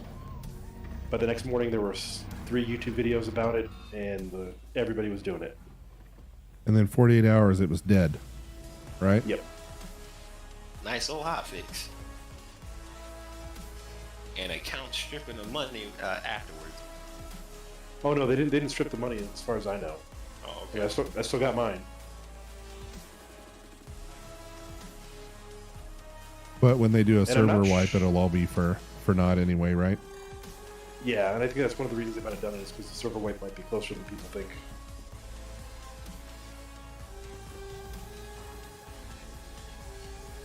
At least credits. I forgot, when they do the server wipe, your ship modules also go away too, don't they? Yep. You're only left with the stuff that's in your pledge hanger. Wow. And that's why I bought that prospector. They can't stop me. No, that's why I paid real money for the Cuddy and the Rock, so I can start making money right off the bat. Yep. Yeah, I bought my prospector as well. I said, wipe will not stop me from doing what I know how to do. That's it, right? I mean, if you can mine, You can make money. you can make money fairly quickly. Well, and the guys who are ace pilots, they're the ones who spent real money for fighters, and they can start hitting bounties right away. Gain that reputation back and kill it.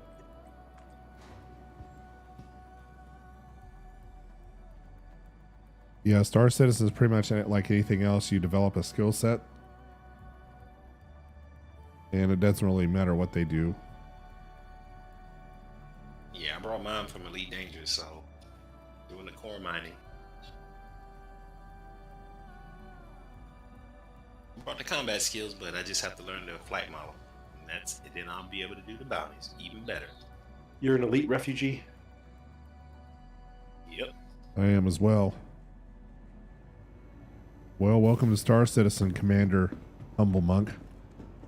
We get a fire marshal down to decom. Yeah, I've been doing this since last year.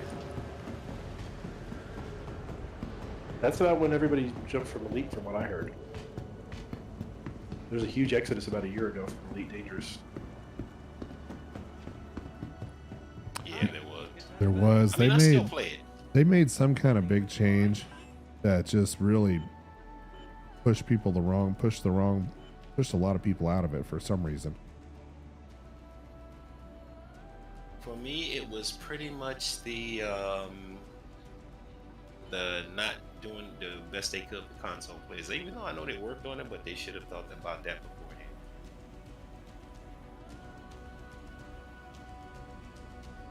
But I still love the game.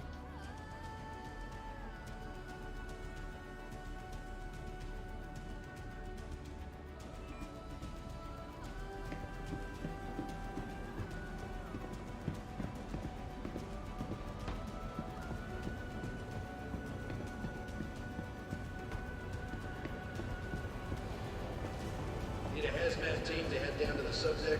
We got a chem spill.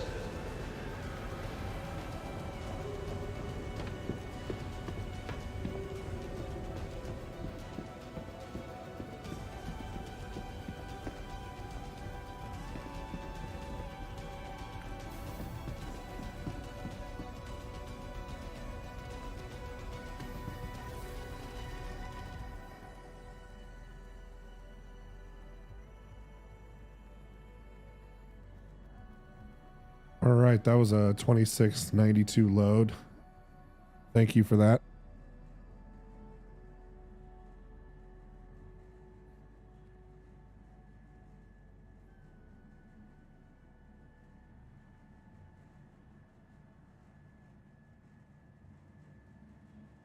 No problem, man.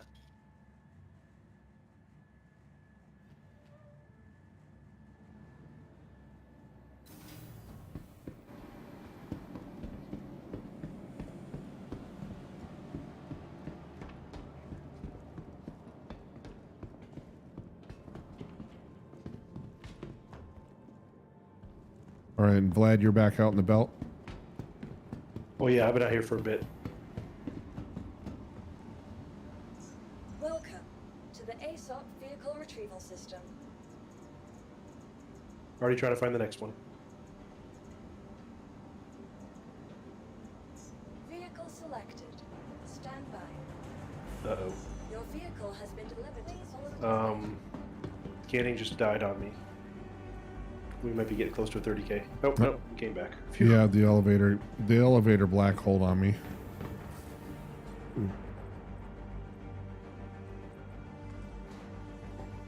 Those are never good signs. Nope.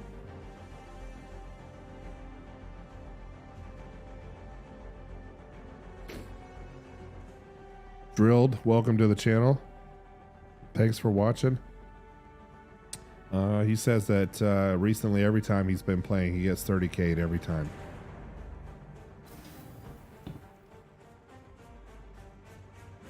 When's the last time you guys saw a 30K error?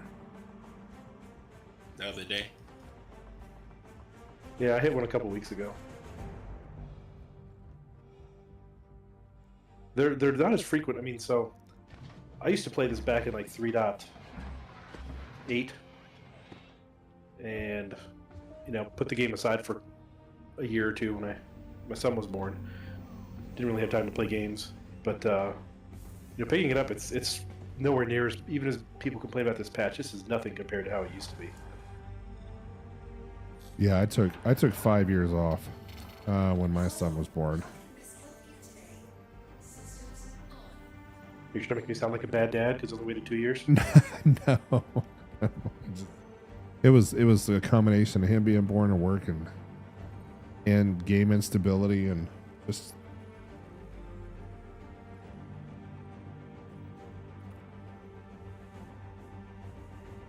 No, I'll admit the instability kind of ticked me off for a while, but now that he can sleep through the night without any issues, it's not too big a deal. I found a 33%er,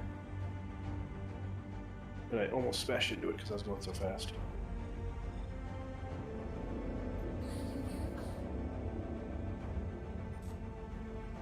I'm headed out your way right now.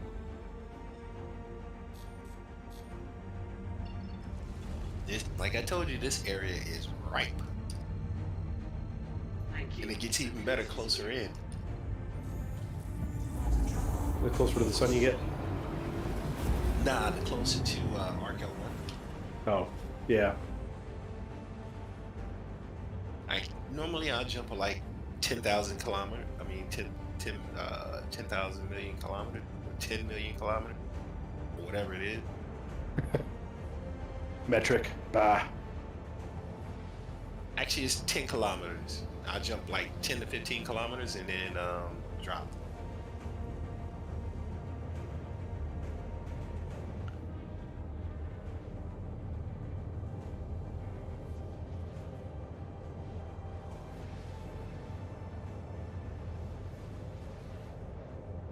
That's if I don't initially find something.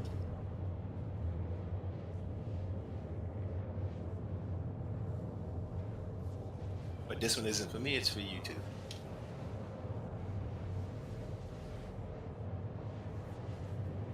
Oh, I don't mind for the money anymore. I mind for the relaxation. Right. Because I mean, combat is torture. I still do it every now and then just to try and learn some stuff. I've been watching Avenger 1's videos on how to be a combat pilot. I figure if I pull my joysticks out of storage, I can probably figure it out again.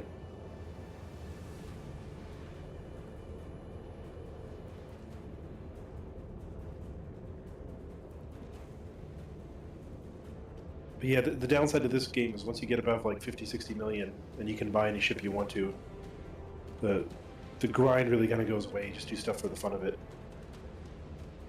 I saw something on one of the forums where someone was asking about, you know, after you've made a bunch of money and done everything there is to do, what else do you do? And the most upvoted answer was like, screw around with your friends and do stupid stuff.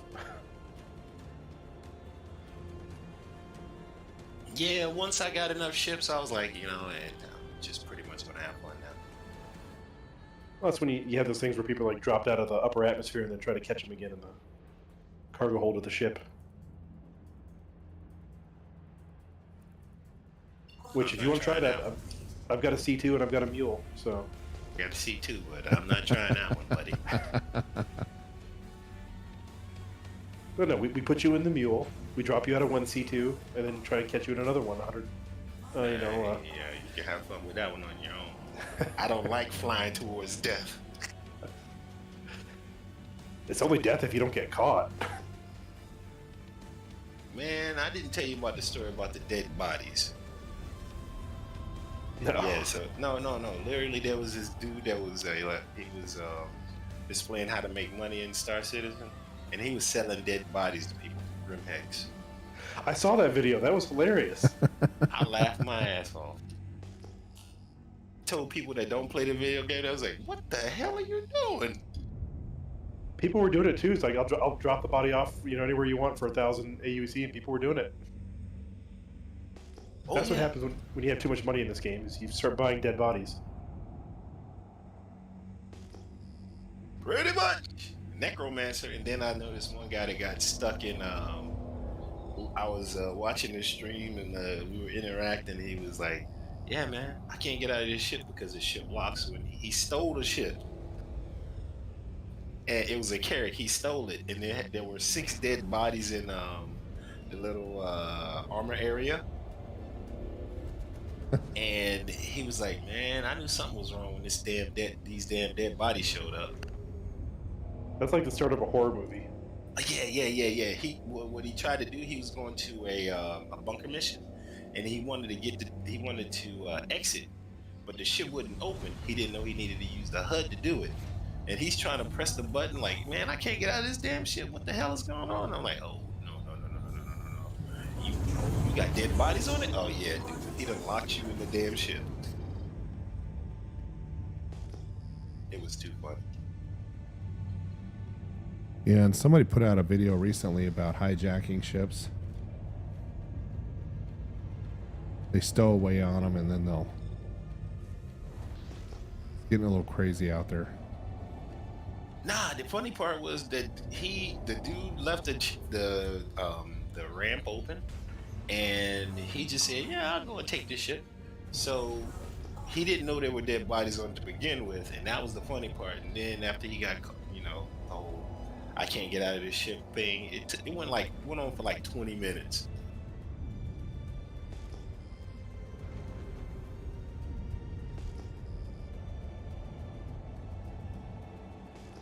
I think one of the funniest clips I've seen recently was a guy who was pirating people, but, you know, the honest pirating, where he stops you, and then if you pay him, he lets you go. And I guess the guy didn't want to pay. He's like, can I sing for you instead? And so he sang for him over the VoIP, and the pirate enjoyed it so much he gave the guy he was sticking up $1 million. Interesting. How was his singing voice? Not great. I think it was the fact that he did it.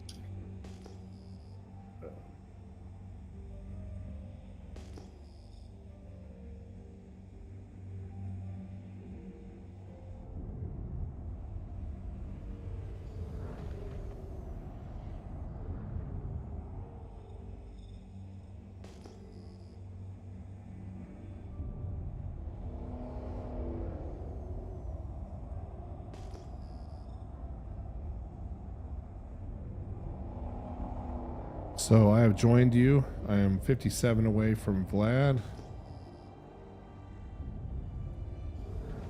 And I almost just hit an asteroid hiding in the dark. But that's where the Quantanium is. That is where it is, apparently. thought I was lying. Never thought you were lying.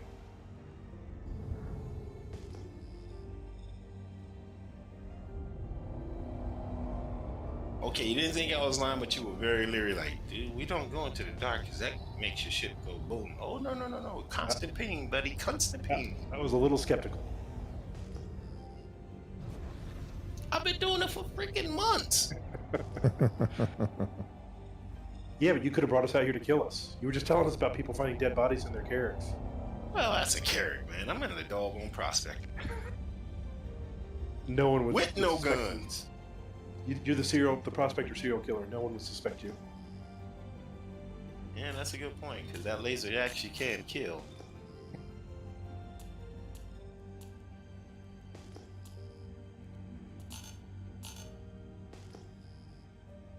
That'd be an interesting game loop. Invite people into your prospector and just dump them out in the air in Halo.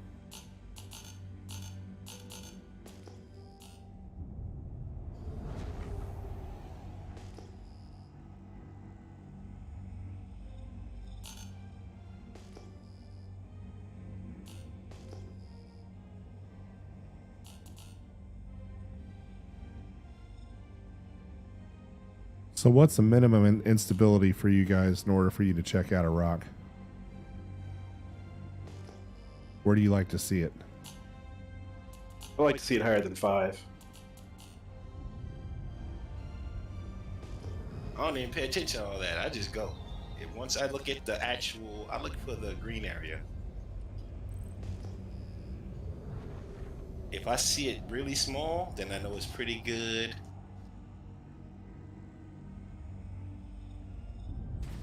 Usually.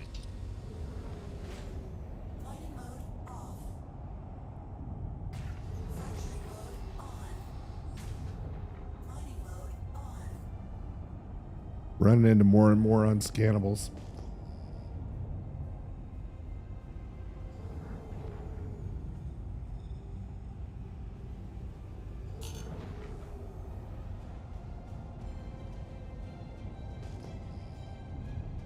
Alright, I'm full up on this one. So third load for the night.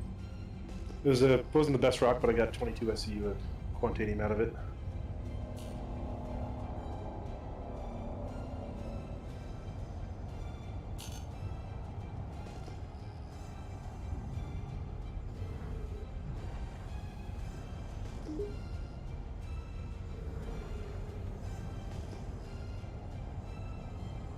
Not a bad run for the amount of time you spent. Nope. No, like I said, we've been in. We started coming out to the Halo, I think, a little after 10. And so that's an hour and a half. That's 3 loads.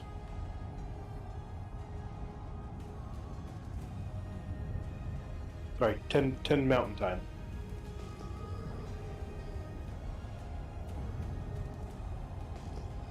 I didn't realize how late it is. I think it's gonna have to be my last load. Same for me. That's okay, but now you know.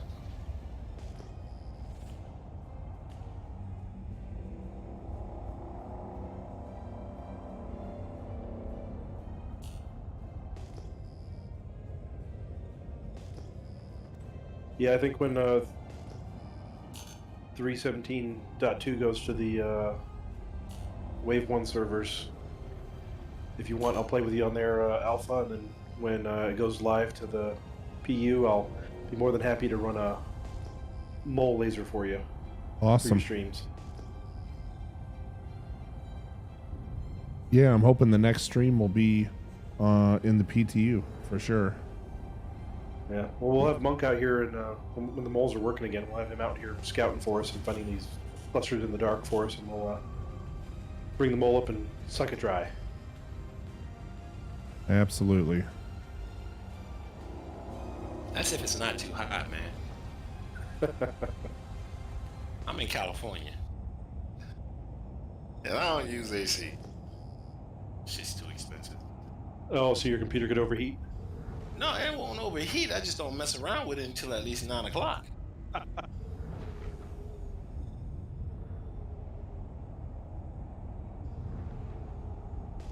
I was in a location that was so hot that we had to shut our computers down from about 12 to 7 o'clock at night, so we could actually, because we couldn't work.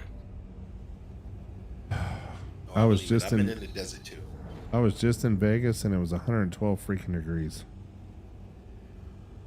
I'd have been out running. It's the only place I've ever been where you open the car windows to let the heat out and it gets worse.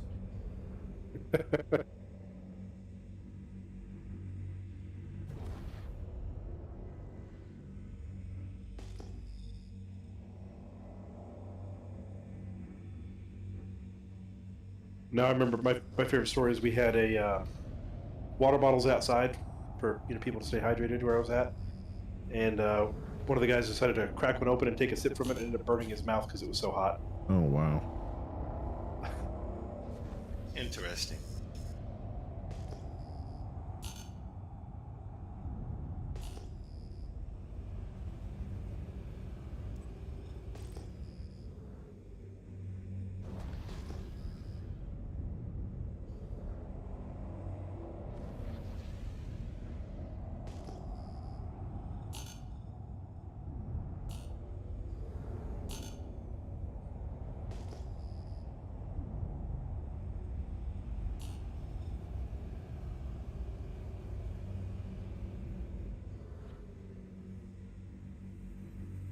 Oh no, I'm jumping back, but this may not go well. How unstable are you?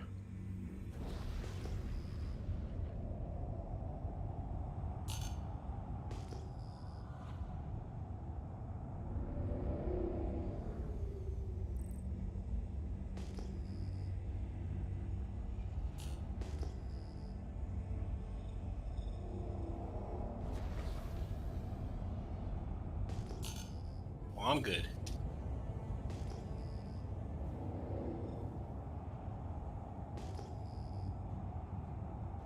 I am going to try out that ship impound.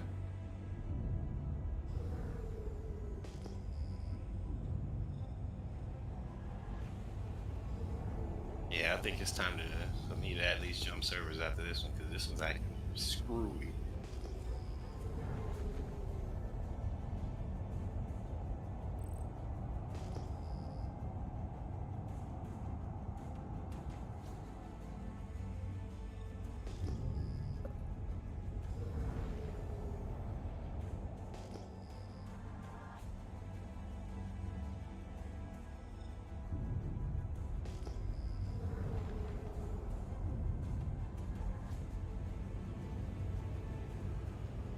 All right, found a 28% rock. I'm going to take.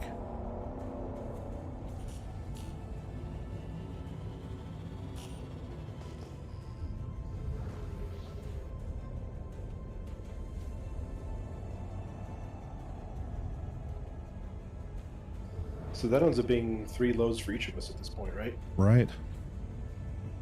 So you figure an average of about probably 23, 24 SCU a load. I don't think I've been below 26. So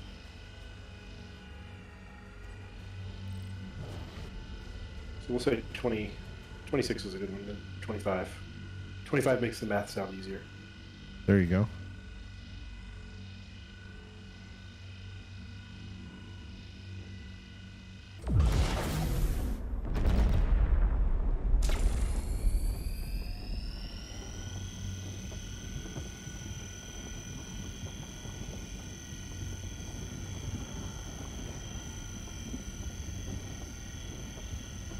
So roughly $1.3 million night for everybody, or total. Not bad.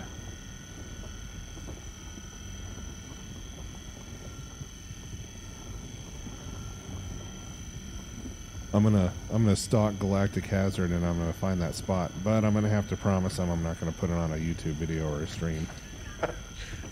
He'll be more than happy to show you. I know. He was just like, he was telling me, he's like, we can't tell Alpha about this because everyone will come here then. Oh, you gotta be kidding me. There's a stupid NPC in front of the door to the refinery center. That's happening a lot more these days. Shooting him with a med gun. It's not working. Alright, there's Is there another way in here? Just go around to the backside. Oh, that's right. There is a back way.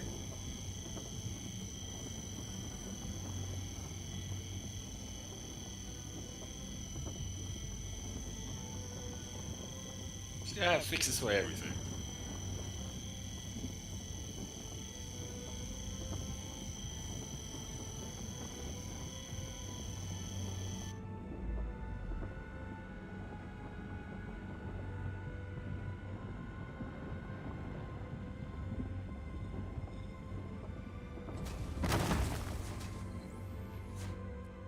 And how much is the 890 jump in game currency?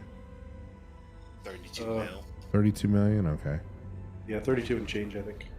And is that persistent across server wipes?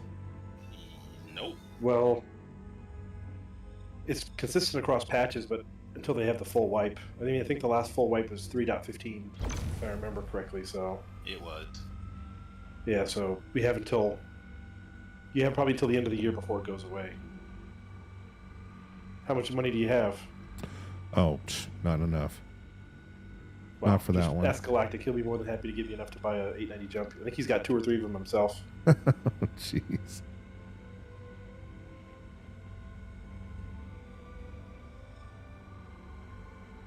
No, I think he said he's like semi-retired, so he can spend all the time on this he wants to. So I guarantee you, for that two days and that trading stuff was happening, he was online for most of those 2 days. I'll bet. Probably I mean, throwing down considering some you can rock make- stars and trying to stay awake. Yeah, I mean, considering you could make $17 million every 25, 30 minutes, so you're looking at conservatively 30 million-ish an hour if you got to wait for someone to, or wait for the trade console to reset. So even just 10 hours of that's 300 million. And I wasn't even doing the big stuff. I was doing construction materials, and I was making $8 million a run. Wow. And I could only do it for a couple of hours because, like I said, I had to get to work. Yeah, I'd have done it, but I couldn't because I didn't have enough money. That T2 fucking ripped me. Yeah, so what I ended up doing was because I only had a couple million at the time, so I couldn't really even fill up a C2 with any of those things. I did, the first one I did was my, the C8 that we had for free. I just bought one SCU of each of the things because they were so expensive, and I wanted to test it out and make sure it was actually real. And once I realized it was, I filled up a cuddy, and then I had enough money after I filled up the cuddy to fill up the... What was the next thing I had? Oh, I think I had enough to fill up the C2 with like fireworks and souvenirs. And then once I'd done that 1 or 2 times, I had enough to fill it with construction materials and AV equipment, and started making 8 to 10 million a run. It was nice. It didn't take very long to make that much money either.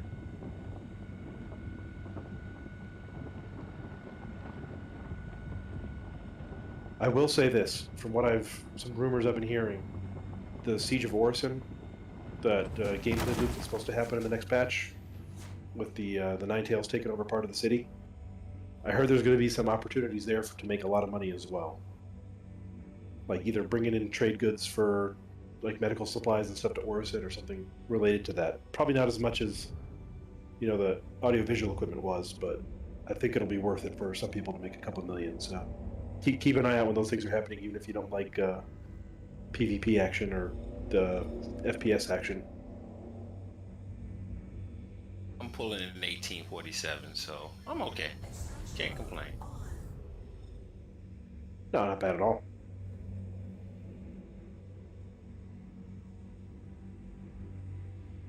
All right, Alpha, as always, it's been fun playing with you. Yeah, appreciate it. Have fun here too, man. Take it easy. Yeah, Monk is good playing with you too. Just anytime you see me online, feel free to hit me up. Will do. All right, you guys have a good night. You too. Thanks for playing, Good Vlad. night. Good to have you on. And I'm just scooping up my last bit of rocks for the night.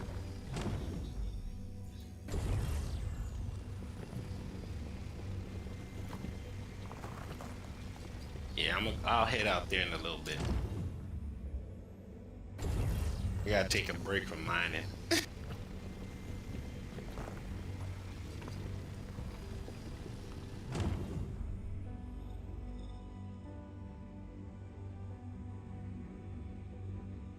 It's one of those things.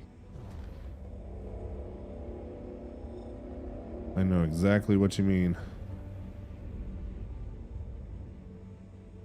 Nah, I'm gonna join a different server and then I'll see what I get out there and adjust accordingly. Well, when it comes to, you know, dollar per minute of production, there's nothing better than the belt, and this area is really good. Oh yeah, man.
Wow, there is actual lag on the stream.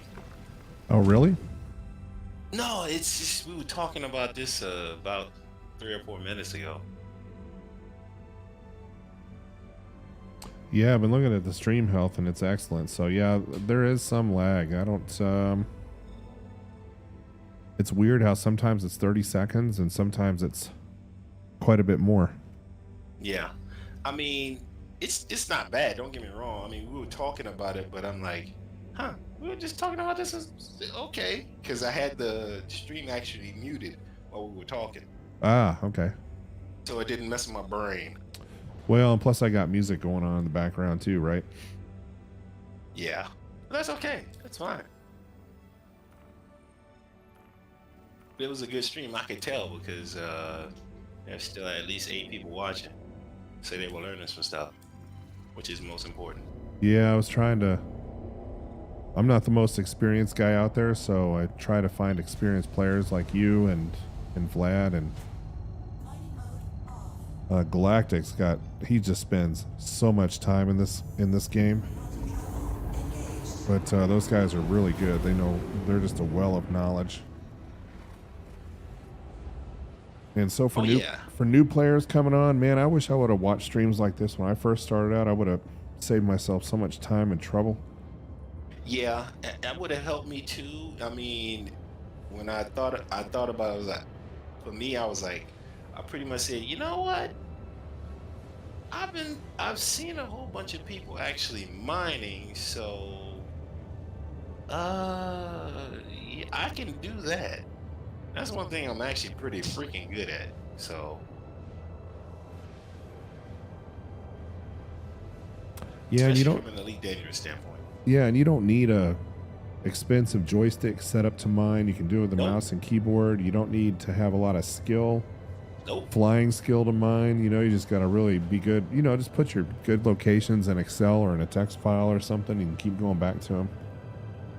Yeah, and the biggest thing for me, like I said, is actually, since I know, once I start pinpointing areas that I know are actually going to be very freaking good, it's one of those things where I just say, you know, hey, you know what works for you? This over here, you've been hearing from multiple players, is not working well, so you might want to think twice about it. Yep.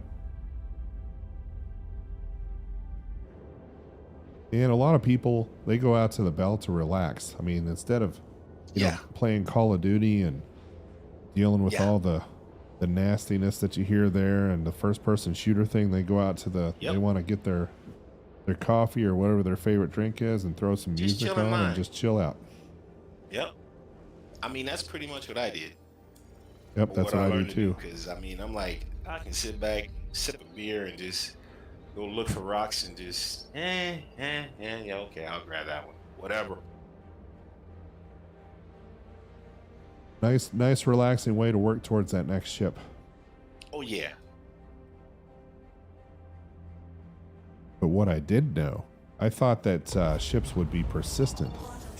You know, ones that you buy in game, and I didn't realize that the character wipes would delete them. You'd be starting from It's not the character wipes, it's the database wipes. the full database wipes. wipe. Yep. The partial database wipes usually target something specific, like credits and stuff like that, or what you have in your like your sustenance and things of that nature. But I don't even really worry about that now, because I know exactly where I need to, like, if I need to get some food and all that other stuff, do a delivery mission, start doing raids, and I'll do it in my old trusty Titan. Yeah, and you can do monitor missions to make 20,000 in 5 minutes. You know, those will be there. Have been there the last few. You know, I haven't gotten used to doing those monitor missions. They're so easy. No, I know they are, but I mean, it's one of those things where I'm used to basically, I'm used to whenever I go into combat, I see the target, and then I go take care of it. Right. I think. So go ahead. No, go ahead. Sorry. Nah, so for me, for the monitor missions, I can do them technically, but it's one of those things where I gotta pay attention to this, pay attention to that. No, man. When I'm doing straight bounty, I know this idiot got a whole bunch of friends running around. That's fine, and I'm usually doing it in my Sentinel.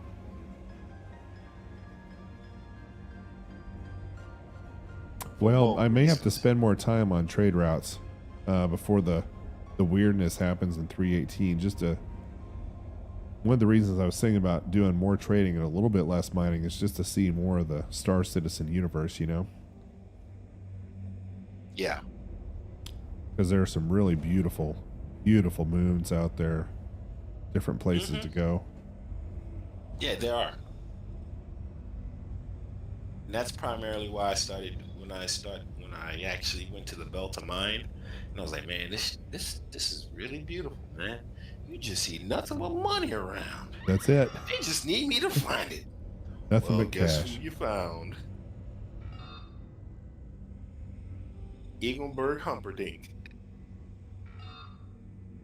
The cheapest bastard on the planet. You know what I mean? I'm with you. Landing complete. Have a pleasant stay. Because from a mining perspective, if I don't have to pay for it, I mean, I'll pay for it with time, as opposed to pay for it with doggone credits I've already mined, and I got to do that. And that was my only drawback from trade. That was my only drawback. Well, I remember trying trade a while back in the beginning, and I loaded up. I can't remember what ship it was, but it was something, and I spent like most of my money buying the cargo. And then I was on my way to one of the planets, and as soon as I came out of Quantum, my ship exploded. Yeah, that's my problem. I mean, at least with stuff on mine, I'll do, like, sometimes, depending on the situation, I'll do a test run, like one doggone order in like the Cuddy Black, Welcome. see if everything's stable, and then do it. But usually when I actually do offload, I'll switch servers. See, I mean, from the mining perspective, I see if everything's calm and collect. Switch servers, see if anybody's actually talking about a whole bunch of whatever, and then actually put all the stuff on my C2, even if it's not full. I don't even care. because it's normally going to be more than my Connie Taurus.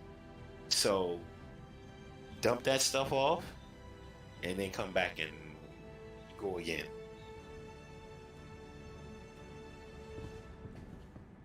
Yeah, if I'm out in the belt and I run into tons of unscannables, I'll just actually sit. If I know I'm in a good spot and I've run into a bunch of unscannables and I've been there before and have not run into that problem, I'll just lie down in the bed in the prospector, log out, and come back in.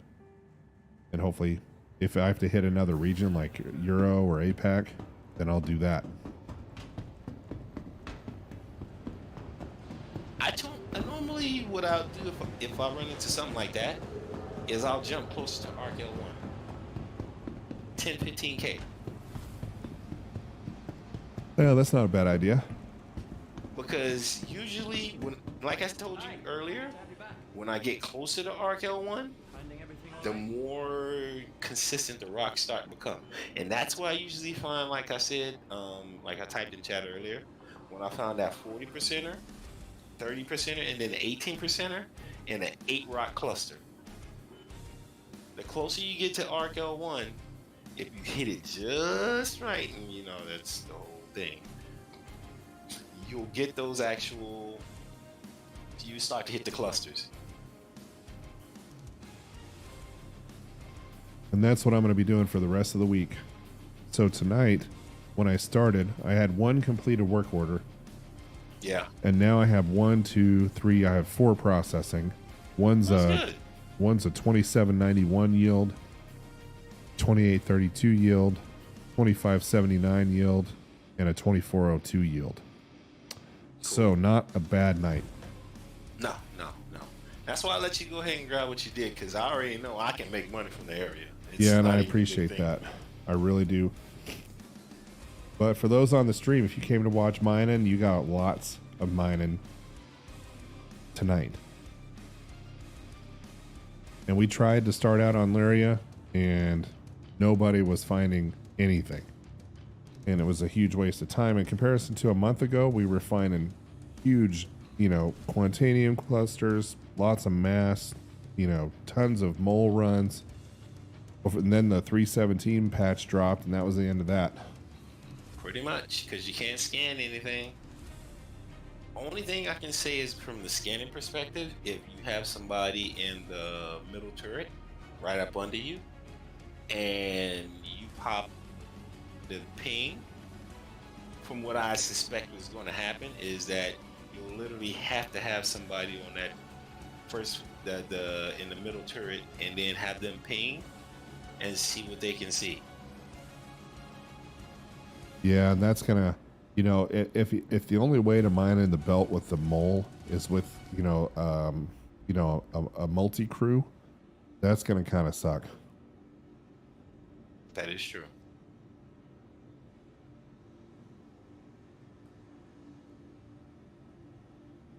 But anyway, those are the 4 work orders that we submitted just tonight, and I started out the night by taking another 3 down to the trade depot.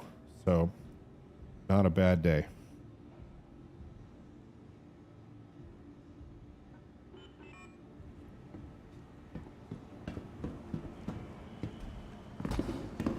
I will say that it isn't.